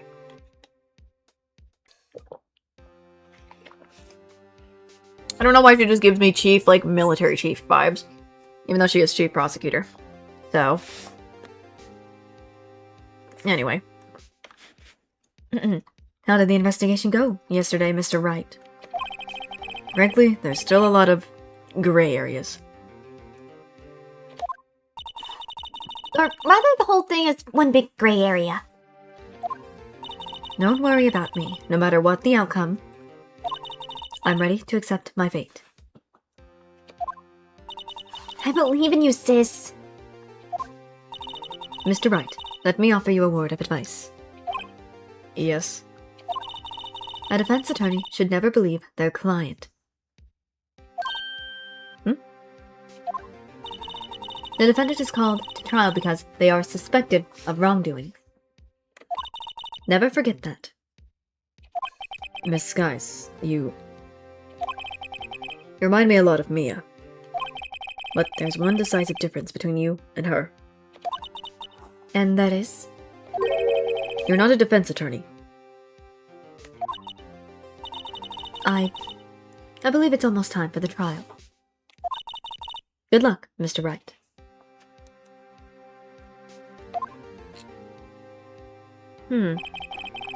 My first trial without a Fae helping me. No one's going to bail me out this time. I'll be alone in there. So, I have to discover the truth all by myself. Let's do it, Mr. Wright. I'll be with you the whole way.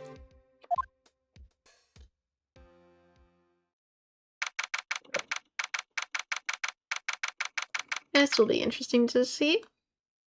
Court. Okay. Court is now in session for the trial of Miss Lana Sky. The defense is ready, Your Honor. The prosecution has been ready for a while, Your Honor. Edgeworth. It's been 2 months, but I haven't been in a courtroom since this trial. I hope that the personal feelings would not be a part of the proceedings today, Mr. Wright. I will choose the path I think is right, regardless of what those around me might say. The judgment to be made here is in our hands, not those of anyone else. Very well, Mr. Edgeworth. Your opening statement, please. Chief Prosecutor Lana Skies had committed an unpardonable Crime, excuse me. Not only this, but she was rash enough to commit it in the prosecutor's office lot. Wow, he's much more forceful in person. I suddenly feel like confessing to everything. However, she will now pay for her rashness with her life. There was a witness to her crime. A professional witness. Then call your first witness, Mr. Edgeworth. The prosecutor calls its first witness, Miss Angel Starr, to the stand. I was gonna call her Angela for no reason. The cop-up queen. The cop-up queen. Haven't I seen you somewhere? You'd order the caviar lunch, right? Oh, caviar! I've never eaten caviar before. The judge is really wolfing it down. And for you, I have a fiesta bowl. Thanks. Will the witness state her name and profession? Ah, and you, sir? Did you order the fingerprint lunchbox? It is too early for lunch. Your name and profession, please. Well, Your Honor, how does it taste? So this is what everyone raves about caviar. It is so tasty it hurts. I always thought caviar tastes like pickled tapioca. What the heck does pickle tapioca taste like? That's weird. Why would that even be a thing? Name, profession, now. Me? The name is Angel Star. Don't go forgetting it. I find myself running Lunchland these days. Is that what you wanted me to say, Mr. Edgeworth? Very well, witness. Please describe the incident to us. The prosecution will wait. I have not finished eating. Hurry it up. Oh my god, what is with the judge? Judge. What in the world? Oh my god, this judge needs to... Very well, Mr. Edgeworth. As you know, we usually call on the police to provide a description of the crime. Your Honor, as Mr. Edgeworth has said to the court, I am a professional. Huh? What exactly does that mean? Until 2 years ago, Miss Angel Stars was a special investigator with the police. Oh! So that's why she said... That's what that means.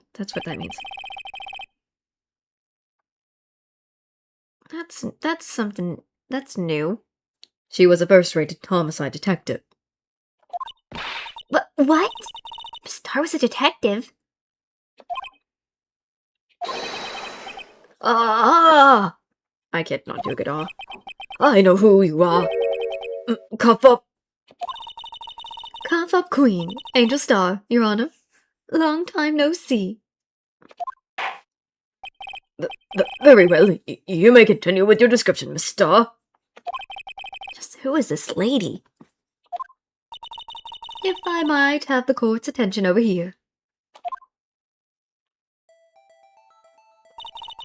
The parking lot at the prosecutor's office is divided into 2 blocks. A block is for the prosecutor's office personnel. B block is for visitors and clients. Chain dividers separate the 2 blocks. I said buildings, my bad. Whoops. I suppose that's to keep visitors from taking up prosecutor space, yes? The crime took place by a car in the back of A block, in the car's trunk. The killer stabbed the victim with this knife and went to drive the body out. Unfortunately for her, there was a witness, and an arrest was made on the spot. And who was this valiant witness? Why, it was me, Your Honor. Parking lot floor plans. Edgeworth's car. Witness, did you see the very moment of the crime? Of course, Your Honor. Immediately after that, I apprehended the chief prosecutor. It seems rather cut and dry, doesn't it? Well, Mr. Wright. I can't agree on principle, Your Honor. It seems that some poor losers are unwilling to accept the truth, Your Honor. Shall I proceed to crush what little hope they have remaining? If you can, then give them your worst, Miss Starr. Wait, are they talking about me? Yes, we're doing testimony. Witness account. I mean, she is the witness by the looks of it. Somehow, I always knew a day like this would come. I was on my way to deliver a lunchbox to my boyfriend, when I sensed something. Perhaps it was my finely honed detective intuition at work. Through the wide fence, I saw the chief prosecutor standing next to the gardener's car. Next to a garnished car. Whoops. The chief prosecutor was holding a knife in her right hand. Then she thrust the pointy tip of the knife into Detective Goodman's chest.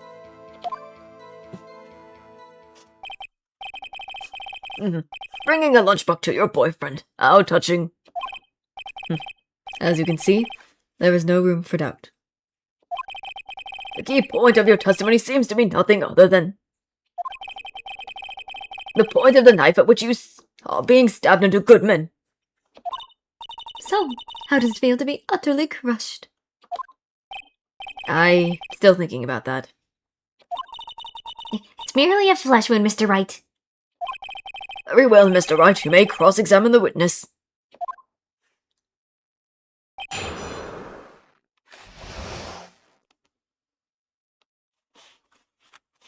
Okay, witness.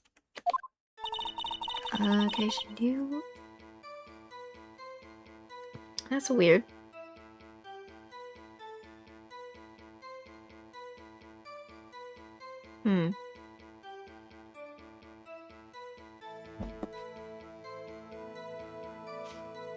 I feel like how? My question is how she knew. Doesn't make any sense in my opinion. So let me hold it on this part. How did you know? I respect the prosecutor's basic abhorrence of crime. Yet their methods are ugly and twisted. Twisted methods will always lead to tragedy. The lunch lady's uniformed opinion is duly noted. Given that they are used to erasing inconvenient evidence at their whim. I like how she flips back and forth between her eyes. Telling off detective that knew too much is merely an extension of that. Miss Stars, do you have something personal against prosecutors? I thought that I had found my dream job when I became an investigator. And if I hadn't been laid off by those prosecutors over there, I'd still be one. Laid off? She was fired?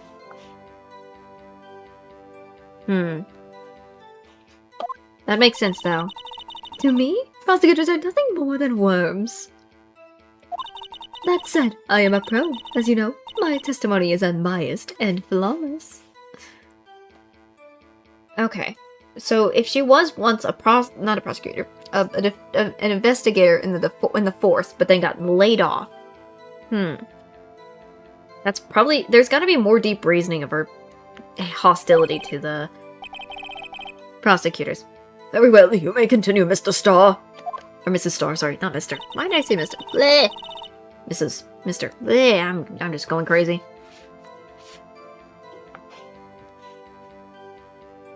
Yeah, she said she was gonna deliver it to her boyfriend.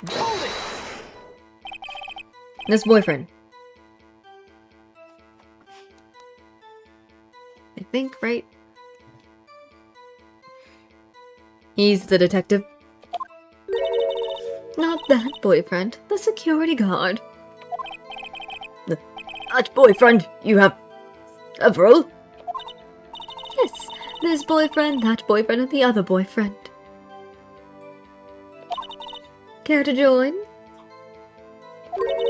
The yet another boyfriend position is still open for applicants. I'll stick with the lunches, thanks.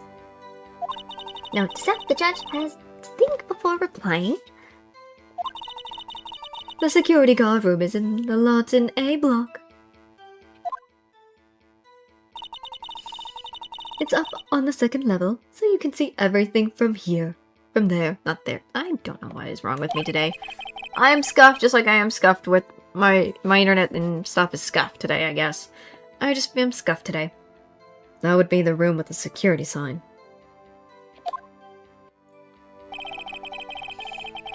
Incidentally, did you bring your lunchbox by car? Since I'm a visitor now, I park in B block. So she was in B block when she witnessed the crime.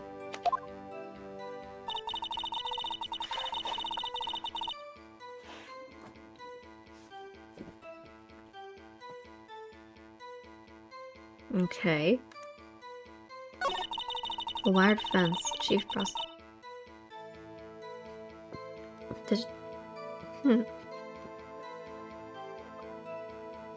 Something about this doesn't seem right. By Garner's car, you mean? Mr. Edgeworth's car, yes. Mr. Edgeworth's? Incidentally, the knife with which the victim was stabbed was...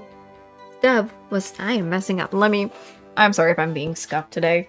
It's just yesterday stuff was going on and I guess it made me scuff as well with all this stuff happening.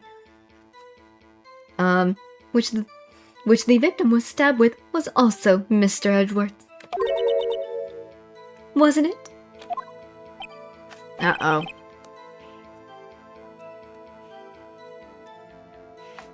Indeed it was. What an odd case this is. I mean, this is very, very odd. And the person you saw, you are sure it was the defendant? I saw her from no farther than 30 feet away. I am certain it was her. If she's telling the truth, we're doomed. Let's just do what we can. Even if we don't have any proof, we can always nitpick. Witness, in your testimony, you clearly stated the following. Prosecutors are nothing more than worms. Ergo. Not the ergo. You are a biased witness. You might want to keep those silly opinions to yourself in the future, rookie. Huh? Rookie? Unless you are willing to risk the consequences of doubting me. I'll fry you like a fritter crisp on the outside, chewy on the inside. Whoa! That was out of nowhere. That was inspiring! I believe I heard that tagline somewhere. You could cry plagiarism. I may be regarded to the lowest point of lunch, lady, but my instincts are honed. Oh. What in the world? A photograph you took this? The moment I witnessed the crime, my reflexes took over, and snap, I took a picture. In fact, one of my lunchboxes is rigged with a camera. I suppose that's more exciting than just hanging it around your neck. Witness, why am I only seeing this photograph just now? Think I show it to you? Prosecutor? Think again. My boyfriend works in the photography division of criminal affairs. Well, this is the most certainly the defendant. Photograph added. Okay. Oh, that is unmakingly Lana Sky. So, what was the defendant doing at the time?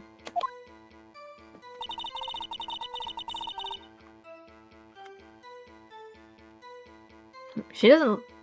She's not holding a knife, though.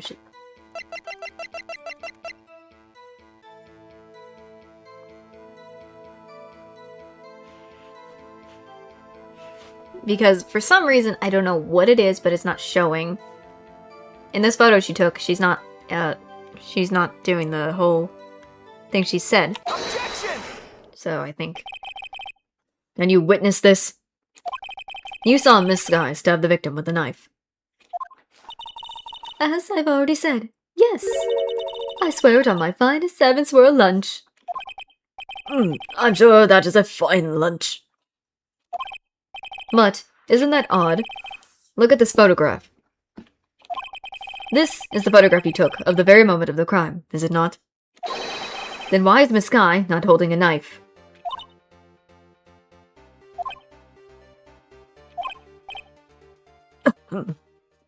Mr. Edgeworth, your thoughts? Objection. That had to be the weakest objection ever, Edgeworth. Yet, it was still stronger than your feeble mind, Mr. Wright. What in the world? What do you mean, Mr. Edgeworth? This photograph was not taken the moment before the stabbing. This was taken the moment after the stabbing. Objection! And how can you tell that? Blood spatter. Huh? See the dark crimson stain on the chief prosecutor's coat? But it's a black and white photograph. Oh, yes, it's hard to tell, but this could be blood. Well, Mr. Wright, I see no problem here. No problem, except you. Oh, okay, no problem, except you. I thought it was Phoenix saying that. But Mr. Wright, are you doing... Are you I'm just going to sit there and take that kind of abuse. Ugh, got a better idea.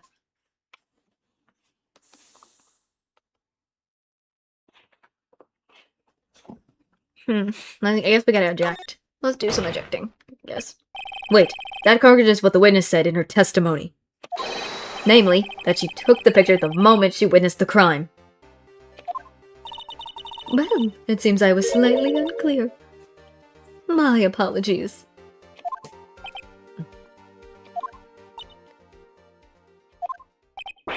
That's it. If you run out of lunch, you order seconds. Problem solves.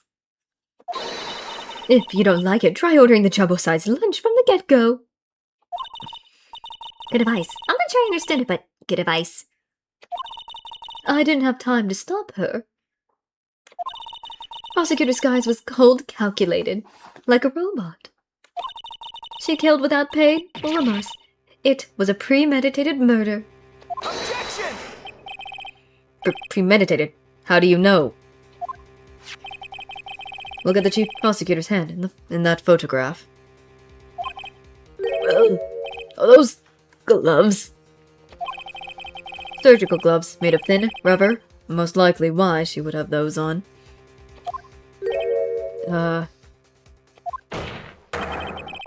If it was not premeditated, she would not be wearing those gloves.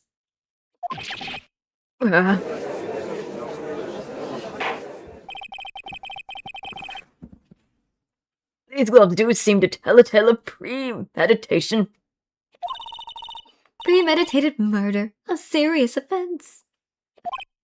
Witness, add this to your testimony.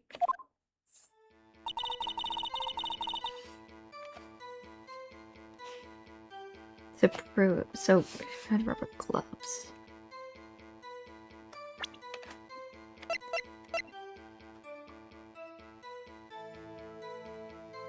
I mean, do we have to show the knife or something? We know it has no prints because of the gloves.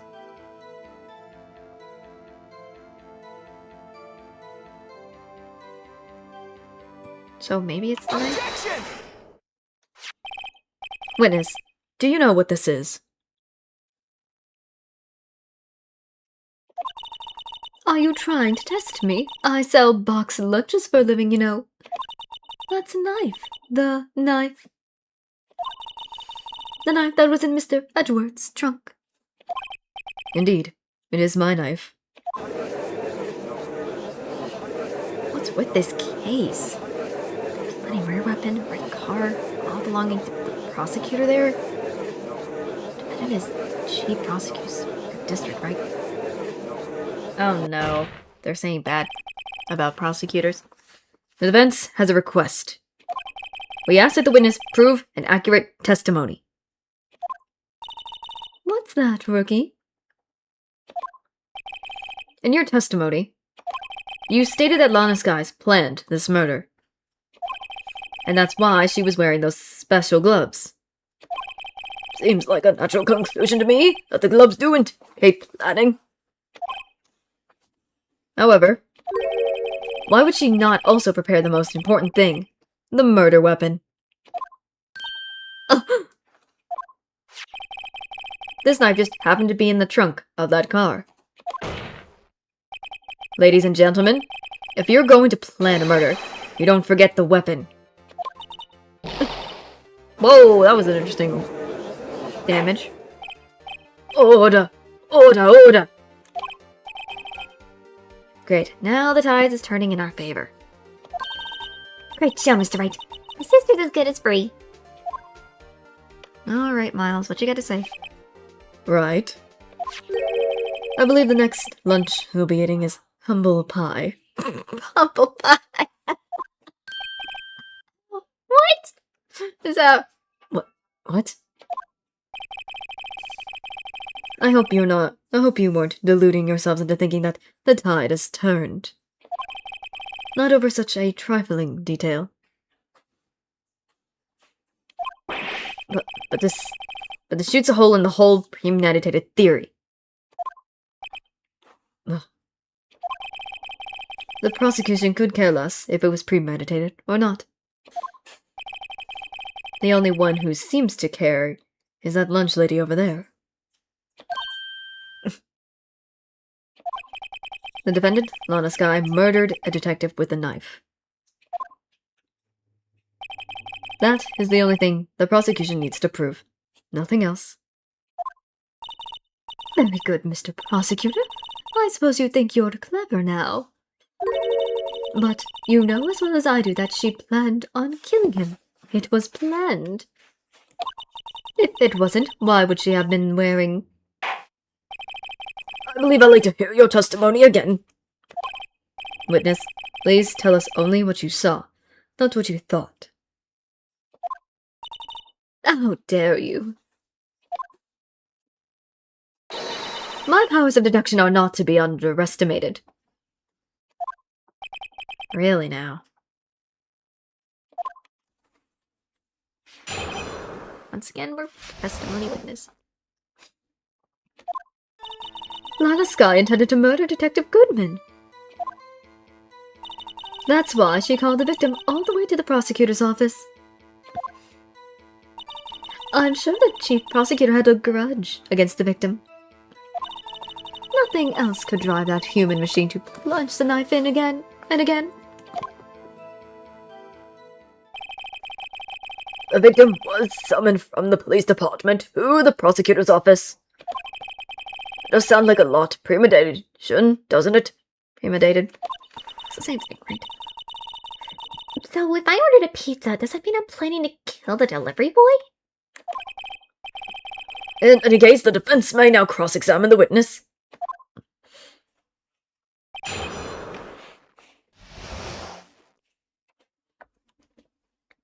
Okay.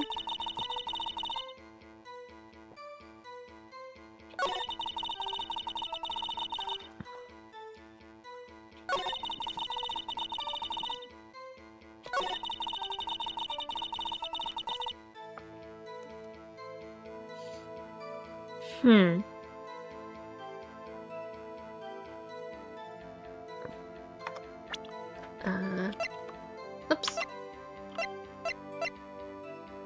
One knife wound, so it's got to be with the one knife wound, because she said over and over, but he died to one knife wound from his autopsy report. So I'm going to do the autopsy report. So, you say she stabbed him again and again, but you couldn't have witnessed that. Are you testing me? Then I'll test you. With my moss surprise. I'm afraid the moss is growing under our feet as we wait. Miss Star.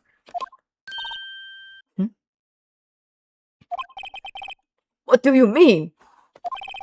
I shouldn't have to explain this, but take a look. The autopsy report states that death was due to a loss of blood from one stab wound. You're right. Good show, Mr. Edgeworth. What a hunk! He's my hero, really! What about my objection? No one noticed. Well, witness. You got the crime scene set right. Oh, thanks. I always believed that no one could ever mistaking ketchup for blood. But now I realize that such mistakes are possible. So, you're saying you mistook something for blood? When she lifted her knife, I thought I saw blood at her breast. Splattered blood from her victim. That's why I thought she must have stabbed him at least twice. And tell us what you saw that through. You saw it was blood? Testify. Okay.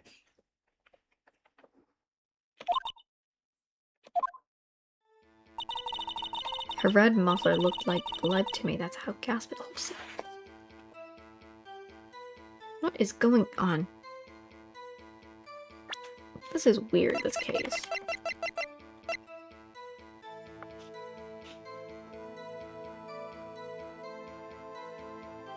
Objection! Miss Starr, I demand an explanation. Up there is Edgeworth. The witness is clearly not suited for detective work. What? The suspect was not wearing a scarf or a muffler of any kind when she stabbed the victim. And you've proven it yourself with this photograph. Huh? But that can't be! Only a professional lunch lady could be so utterly clueless. Congratulations. Perhaps you finally found your true calling in life. Harsh words, but good. In the end, Mr. Edward prevails. What was my objective? Chopped liver? Or objection? But it was there. A scarf. No, not that, but something red. Really? Well, no. Where were we? The witness had given us an entertaining interlude, but back to business. What? Very well, witness, continue your testimony. You saw the crime and apprehended the suspect. Tell us about that. Very well. I do remember some things accurately, at least. Ultimately, we couldn't shake the most important part of her testimony. Most important part? The part where your sister stabbed the victim. Next testimony might just be the moment of truth.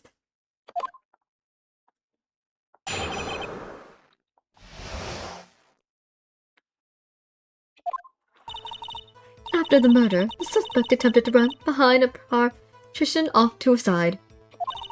A colleague caught her, explained her rights to her, and arrested her on the spot. Yes, when I arrested her, she mentioned the muffler.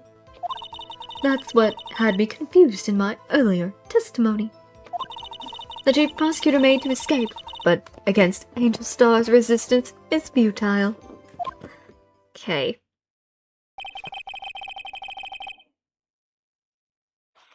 What in the world am I hearing?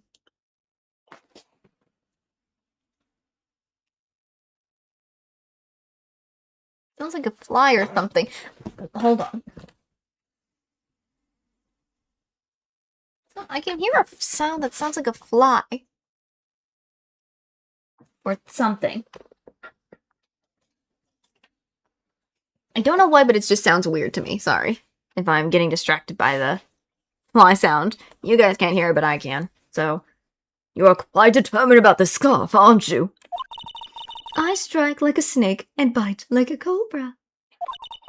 That's me, Angel Star.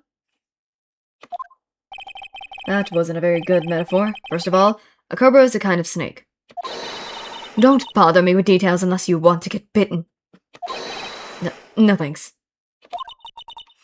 Note to self, Mr. Wright is weak against poisonous snake bites.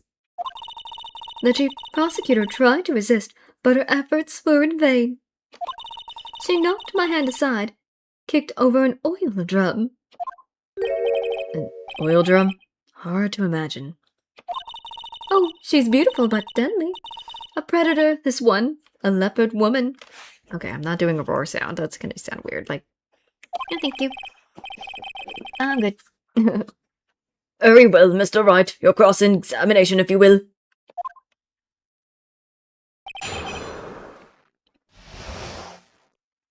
Okay. Attempted to run behind side. Caught her, explained her rights.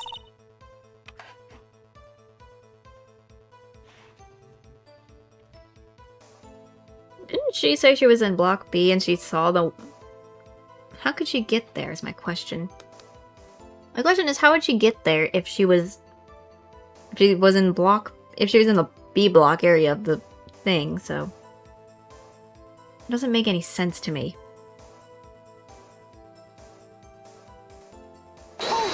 Let's try that, maybe. Let's see. You said quickly. Were you close to the suspect? As I just said. I was only 30 feet away from her the whole time. Maybe I should press her for more details. I mean, let's press her because the floor planning And everything. I like to see this on the floor plans, just to be safe. The lunch lady's car was... She was a visitor. Yeah, she was a visitor. Thus, she was parked in Block B. So, you witnessed the murder from here? That would make it about 30 feet from the car, yes. Is that correct, Miss Starr? Yes, that's right. But there was a chain link fence in front of you. I went over it, of course. Amazing, the cup of Queen Lunch Lady athletes indeed. It would have taken her a little time to climb over the fence. So she couldn't have gotten to my sister that fast. Yeah, the fence was about 9 feet high too. Kinda did look real high. So, how did Miss Sky not get away?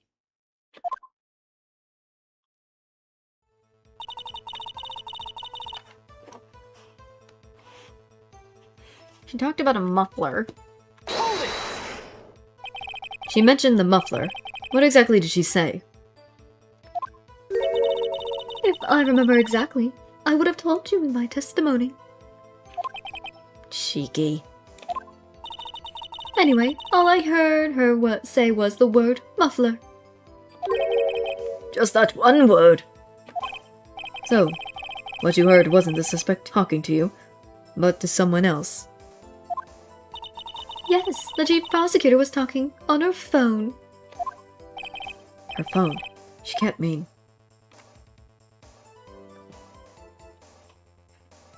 I guess we gotta ask her further. If she talks about the phone, we have the cell phone that we found, so... Let's ask further. By phone, do you mean this cell phone discovered at the crime scene? Yes, ultimately. Ultimately. My memory. It's like a salmon heading upstream, you see. Oh, the court doesn't see, Miss Starr. The chief prosecutors first attempted to use the phone hanging on the wall. On the wall? That's right. Near the car, there was an emergency phone on the wall. Apparently, it was out of order. And so she used her cell phone? Indeed, the emergency phone was out of order that day. Good witnessing, witness!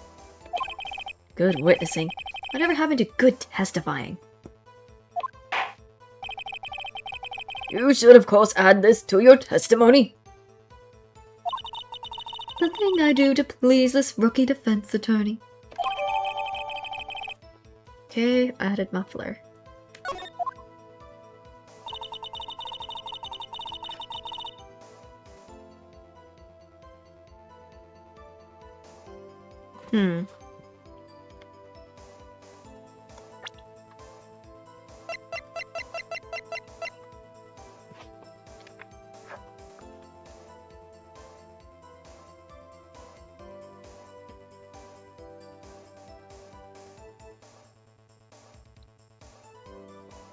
I mean, it might be this. Right? The floor plan, because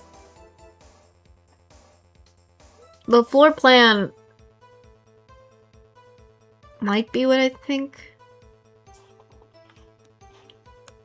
In all case honesty, because if she leaped over, I don't know, it's just, I don't know, something about the floor plan just makes me curious more. Miss Starr, I have to conclude that you do have a personal grudge against Miss Lana Sky. Objection! The witness is a former detective. Her testimony is unmarred by personal bias.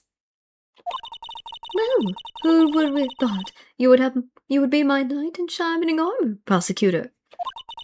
You who, together with the chief prosecutor kicked me out 2 years ago. Well, Miss Starr, this is a fatal contradiction with your testimony. How do you explain this? I don't know what you're talking about. Mess with me, and I'll make you cough it all up. Guess that's why she's cough up queen. Let's look at the floor plans. You said you witnessed the crime from this point. However, if that's true,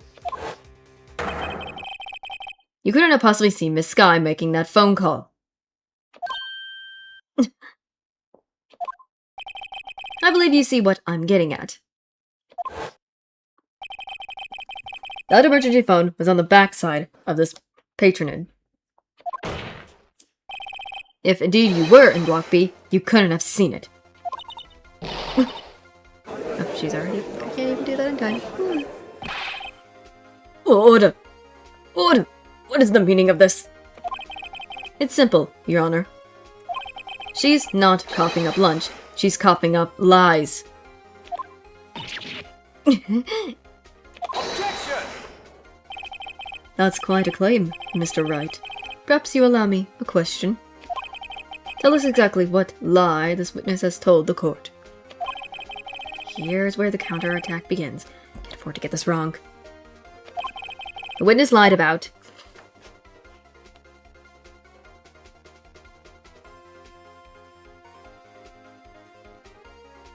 what she saw.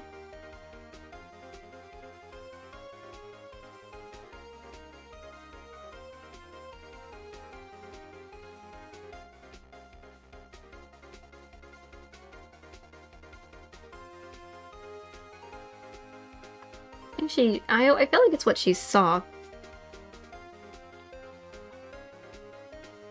That's the only thing I can think of is what she saw, because I don't know, I don't think the order of events not be right either, because that's gonna really, and then where she saw it was not right. So I'm gonna say it's just what she saw. Or no, actually, maybe it's where she saw it. Maybe where she saw it, maybe. I thought it was where, I thought it was what she saw, but then again, I was like, I rethought about it and I was like, wait, what about where she saw? Miss Sky tried to use the emergency phone, but it was out of order. What is significant about this fact?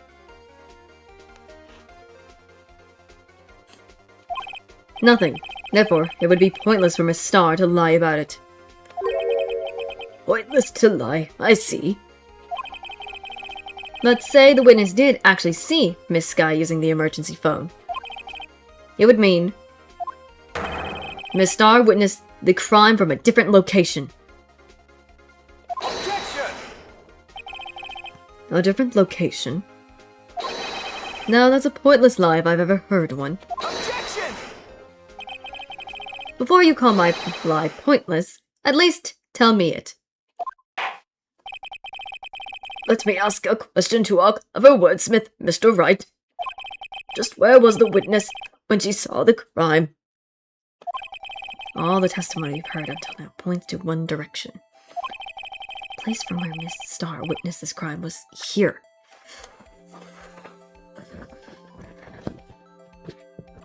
Wouldn't it be...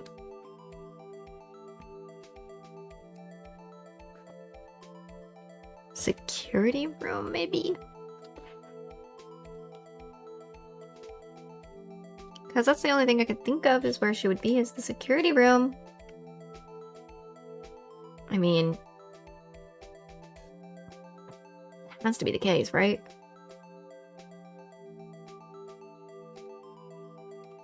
Take that! Try that. This is the only place where she could have been.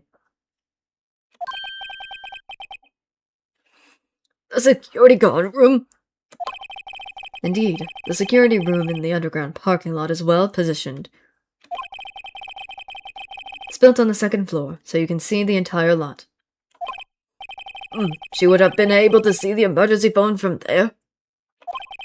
But why there? There are many other places where she could have seen the phone. Not in this case, Your Honor. The witness, not being part of the prosecutor's office, couldn't park in A block.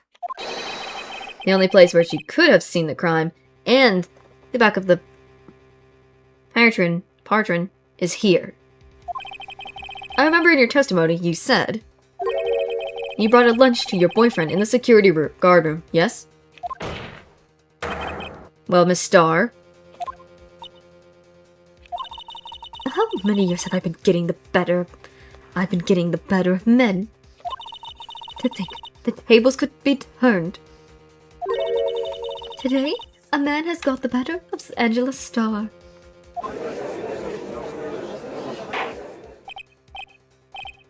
Order! Order! Witness! What have you done? You used to be a detective. You should know better. I'm not turning back. The guilty will be punished. And I'll do what I must to make sure justice prevails. The guilty? Is she talking about Miss Sky? Mr. Wright, doesn't this strike you as odd? Why did Miss Starr lie? Doesn't make sense. Why? Sorry. Huh? She couldn't have just said she saw the crime from the security guard station.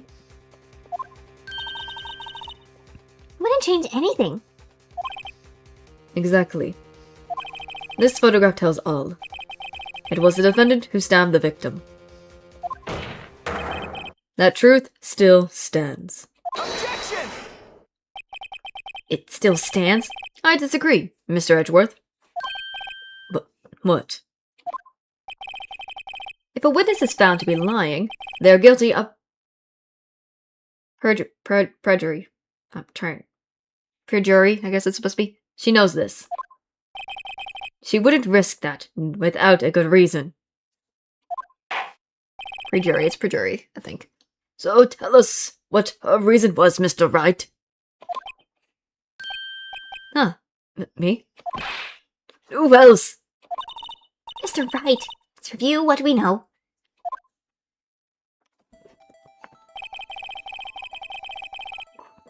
Miss Starr witnessed the crime from the security guard station. But she lied and said she saw it from Block B.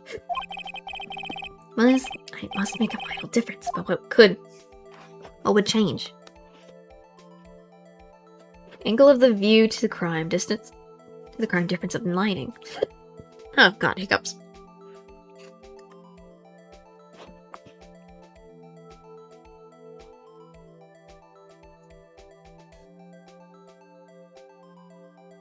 Wouldn't it be the distance? Because you said 30. Oh god, I got hiccups. Oh, I hate hiccups. Great. Or maybe not.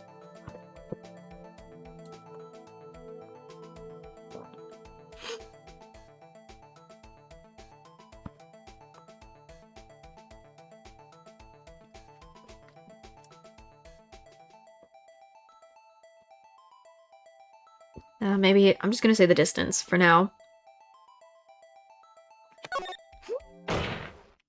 Yeah. It changes the difference between her and the scene of the crime. Hiccups, and I hate this. Why did I have to have hiccups now? Excuse me. My condolence, Mr. Wright, but one look at the floor plans, and it's quite clear. The distance between the scene of the crime and the guard station is 30 feet. I don't see how that would change what she could see. Objection! What she saw is not in question here. What matters is the time it would take her to reach the scene of the crime. Sorry. It's because I'm getting messed up by hiccups.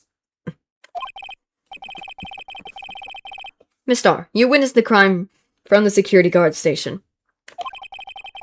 Now, how long did it take you to go from there to the scene of the crime where you arrested Miss Sky?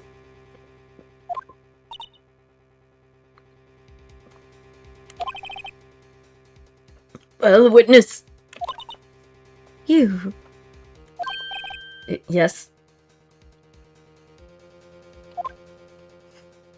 What in the? You've ordered the squid wheels, right? The quality of my lunches has gone from low to inedible. I was bringing a PB&J lunch with fresh berry jam to my boyfriend. Boysenberry for the boyfriend. He wasn't in the station, so I waited. I witnessed the crime from the glassed wall station.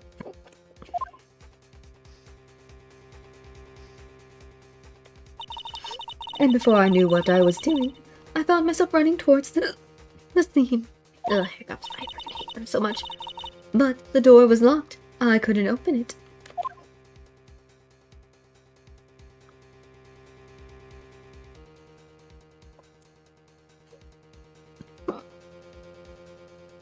Why not hiccup? That's why I had to go through the visitors' parking in Block B. That's quite a detour.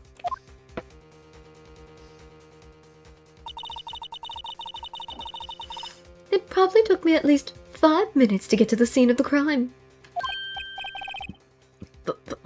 5 minutes? This changes things considerably. But it was that woman over there in the defendant's chair who stabbed him.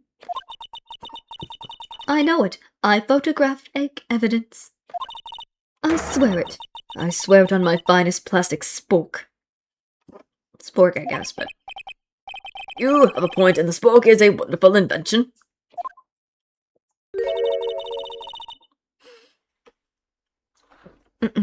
Would you like another caviar lunch? Absolutely. Uh-oh. Dang it, hiccups. Excuse me if you hear me hiccuping. Today had to be the day I had hiccups, huh? Mr. Wright, you have to do something. Without any evidence to stop this.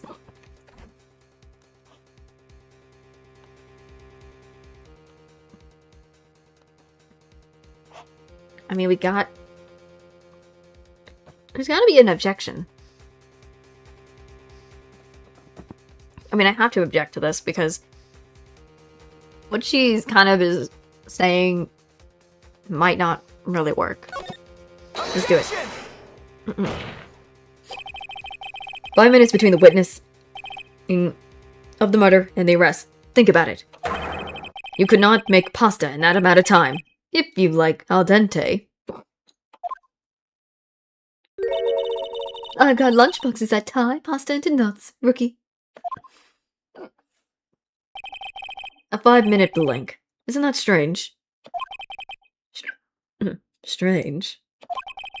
If you were a criminal, what would you do with 5 minutes, Your Honor? Well, I guess I'd flee the scene. Hey, don't get the wrong idea, I didn't kill anyone. God. But you have the instincts of a killer. You would run, but this time was different. Miss Skye dawdled at the scene of the crime. She even had her picture taken. No true criminal would act this way.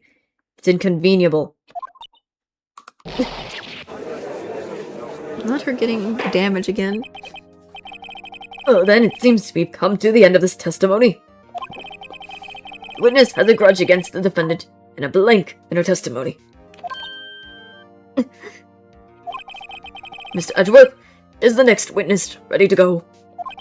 Unfortunately, I appear to have overestimated this witness on account of her professional history. We did it. We screwed that. Get that can shut, Mr. Wright. That was too close. I'm afraid that the Cop-Up Queen has been dethroned. And with that, court is adjourned.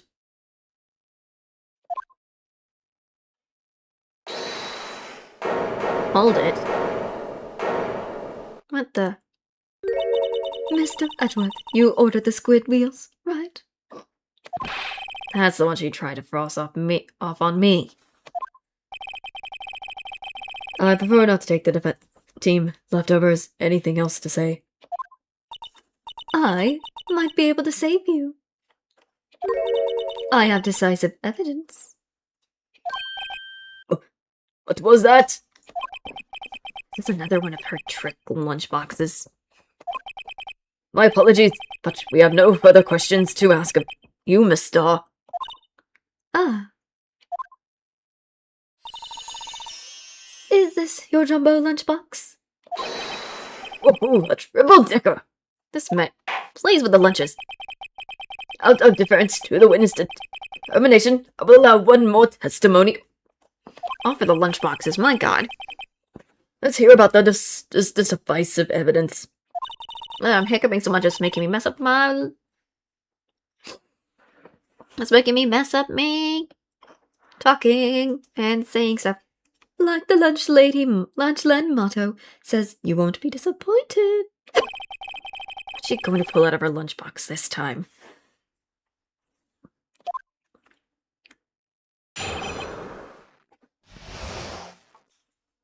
Okay.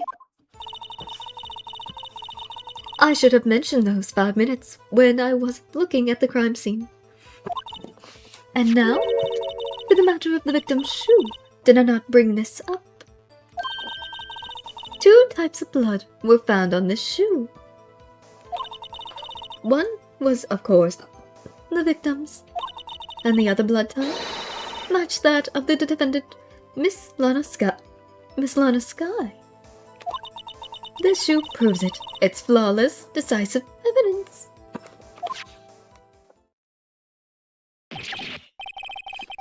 What? There was blood found on that shoe?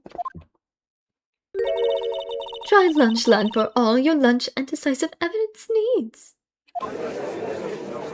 Objection! Witness, what's the meaning of this? Why is this the first time I've heard this evidence? Simple, as I've already said. I don't trust you with evidence, Mr. Edgeworth. Excuse me. Hiccup is annoying. I really do hate when hiccups happen. Excuse me. That's why I took the liberty of investigating this myself. Wouldn't that be bad? And you had blood tests performed? Didn't I mention? I have 3 boyfriends in forensics. In any case, Your Honor, I can accept this as evidence.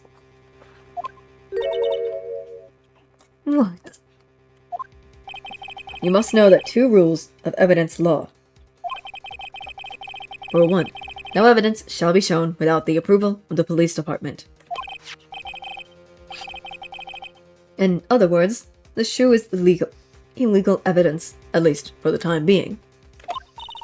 Is that right, Mr. Wright? It seems so, as we're sure celebrating. Not so fast, Mr. Edgeworth. Don't forget, I used to be a detective. As I mentioned previously, this shoe has already been tested by a member of the forensic department. As you can see, it was approved by the police department as of today. Even the general public can produce official evidence, Mr. Edgeworth. Excuse me for hiccups. Edgeworth is not happy right now. Is that right, Mr. Wright? It seems so. Asworth is looking pretty sullen. You could at least study some evidence law, really. The prosecution complaints now withstand. It appears that this evidence satisfies the first rule of evidence law. However, it seems you have yet another court count against you, witness. Anything to ensure that the guilty are proven or properly judged. Wyatt enamel shoe bears trace of blood from Goodman and Lana Sky. Okay. Very well, Mr. Wright. You may cross-examine the witness. How far do we need to cross-examine her? She keeps like, there's so much cross-examining. Woo.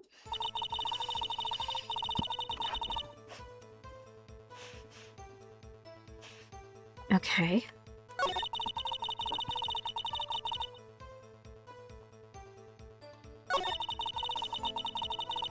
Okay, found on the victim. Another blood type. This shoe proves it. Hold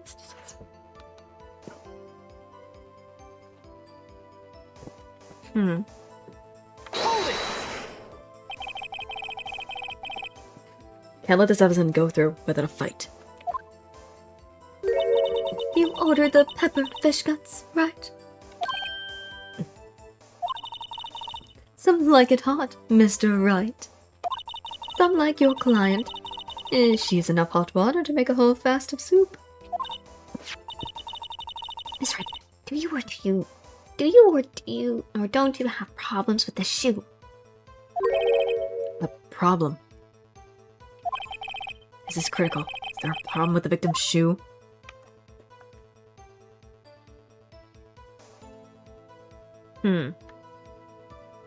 There has to be at least a problem. So, if I'm not imagining things, I'd say this is one critical problem with this evidence. A clear contradiction. That gleam in your eye. You're still young, rookie. I'd give you a peppered fish guts now. But you couldn't take the heat, could you? Let's hear what Mr. Wright has to say. What is contradictory about the victim's shoe? Oh god, I gotta look around.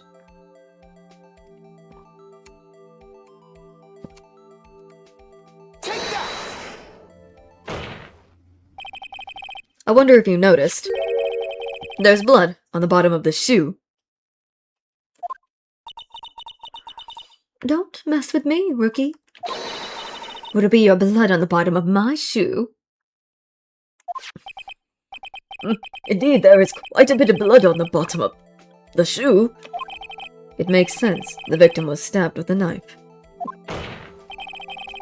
What possibly could be contradicting about the blood on the bottom of his shoe?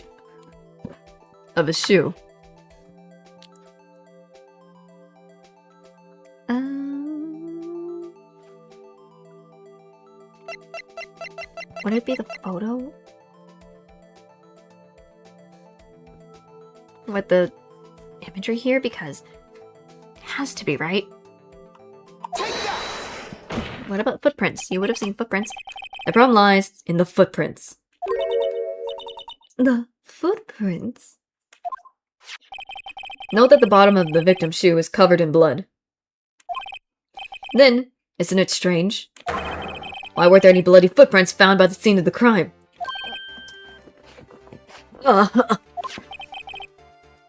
As you can see, there were no traces of any such footprints at the scene of the crime.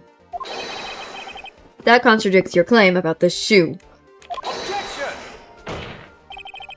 This picture only proves part of the floor, so there could have been bloodied footprints. Objection! Then where are they, Mr. Edward? Because we checked the scene and found nothing of the sort.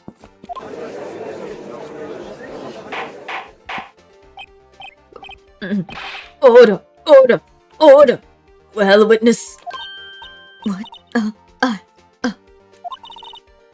Great going, Mr. Wright, but It's true that the lack of footprints is a contradiction. But then we'd have to ask why there weren't a footprint. Oh. That's true, there has to be a reason why there weren't a footprint. Think, Mr. Wright, think. Hey, I don't know why it's not there. I was good at finding contradictions. What? Hold it. that's from Mr. Wright. Friend Edward. I see. Now I get it. Get what? Our witness is more devious than I gave her credit for. We were hoodwinked to the very end. But she slipped. There was one vital hint to the truth in her testimony. What are you talking about? Think back to when she told us about apprehending the suspect. The chief prosecutor tried to resist, but her efforts were in vain. She knocked my hand aside, kicked over an oil drum. Oh, she's beautiful but deadly. A predator, this one. A leopard woman. Not doing a roar. I thought that it was a strange thing for a normally cool-headed chief to do. No kidding. Now, witness, allow me to ask a very simple question. This oil drum, was it empty? Oh, that? I'm not sure I like your attitude, Mr. Edgeworth. No, apparently you are not the slowest conveyor belt in the lunchbox factory. Witness, but well, was the oil drum empty? The oil drum checked over by the chief prosecutor was brimming with water. Water? What does that mean? Still, don't you get it, Mr. Wright? Do you want to know the reason she knocked it over? The real reason? You don't mean... Yes, the suspect knocked over the oil drum. For one reason, and one reason only. To erase the blood stains that would become evidence against her.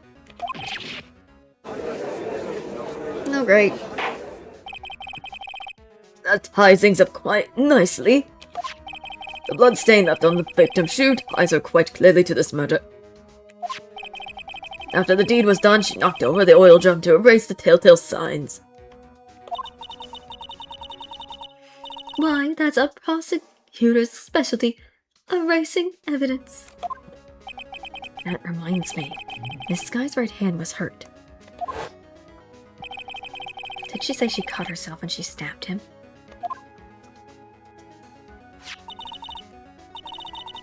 No, that's when my sister's blood got on the shoe. Well, I see no reason to prolong this trial. Mr. Wright, do something, please. What? What can I do? Her sister has confessed to the crime and she's trying to conceal it. But...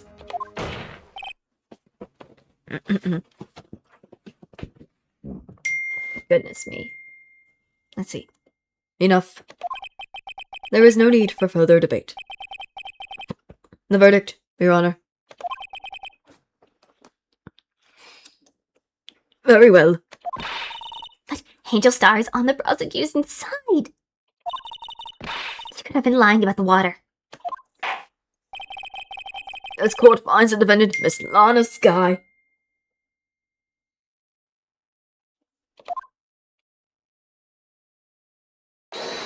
Hold it. Little girl, what did you just say? Huh? Me? Did you say that Angel Star, was on the prosecution's side? Oh, God, the hiccups. Blech, sorry. But, well, yeah, you are. You're saying my sister hid evidence by erasing the bloody footprints. Well, I thought you had your fill, but you're here. But here you are, you demand a second helping. Another lunchbox? A lunchbox called evidence? The way she's just... Every time she does something, she brings up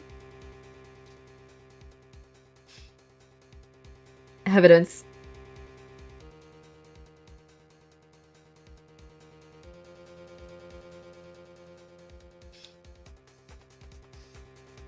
Goodness.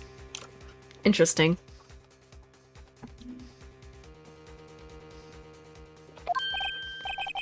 Wait, witness, don't tell me you have something else. Objection! The time for deliberation is past. Any further comments and you will be held in contempt of court. Your threats don't scare the cough-up queen. Look at this.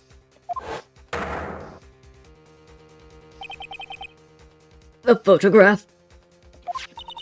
I had it just in case anyone had the gall to suggest that the white shoe didn't belong to the victim. I see no room for error in this evidence. Mr. Wright, wait. Look at the asphalt in this photo. Hey, it's clearly wet. Erasing the last trace of doubt from the court's mind. Immediately after the murder, the crime scene was washed with water. I'm sorry, Mr. Wright. I guess I couldn't help after all. It's not your fault. I knew I couldn't win this case from the beginning. And seems this is what your sister wanted anyway.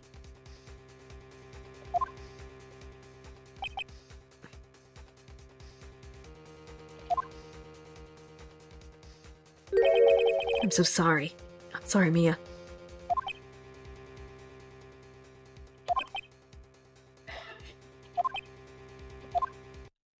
Right, wet or not. Don't be so quick to throw in the towel. Get yourself up off the asphalt. Take another good look. Don't get up until the bitter end. Goodness. Is this the last piece of evidence? Very well. This time I'd like to declare a verdict for good. Objection! Sorry. We're objecting. Your Honor, wait. What is with you people? Can't I hand down my verdict in peace anymore? Whatever it is, can it wait? No, it can't. Then it will be too late. Look at this photograph, the last one submitted. This trial isn't over until we give each piece of evidence proper consideration. So, right. I was saying there's a problem with this latest piece of evidence. Yeah, I'll think later. Yeah, there's a problem. I got to go ahead with this. I suppose since we've come this far, we should give every claim a fair shake. Very well, Mr. Wright.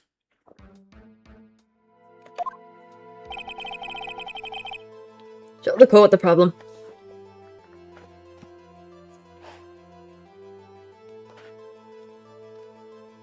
Wouldn't it be this? Right? Because it's just... Can't be this. So it's gotta be this. The problem in this photograph is here. What's this? There's something poking out of the car's muffler. Wait just a moment, Mr. Edgeworth. Your Honor. You just said muffler. However, I see no trace of a muffler or a scarf on any in this photograph. A muffler is also part on a car or motorcycle, Your Honor. Just think of it as part of the exhaust system, a pipe. I see, and I see. What's that suspicious-looking claw sticking out from the car's muffler? So what if there is something sticking out of the muffler? What does that have to do with this case? Nothing. Absolutely nothing. Objection! Sorry, Miss Starr, but it's not going to be that easy. In fact, you already told us why this is important to the case. You said as much in your testimony. What? Let's hear what Mr. Wright has on his mind. Tell us why you think this piece of cloth in the muffler related to this case.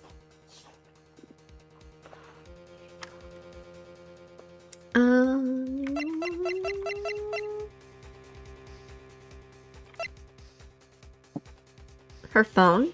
Does it have something to do with the phone? Because the word muffler was overheard during the call meeting. Wouldn't it be the phone call? Take that! Right? Miss Starr? I'll call your testimony for the court. Yes. When I arrested her, she mentioned the muffler. That what had me confused in my earlier testimony. Muffler. Could it be that the muffler you heard mentioned was actually this exhaust pipe? If so, that means this piece of cloth is vital evidence.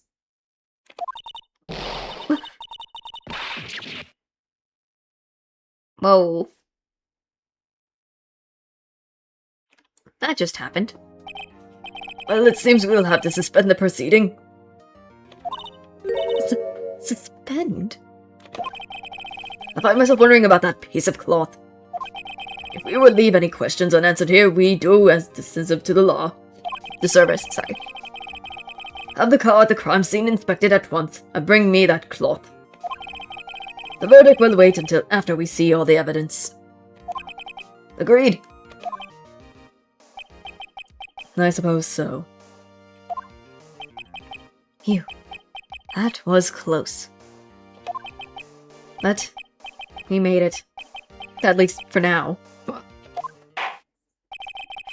This court will be adjourned for a 30-minute recess. It's lunchtime, after all. He's still hungry?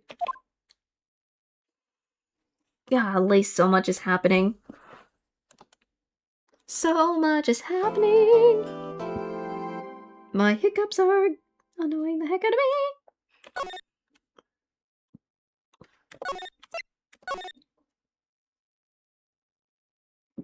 Okay, before I continue, this gives me a good time to break for a little bit. I mean, there's been so much we keep finding, so I will do a quick be right back, and then we'll continue afterwards.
Alright, I'm back. Sorry about that.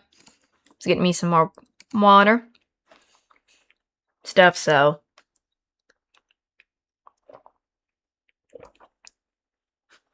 There's just so much going on in this game.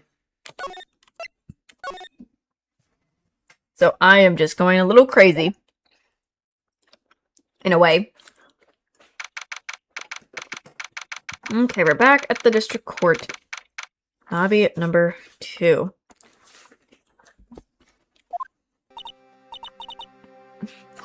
Goodness gracious. Goodness gracious. Mr. Wright, Huh? What? are trials always like this with you? Like, you're swimming up in the bottom of a lake about to reach the surface.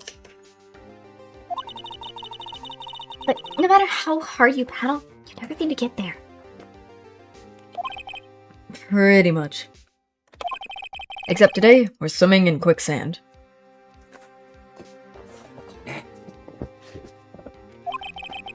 So, what happened to your sister, anyway? Apparently she got called off to the judge's chambers. Probably something to do with that piece of cloth. So, this is where we turn the tide around, right? Our only weapon, a tiny insignificant piece of cloth.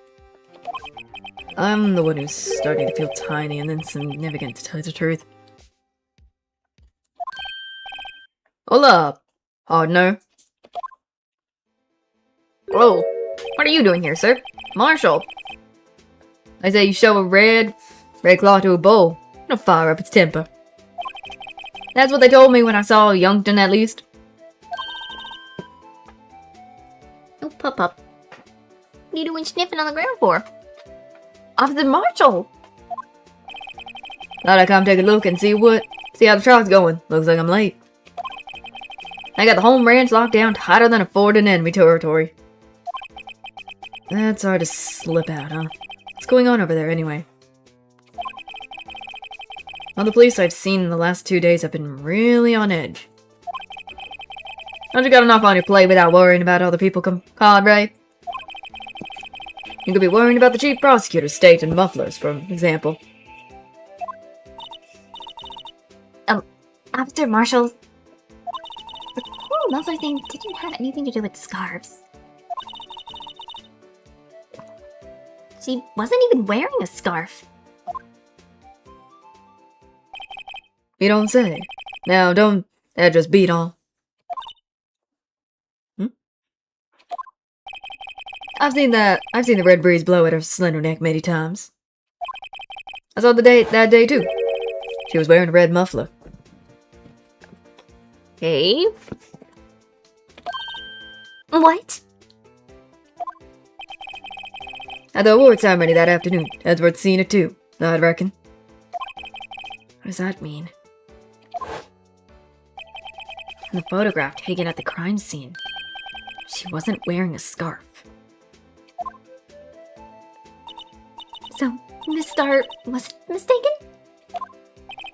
Well, it's about time. Remember, partner, sometimes you gotta grab the bull by the horns. Sometimes you just gotta let that bull go where it will. Time will tell. Ugh, I have a bad feeling about this. So, what are we swimming in now, Mr. Wright? If it's steak sauce, I can hook you up with some fine ribs. Ooh-wee. Dude, is this really the time to talk about ribs?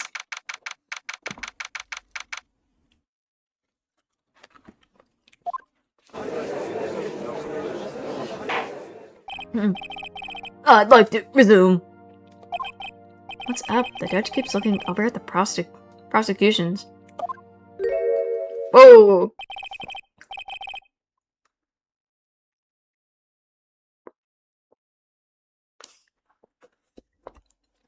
Miles did not look good. Miles's face just did not look real happy for a second. Something must have happened. Is something wrong, Mr. Edgeworth?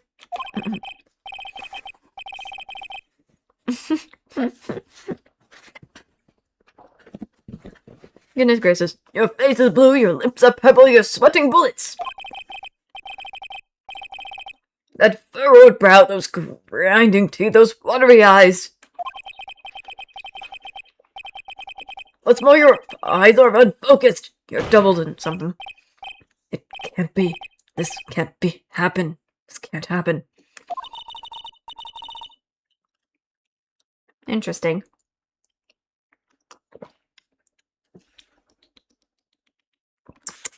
Sorry. Taking a sip of my water. I wonder what happened to Mr. Edgeworth. Weird. He did not look happy about something. Well, then, I believe it is time to continue on with this trial.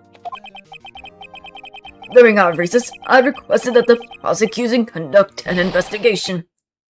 This is unacceptable. What's going on, Miles? Seems our prosecutor is quite beside himself. Excuse me. Knock, knock. Who's there? Who the heck are you? What's with this guy? Strange, stuffy aura seems to be filling the courtroom. Hey, the temperature rose 5.7 degrees when that man came in. Who on earth is he? It's you!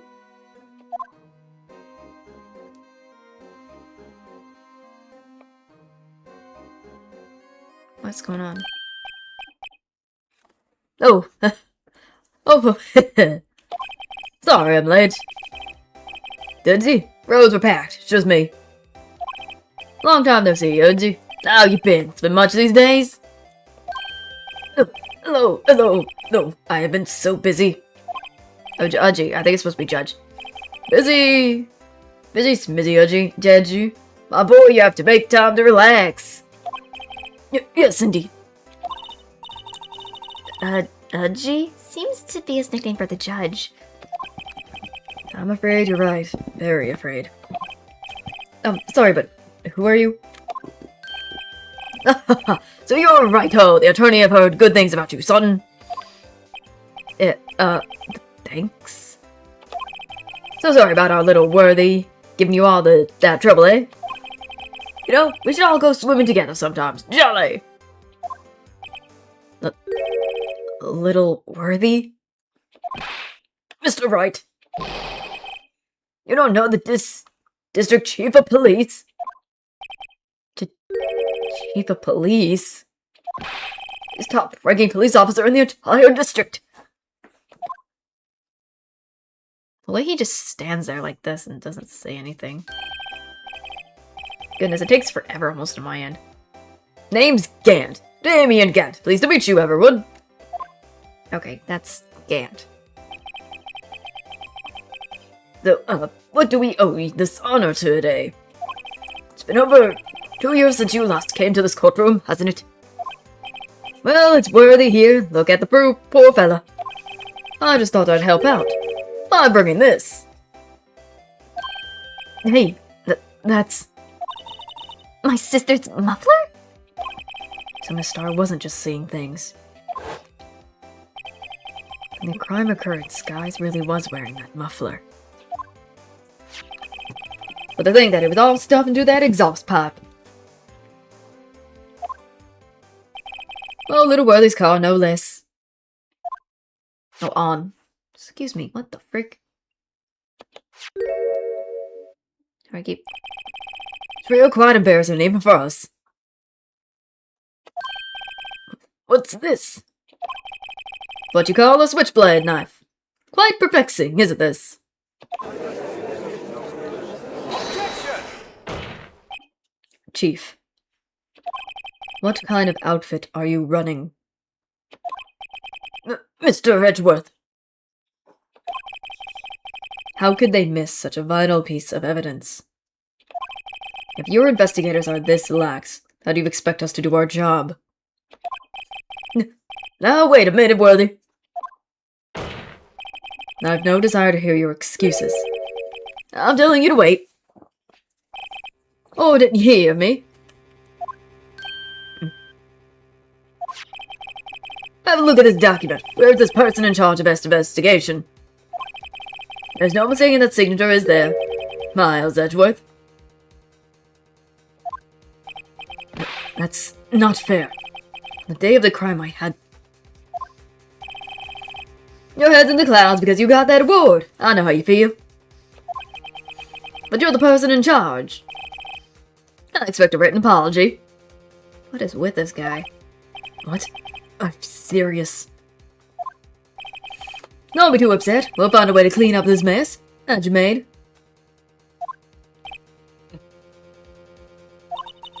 This is the first time I've seen Mr. Edwards at a loss for words. This kind of major blunder is unlike you, Mr. Edgeworth. Court accept this new evidence. But I'd like to ask the defense a favor first. Yes, Your Honor. Just to be sure. I'd like to take a look at that blade of this knife. The blade, sir. I mean, blade, Your Honor. Well, I don't see why not. Could you open it up for me, I wonder? Yes, well, I think all you have to do is push that switch and... If I cut my finger, Mr. Wright, I wouldn't be able to pound my gavel anymore. Yeah, but if I cut my finger, I wouldn't be able to point it at people anymore. Come on, just hurry up and open it.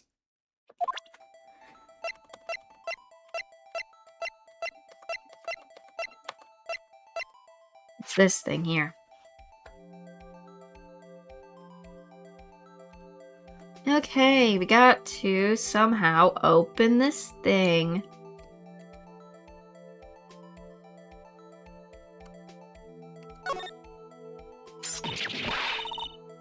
Oh my god. Don't scare me like that. I'm the one who's scared. Look at the knife blade. The tip is broken off? And this dark red stain. Blood? Found at the crime scene wrapped in the defendant's muffler. Small tag attached. This does not excuse the action of the police department. I would like to hear an explanation from the chief of police himself. I'm terribly sorry, but I could ask you to testify for us. About the split between the prosecutor and the police and this knife. Sure thing. Not a problem. Not even a little one, really. Department in disorder. Okay, Mr. Gant. That's nice special, but I can't say how here. Unless there's evidence to prove a connection between this knife and Goodman. He's messing with his hair. That was a bad day for the department. We weren't in any shape to do an investigation. A detective was killed at the police department, see? What a mess. Time of the crime? 5:15. Scary coincidence, eh? Not officially linked to this case here, your case, so I can't talk much about it.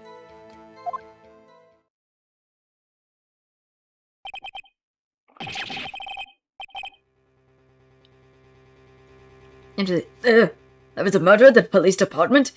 A detective? That's hush information, Urgy. We haven't exactly announced it yet. Objection! Wait a second. You said 5:15. That's the exact time that Detective Goodman was killed at the prosecutor's office.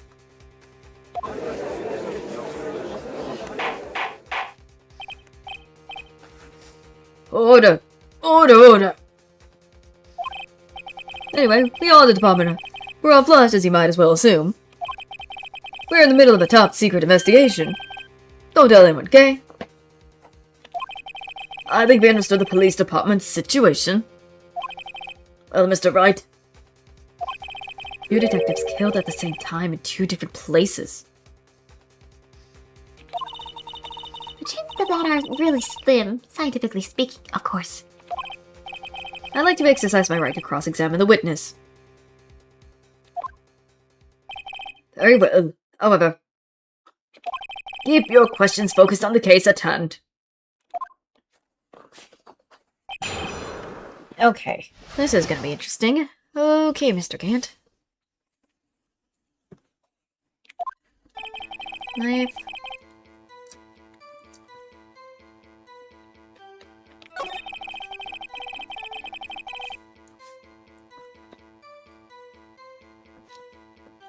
Hmm.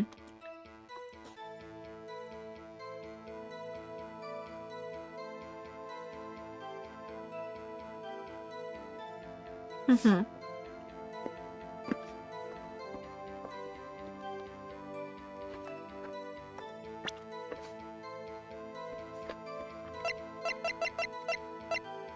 Wait, there's a note that was found in the trunk, though.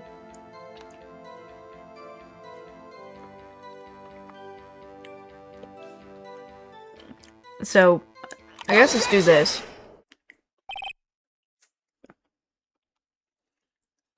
I mean, that's the only thing I can think of is this. With the note we found. Wait a second. Ah, at last! An honest and good objection. This knife. This have something to do with Detective Goodman. What do you mean? Honest to goodness. What do you mean, Famaji? This is great. Look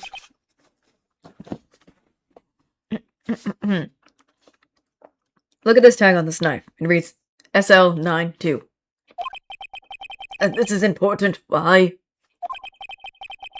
Over here, we also have a memo that was on the body of the victim.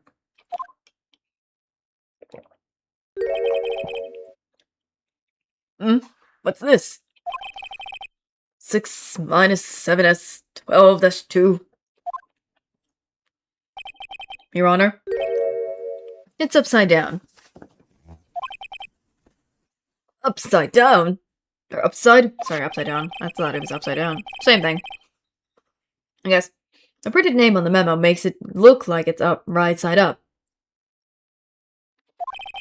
But, turn it around and what do you get? 2-21, SL9. Ah! Whoever wrote this note was holding the paper upside down. It's SL9. That's the same thing that is written on the knife's tag. Order! Order! Well, Chief. Oh, well. I guess the cat's out of the bag. You win, righto. I win? What game is this guy playing?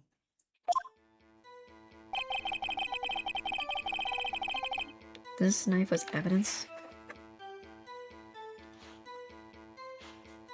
Okay.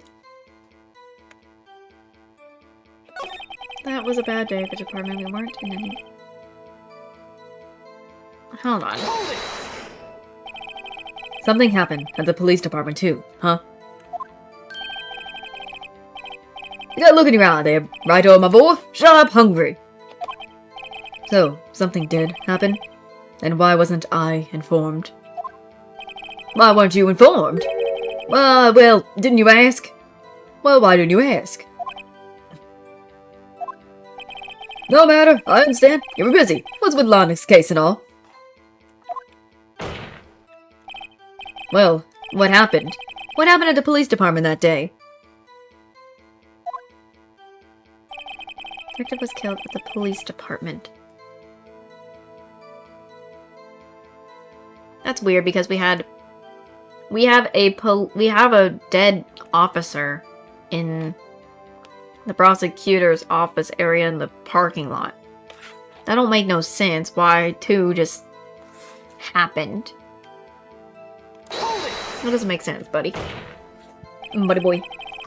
On the same day the detective was killed in the prosecutor's parking lot, another detective was killed at that police department. That's a fact. Surprising, isn't it, Angie? I am at a loss for words. And the perpetrator? Do you have a suspect? Well, there was a suspect. Just arrested, in fact. Just arrested. That was quick. But there's still a lot of unanswered questions. Maybe you could help, righto? I suppose I could help if you help me by giving me data on your case. Oh, good one! This kid's sharp. Okay, here's the deal. I'll tell you one thing and one thing only. Where the victim was found, how the victim was killed, when the victim died.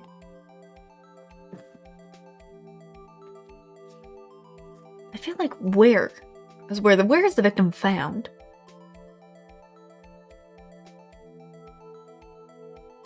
Let's go with those.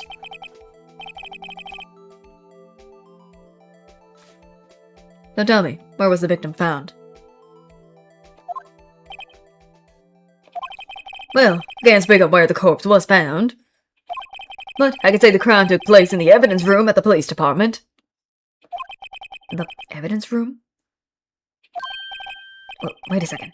I've heard of that. The evidence room? Didn't he mention that in his testimony just now? This knife was evidence in the case. It was stolen from the Harmon's evidence room. There's the connection between the two cases. You seem happy, Mr. Wright. Happy. Happy. We just gotta hit our tickets to go to town on this case. The link between the two cases established. We'll finally have some leverage. Now, we can get Gann to testify about the details. Not officially linked to this case here, so I can't talk much about it.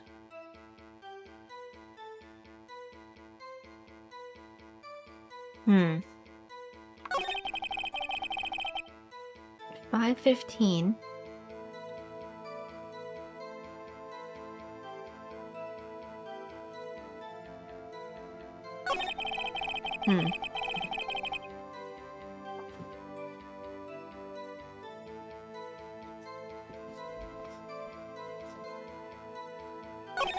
Let me try that. I'm just gonna see what happens if I do this. 2 detectives were killed at 5:15. One at the prosecutor's office, and one at the police department. That could be a coincidence. And that knife! What was it doing there? I better check this knife out.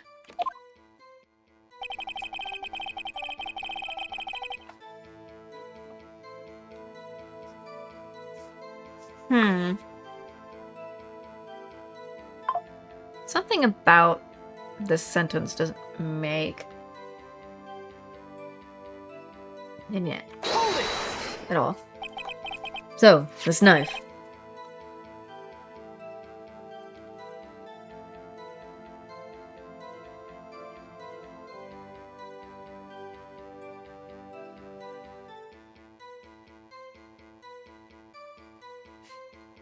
Sorry, I'm just checking something. Yes, but on the day of the murder. It was evidence, you say? Was it in fact a murder weapon? Nice, nice. Good show, Littleworthy. It was a murder weapon as it happens. There's evidence from a case long since solved. So this knife was stolen on the day of the murder?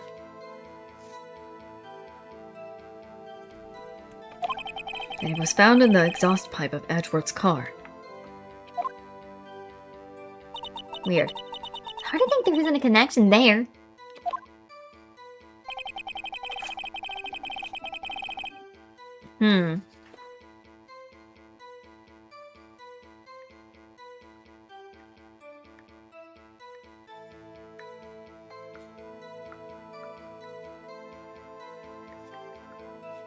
Hold on.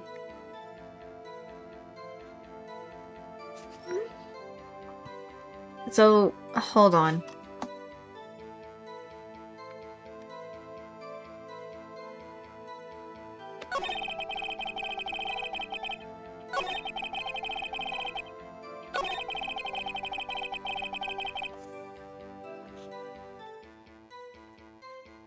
He says he can't talk about it. That's kind of weird, though. So I'm betting it has something to do with this whole thing where he says it's not officially linked. I think, so. That's where I think I need to do this a little bit right now. Chief. The defense position is simply this. The connection between these two cases have already been proven. Eh? You don't say. Well, out with it, Righto. What's your connection? Yes, out with it, Mr. Wright. The connection is a place mentioned in the testimony we just heard. The knife found in the lot was stolen from the police department's evidence room. Not to mention the victim had on him the case number on the knife's evidence tag. And we also know that the detective murdered at the police department was killed in the very same evidence room. Indeed. There seems to be too many connections for it to be a coincidence.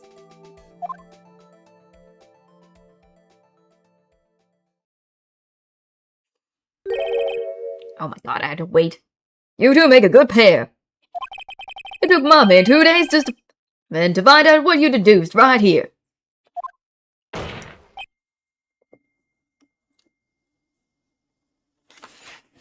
Goodness, what is going on with this, Chief?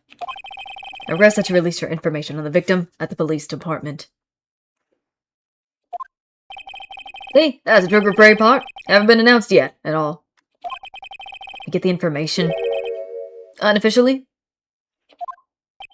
Sure, why not? It's unofficial after all. What? Really?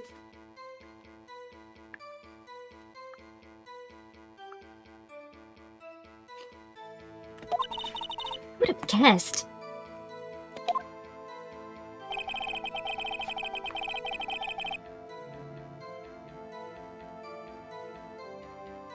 He says he'll cooperate, but he can't tell us the victim. That's odd.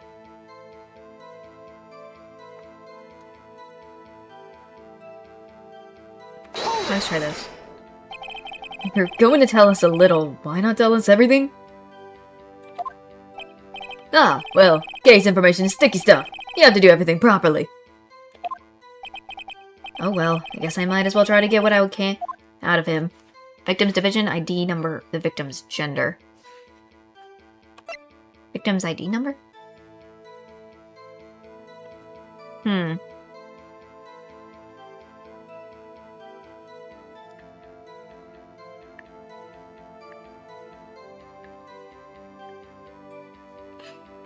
So, I don't know about the division. It says division. So let's try the... I think I should try the ID number, maybe, if it was detective. So let's do ID number, because if we have the Goodman's ID number, then it's good.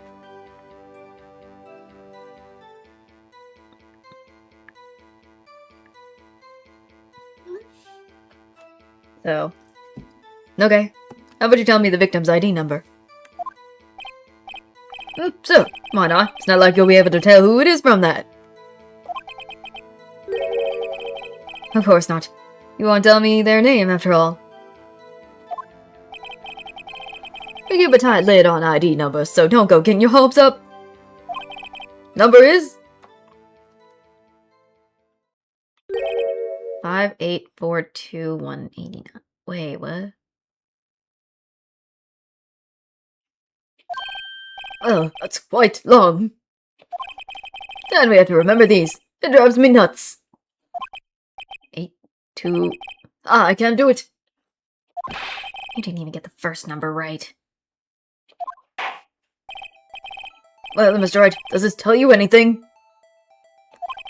The ID number of the victim at the police department. 58...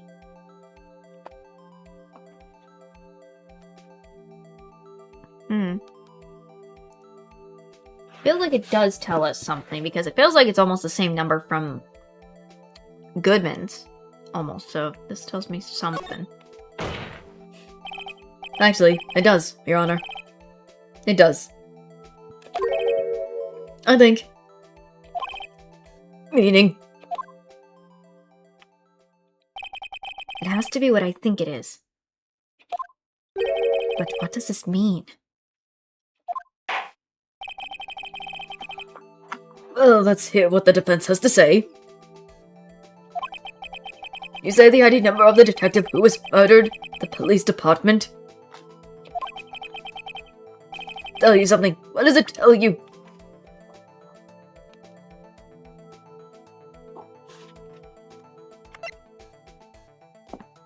Wouldn't it be...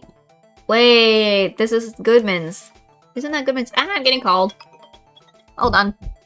Yeah. Hold on.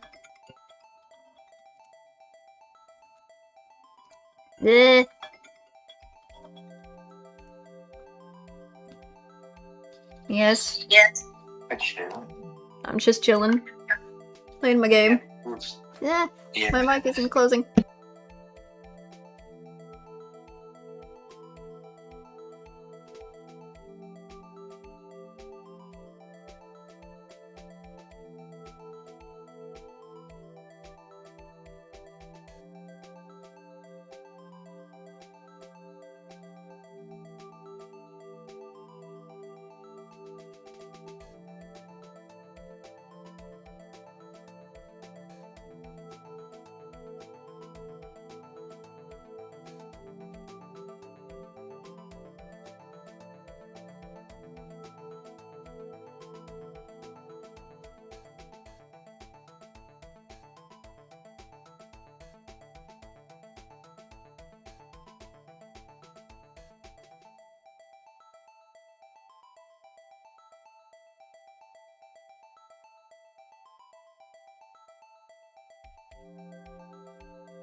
Sorry if you heard me talking a little bit on the phone with whoever.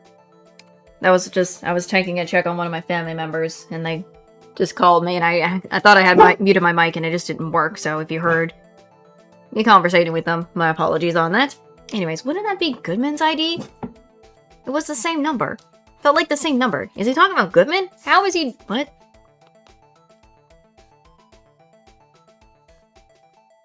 Because that's the only thing I think of is Goodman. Witness.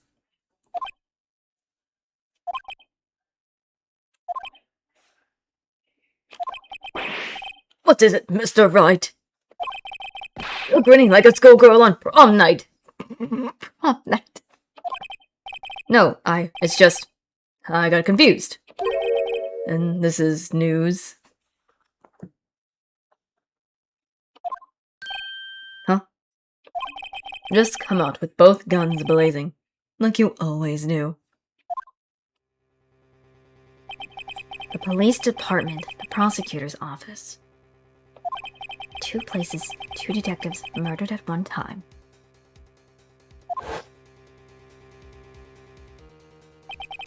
Actually, I happen to have a police ID number here. Oh, is it yours?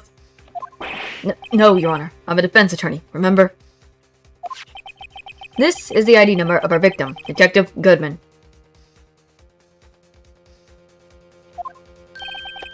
Shame on you, Vito. Personal IDs are top secret. Detective Goodman's ID number is 5842189.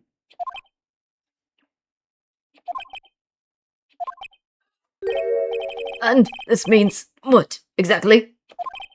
Huh? Wait, that ID number we heard from the chief earlier. That started with A2? I've forgotten. You didn't even get the first number right, again! The number the chief of police gave us was 5842. Yeah, It's the same number. I thought it was his. Objection! Thought it was. Wait a second. Right. What does this mean? What I want to know.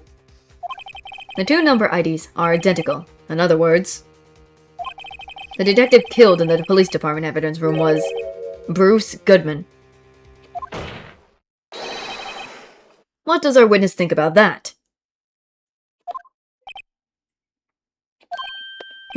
Oh, sharp as attack, righto, sharp as attack. But wait, Detective Goodman is our victim. He was killed at 5:15 in the underground parking lot. Yet, a Detective Bruce Goodman was also killed at the police department. In the evidence room at the same time? Exact same time? Objection! That's impossible. So, what we're saying is, the same person was killed at the same time, and in a completely different location.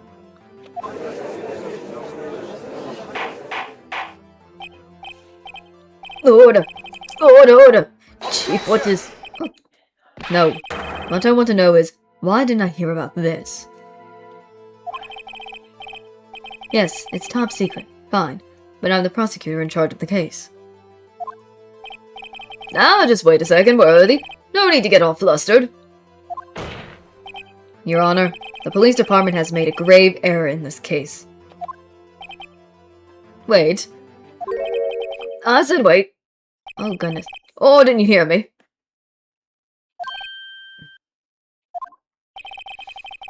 The officer had the grave error.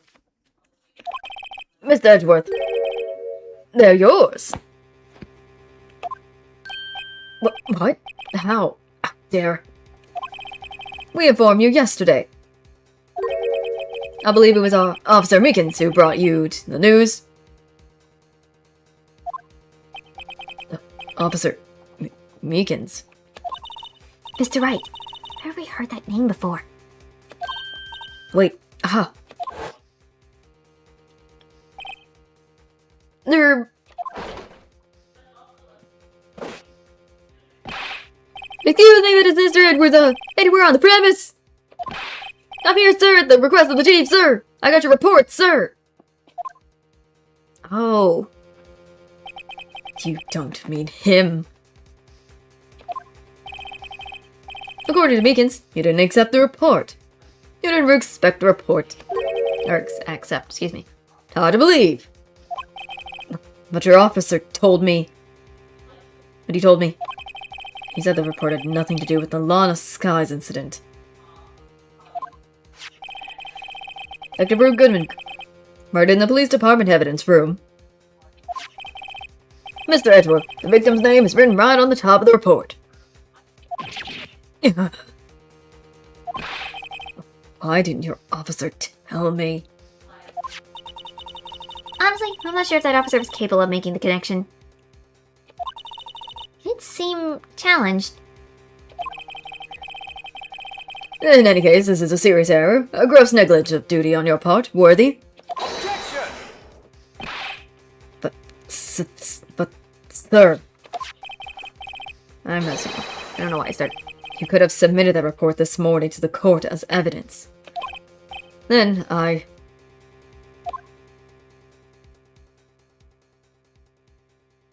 The way he just stares is creeping me out. It takes forever. Why does he take forever with this? Oh, so that's luck this time, Worthy. Or should I say, unworthy? What? Now, what was the second rule of evidence law, Well, Mr. Wright? Huh? Oh, well, it's, Rule 2. Unregistered evidence presented must be relevant to the case on trial. How is this rule relevant? Normally, you submit a list of evidence to be used in court before the trial. This report wasn't on that list. So what does this mean? I couldn't submit this evidence until a connection was proven in court.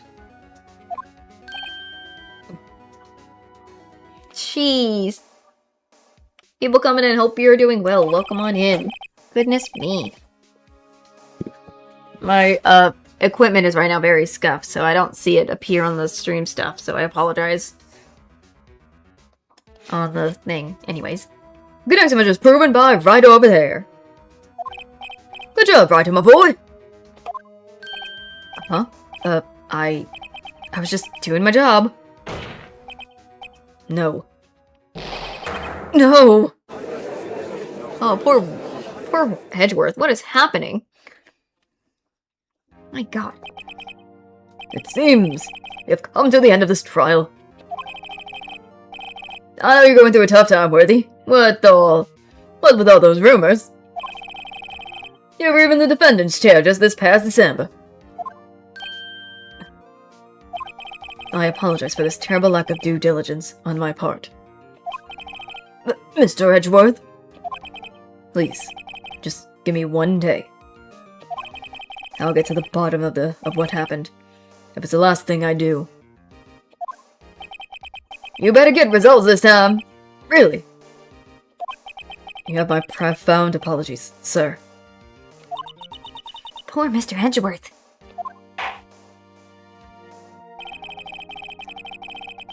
I am doing well. Thank you for asking. I'm hoping you're doing well. I'm just having fun and chilling with some Ace Attorney, and this case is going crazy on me.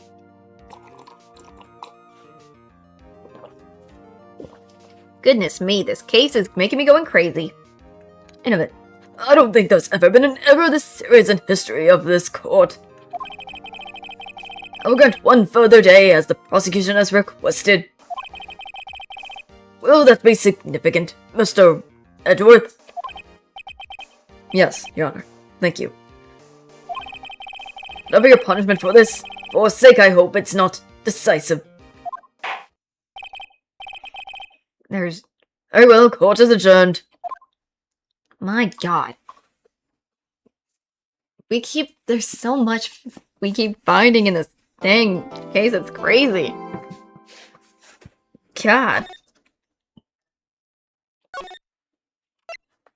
First, what in the world? So that was the police chief.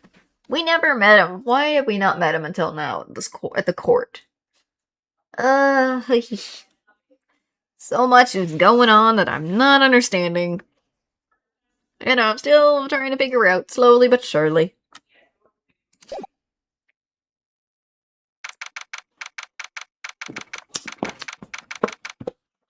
Okay, we're back at the office. Hopefully we can find some more evidence. Mr. Wright, so... what's going on with the case, anyway? This game just keeps making me more confused as it goes on a little bit. Is all I can say. I'm a little confused. Bro, Emma, I'm so confused as well. You have no idea. Huh? Well, let's see. What is going on? The victim, Detective Bruce Guzman, was stabbed to death around 5 p.m. on the 21st. He died in the prosecutor's parking lot and the police department's evidence room. What's this? In the evidence room part? Prosecutor's office and the police department are 30 minutes apart by car. Well, that's what we were going to find out. Or try to, at least. Alright, let's do it. Glad she's in good spirits, but I'm not sure she's going to help much with this. Yeah, I feel like there's just so much I'm trying to find out. Don't be so sure, Mr. Wright. Huh? Look, we're in this together, right? Oh, and I don't know if I said that right. I prove that these thick-rimmed glasses of mine are just for show. Let's go. Science awaits us. Well, we're back here. Back to the scene of this crime. And whatnot. You know, I really don't think we should worry about the police department murder. There wasn't even a body found there. Who cares? Yeah, it was only our victim who was killed in their evidence room. No biggie? Besides, my sister would never do such a thing. I know it. That oil drum. Was it empty? The oil drum kicked over by the chief prosecutor was brimming with water. My sister erasing evidence at a crime scene? Never! Even though she says they don't get along, Emma really likes her sister. That's not all. It's not it at all. It's just... They're both professionals at what we do, and I trust her. Big words for a high school student. Well, whatever. Well, wherever there was blood on the floor or not, the water in that oil drum washed it all away. Ignore the strength of my science at your own peril, Mr. Wright. Huh? What's that grin for? Situation calls for one thing, and that is luminol testing fluid. Oh, classic! Yay, luminol testing! I love that. Luminol? Blood is sticky stuff, you know? You can't just wash it away with a little water. Even if you can't see it, it's still there. But wouldn't the police have already done those tests? Never trust anyone's eyes but your own, Mr. Wright. Just give it a try. Me? Why do I have to do it? I'm a minor. I can't even drink yet. We're testing bloodstains with this stuff, not drinking it. Here, look. I'll lend you these glasses. Huh? You had an extra pair of those things? Whoa! That is red. To test for a blood reaction, just spray the luminol on it. Like this, see? Send her the spray on. Spray it on. Okay, let's find us some bloodstains. Oh.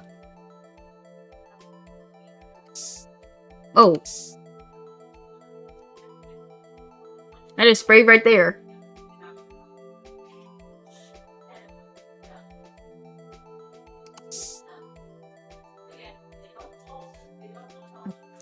Okay. What in the world? I can see your eyes shining behind those glasses. So is this a bloodstain? It's so... Ugh. Emma, you're shaking. This is my first time seeing real blood. Scientific investigation in action. Okay, definitely know that this is a bloodstain. But, doesn't something strike you as odd? Scientifically speaking, of course. What's odd about this? Scientifically?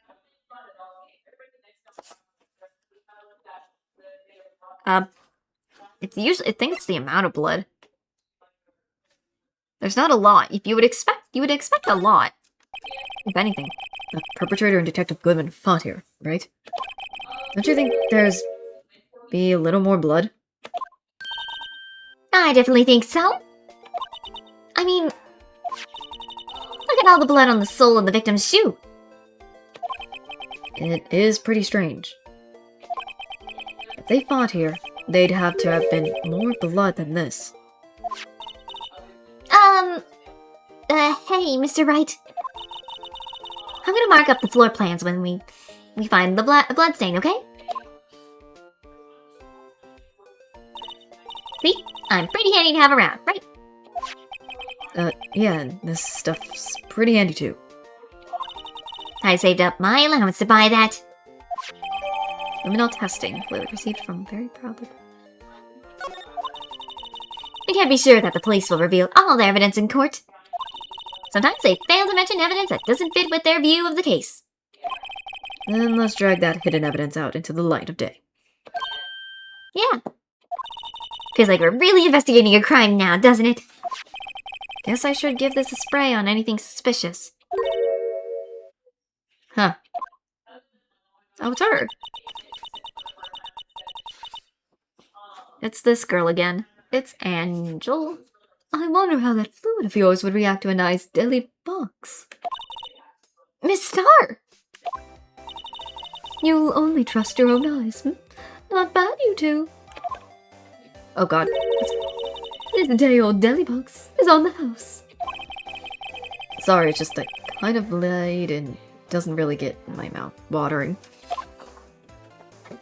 I'm questioning, why are you here? I guess she's doing her job, I suppose, being a lunch lady. Since her trial today. You certainly put me in a tight spot today. My apologies, Miss Starr, but... No, it's okay. It was my fault. Oh, we know. I witnessed everything from that security room right there. But I was afraid that wouldn't sound convincing enough, you see. I was wrong to think that. I'm sorry. Sorry, you lied on the witness stand. That's unforgivable. Uh-oh, that face again.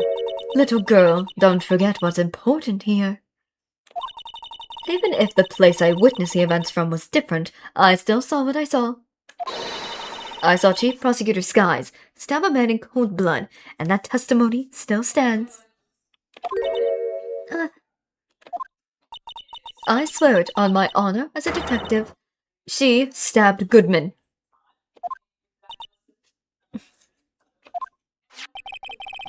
I know this photograph has something important to tell us, but what? Detective Starr. So, you were a detective, weren't you, Miss Starr? Yes, it was a long time ago. Well, 2 years ago. No matter how hard on the criminal when they faced me. Oh, God. They'd cough it up. Cough it up. They confessed. The babble like babies. You know. I may seem like a demon sometimes, but I can be an angel too. I wouldn't doubt it. Every day I drag the dirt out of the mouths of suspects after suspect. And before long, they called me the Cough-Up Queen. Oh, that's why she got that nickname. Cringe. When here I thought someone had gotten food poisoning from your lunches. And you were let go... fired? I thought that I had found my dream job when I became an investigator. And if these prime and proper prosecutors hadn't let me go, I'd still be one today. It's all because of that case.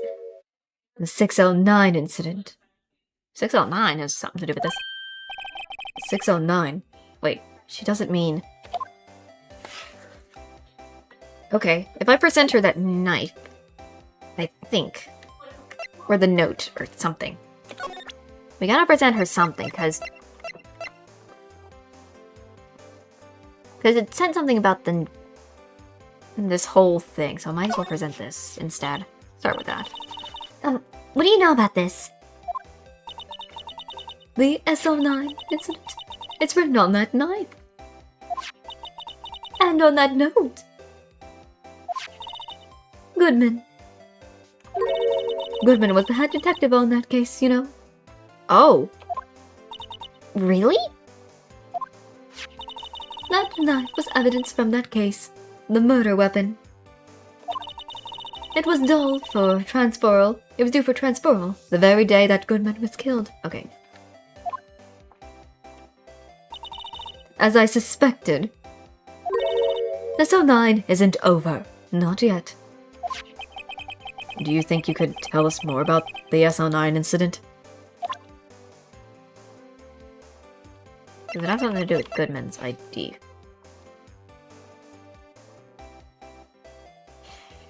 I guess we gotta do his ID, maybe? Let's talk about the ID. I had one of those up until 2 years ago. Like when you were the Cough-Up Queen, right? We found this ID card here in this parking lot. Well, there's no mistaking that. It's definitely Goodman's. But it's the same ID as the man who was killed at the police department. wrong person. It's, okay, wrong. I meant, it's Phoenix that said that, not... It was actually Phoenix that said that. It's the same one as the one that dead in the police department. Excuse me. My bad. Wrong voice. So I was like, I thought it was still her talking. My bad. That's impossible. I wish I could be so sure.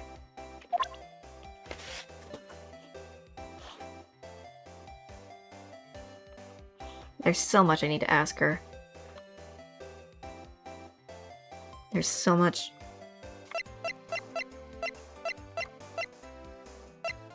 Something about the photo.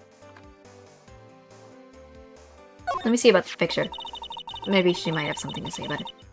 If you think about it, I could have taken that picture from the guard's room. But even I get flustered sometimes. Or, I don't know. I don't know if I'm saying...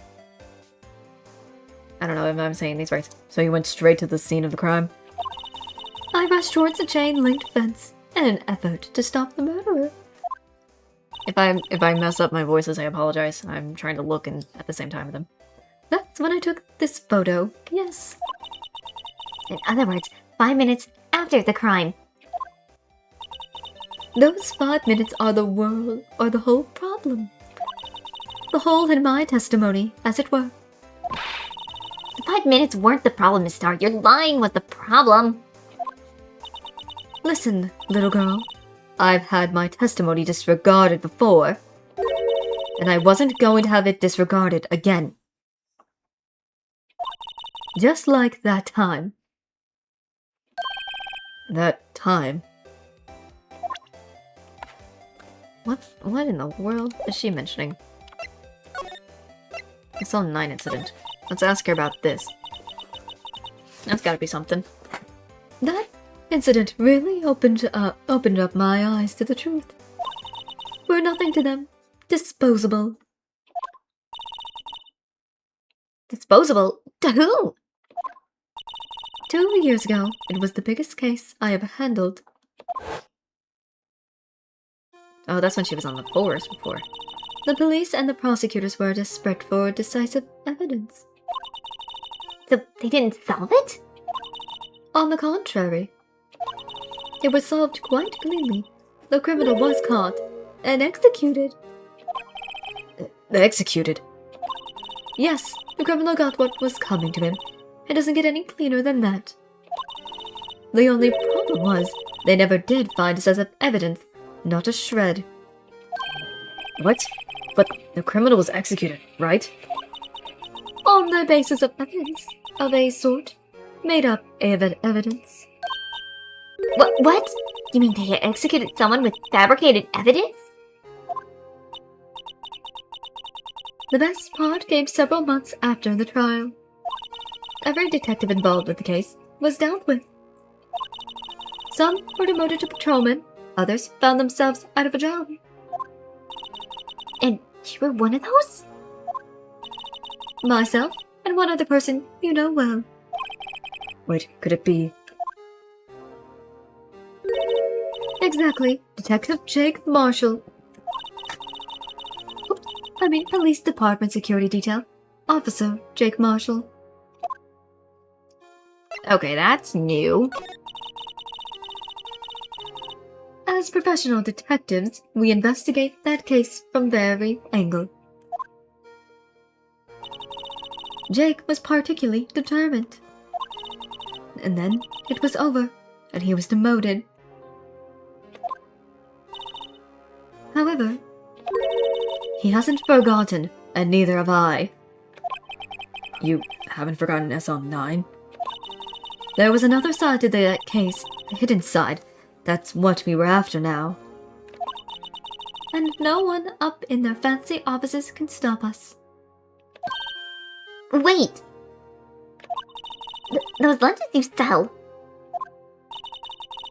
There is only one reason I come to sell lunches in this accursed office. I come here to meet old friends, boyfriends that can help me investigate.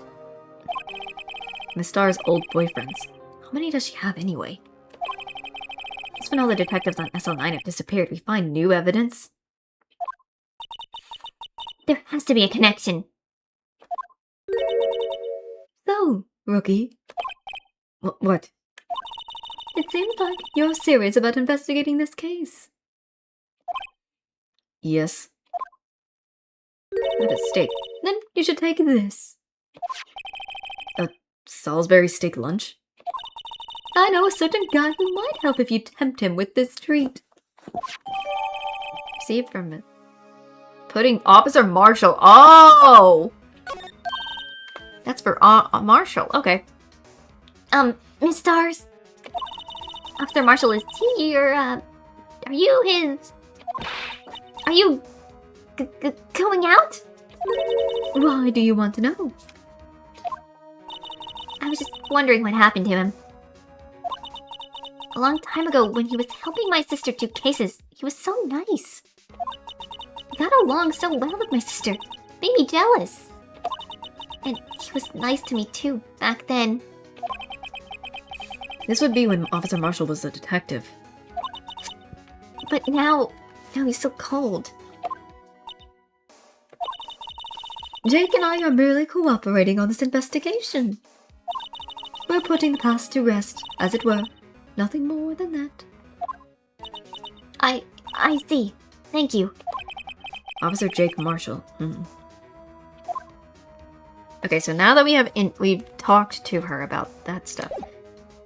Interesting information we've got from her. So she was once on the force, demoted.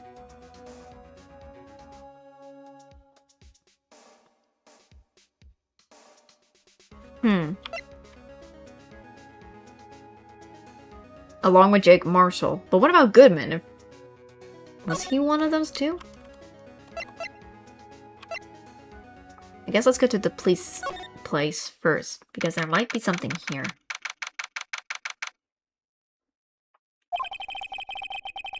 It's even busier today than it was yesterday. The detectives are running around so fast, they're blurring. Suppose it makes sense. The detective did get killed here, after all. So, the evidence room. Scene of the crime. According to the pamphlet we got at the front desk... Here it is. It's like a kid at an amusement park. Ooh, a real crime scene. Let's go take a look. Are we allowed to?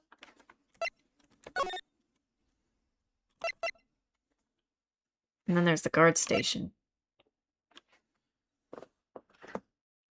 Let's go. I guess the guard station might be where we need to go. We can't just be at the criminal affairs department, so let's go to the guard station, I guess. That is a bunch of country stuff. Those alcohol bottles? What the frick? Guard station. What's with this decor in this place? It's very eccentric. According to the pamphlet, this is the guard station for the evidence room. So beyond that door is the evidence room? The scene of the crime? Sure seems that way. Oh. What's wrong? It's those cacti.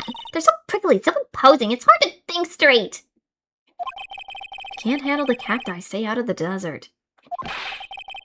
What I want to know is, if this is a guard station, where's the guard? I have a feeling I know who he is already. I guess let's examine. I guess let's just examine this place. Very interesting little place. There's so much. Okay, we got the door here to the evidence. There's a lasso for some reason on the floor. Let's see what this is. The evidence room is beyond that door. Let's just walk in. It won't open? You thought it'd be open? I think we need someone's permission to go in there first.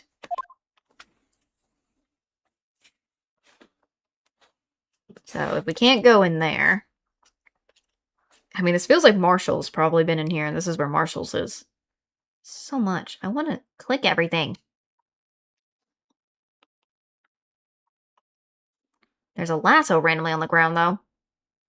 It says Texas, though. Cacti. This just gives me Marshall vibes all over, but that security camera could be useful, but guess for now we can't go into the evidence room. So I guess we'll explore it another time. Let's move out of here, I guess. I could explore more, but I don't want to when I can't. Police department entrance. Place is charged with frantic energy, as always. Please! wasn't that? One steak lunch, please! Oh, it's you! Detective Gumshoe. Now's not the time for chit-chat, pal! I'm a busy man! All I really need is a steak lunch from Lunchland. Oh, you mean one of these? Actually, it's not for sale.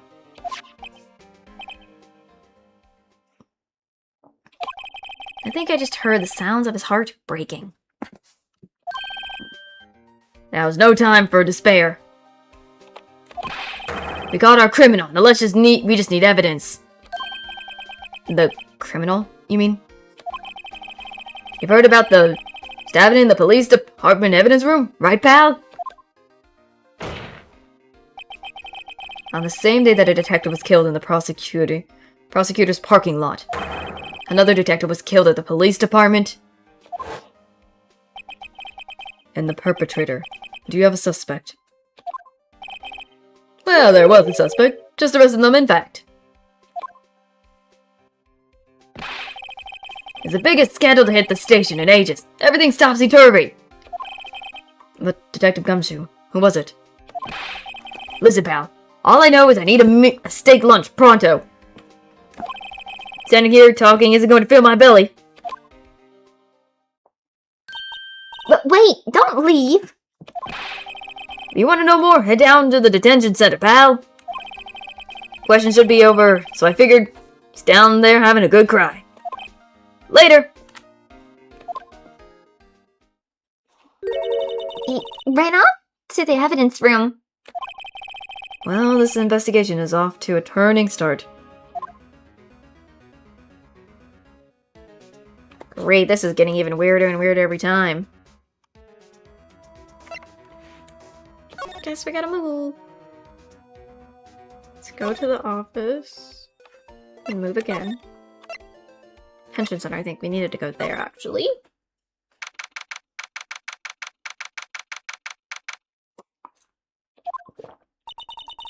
Still, I do feel better about things.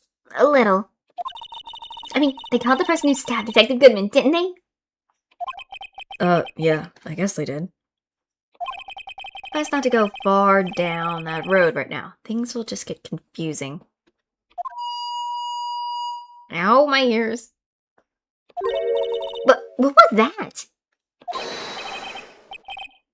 Sir, that's what I'm saying. Me? A perpetrator? I said I was the perpetrator. I was perpetrating against Sir. That's what I said. Meekins? Hi! Greetings, sir! It's Meekins. What are you doing here? Wait, I know who you are. Excuse me, but is Mr. Edwards anywhere on the premise? I'm here, sir, at the request of the chief, sir! I've got your report, sir! Officer Meekins, so you're a guard here at the detention center? No, sir! I'm not, sir! I'm a little lost patrolman, like a lost lamb, sir! Oh, I get it. You're here to deliver a report? No, sir! How should I say this? Wait, he isn't... Is he? You, Officer Meekins. You didn't, did you? Sir! Perpetrator Officer Meekins reporting, sir! What is with the megaphone? What? Now this is an unexpected turn of events. Great, it's Meekins. I had a feeling. The way he was saying, sir. Day of the crime and then the victim. Let's start with the day of the crime. My ears, my lord. Sir, I'm a patrolman with a general affairs, sir! Sir! Ow, I can hear you fine, Officer Meekins. I had some business that day, sir, and I went to the evidence room, sir. The guard station in front of the room was empty, sir. So normally there's a guard at the evidence room. That's right, sir, because evidence is kept in the evidence room, sir. Now the security officer was none other than Officer Marshall. I figured with the cacti and the outfit... Marshall? Yes, sir, I happened to glance at the security room monitor. That's when I saw him, sir. A suspect person in the evidence room. A suspect person, sir! A suspect person. Yeah! What the heck is this guy doing? So, what happened then? After that, sir, everything went white. I saw red. I blacked out. Then, when I came to, I was here, in the detention center. How long were you out? Days? Might I ask, what happened to your hand? Sir, there was no one to bandage me, sir. So I did what I could, wrap it up, sir. A bandage on his hand. Just like Miss Skies. Yet another similarity between this case and the one at the prosecutor's office. First things first. Tell us how you hurt your hand. I'll do the hand after we do the victim. Hold on. I don't mean to pry, but you are the perpetrator, correct? You killed Detective Bruce Goodman in the evidence room, right? Sir! Please don't look at me with those sad puppy eyes, sir! Okay, don't need to use the megaphone. You ever label me as a perpetrator or victim, sir? Then label me victim! I would, but you happen to be in detention, and alive and well at that. Yes, well, that's true, sir. I suppose you could say that. Did you know the victim, Detective Goodman? Well, sir, if I had to label him as a stranger or a total stranger, then I'd say he learned heavily on the total stranger side. Jeez, Meekins. So, you didn't know him? Sir, I work in a tiny department devoted to flies or other creature comforts.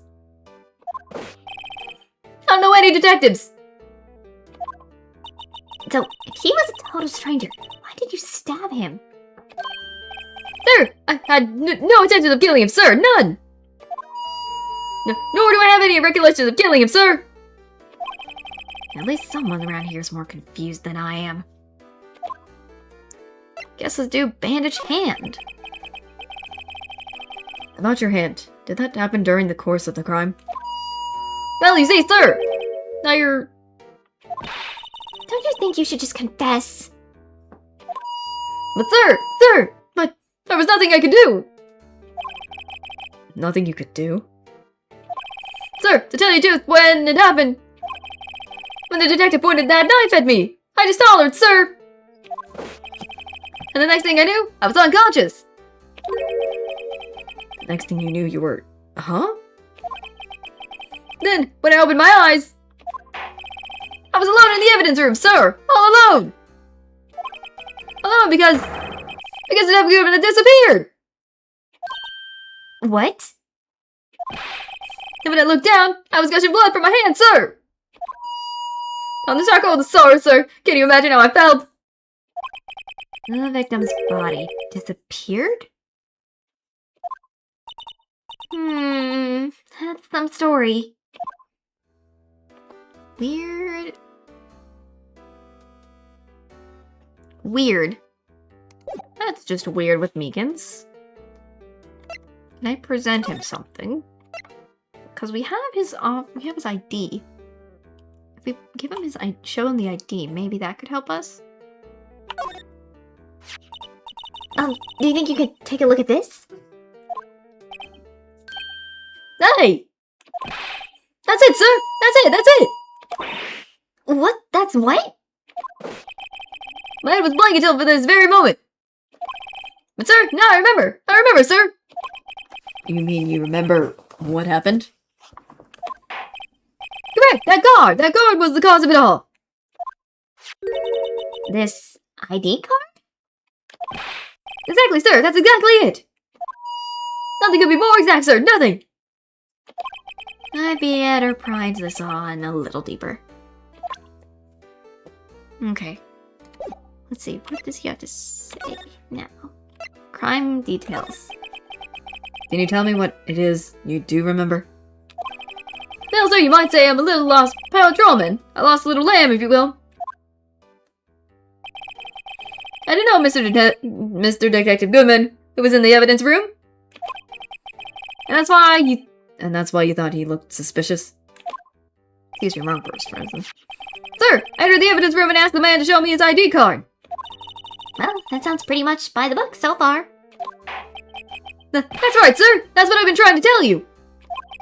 So you asked Detective Goodman to show his ID card? What did he do? That's the thing! Suddenly you pointed a knife at me! What?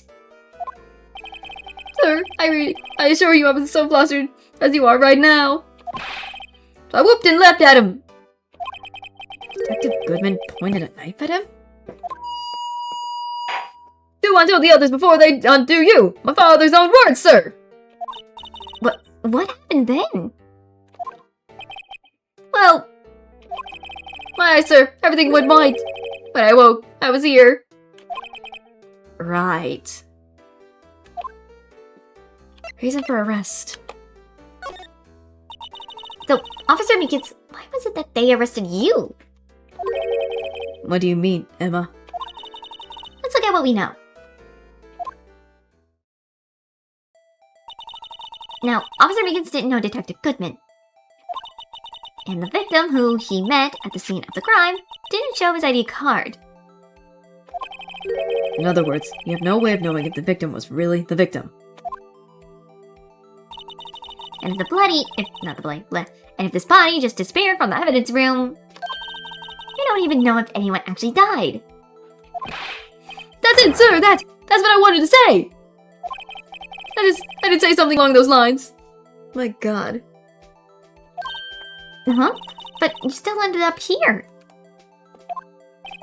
They told me that it had to be him, sir. On that day, at the time. Detective Goodman was definitely in the evidence room. That's what they said. But you don't remember the events clearly. No, but the videotape is quite clear. Uh-huh. Videotape? From the security camera. No crime! My crime! The crime I swore to stamp out! It's there! It's me! It's on tape! Okay.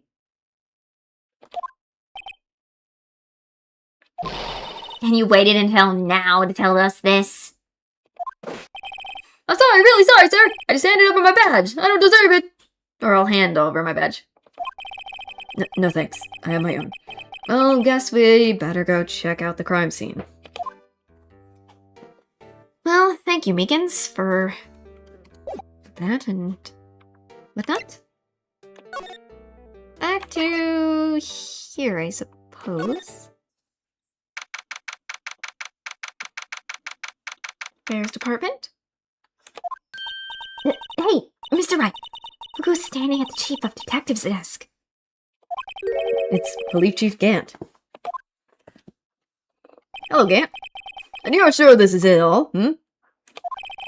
You know what it means if there is anything missing.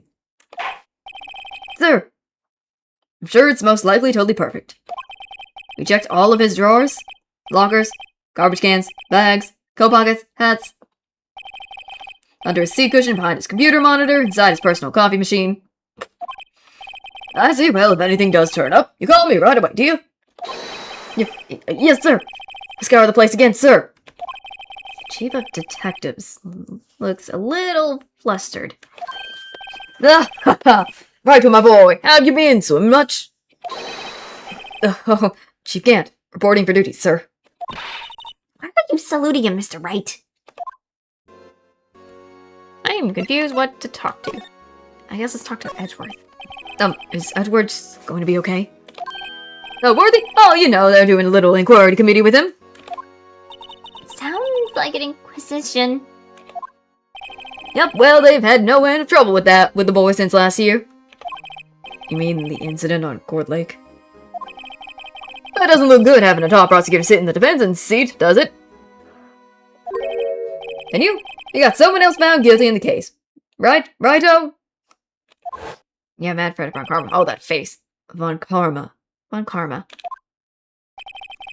Allegedly he was undefeated for his 40-year career. Martin Connor, he fixed it, so he was caught for forging evidence. But wait, I didn't do anything wrong. He did forge evidence. In any case, the prosecutor's office is in a bit of a turmoil, you might say. Why, they just do about anything to restore their reputation. Now, depending on what that inquiry committee decides, it could be bad for Worthy. What? Evidence room incident. It's downright odd, I tell you. Detective killed on their turf, too. I mean, They're being prosecutors, I assume. Scientifically speaking, it's impossible. yes, but that's what the evidence says, saying. Goodman was stabbed in 2 locations at the same time. That's what it says. What evidence is this? Now, Rido, I can't give away all our secrets just like that. And this in particular, well, a little sensitive. I can't talk about it. I wasn't expecting much anyway. You know, one thing I hate most of all is hiding stuff secrets. Can't stand them. But, you know, it's a full-time job just keeping the chief of detectives trap shut. She was the one you were picking on earlier. Huh? You saw that? Whoops. I wonder what it was all that he wanted the chief of detectives to do. Probably gonna do a little bit more and then I have to get off. I was gonna try to see if I could finish, but at least we get a head start on this and then I'll continue. Another day. Let's see, we can kind of discreetly ask him.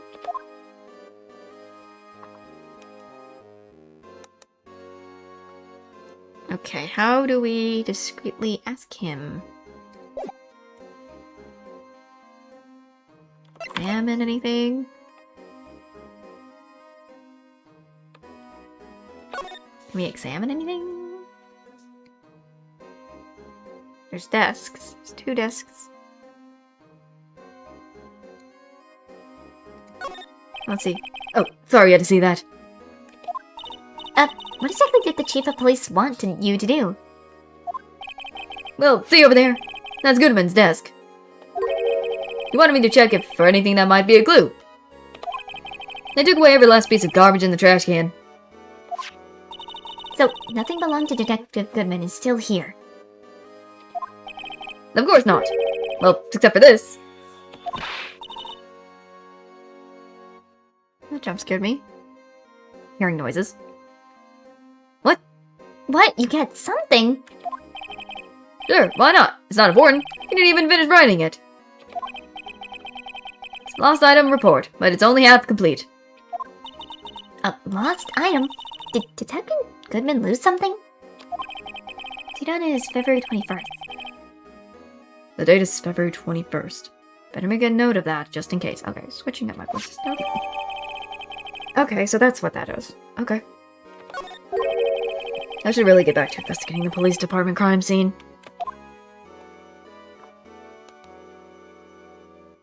So, with that being said...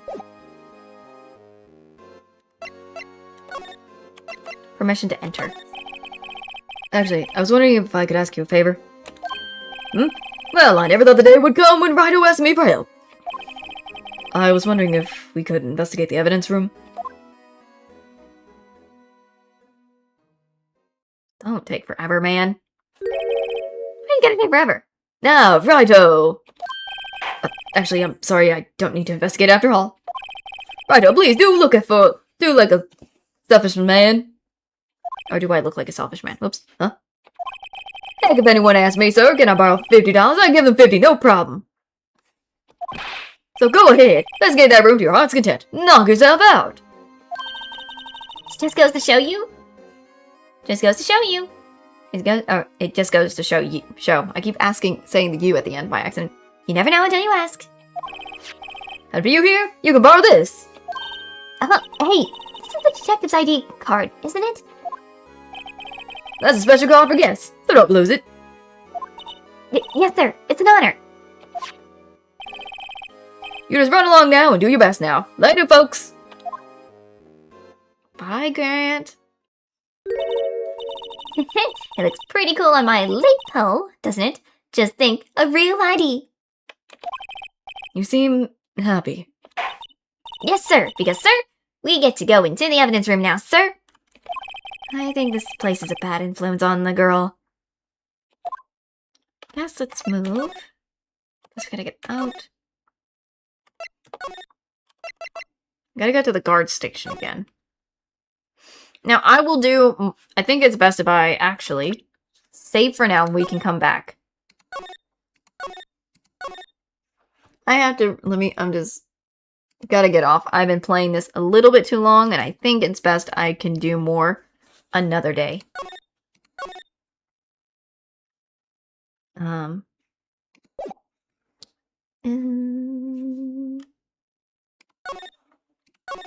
So I will continue another day. At least we got through more than we... At least we got through the last case of the first one, and we're on a new one.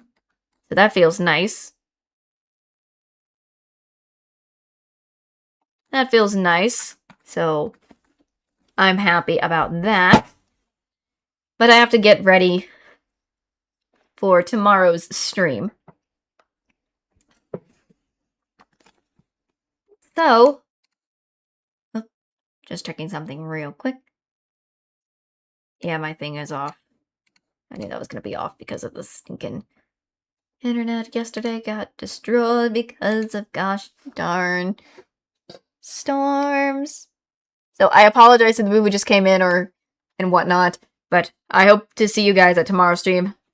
I'm excited to see what else we can find out, because if this is another long case like the Manfred versus the Manfred one where we found out he was the killer to Edward's father, then oh god, that's gonna be... There's so much going on, so... Hopefully you guys are excited for tomorrow's stream. I'm playing Overwatch since tomorrow, from what I know, might be the new season. Is it the new season? I think so. Because I think there was a new character coming out. So I can't wait to see that and try her out if possible. So I'm excited to see all that and whatnot. So yeah, with all that, I will see you tomorrow. Please make sure you all eat dinner or anything or do anything else you need to do and get some good rest. Bye-bye!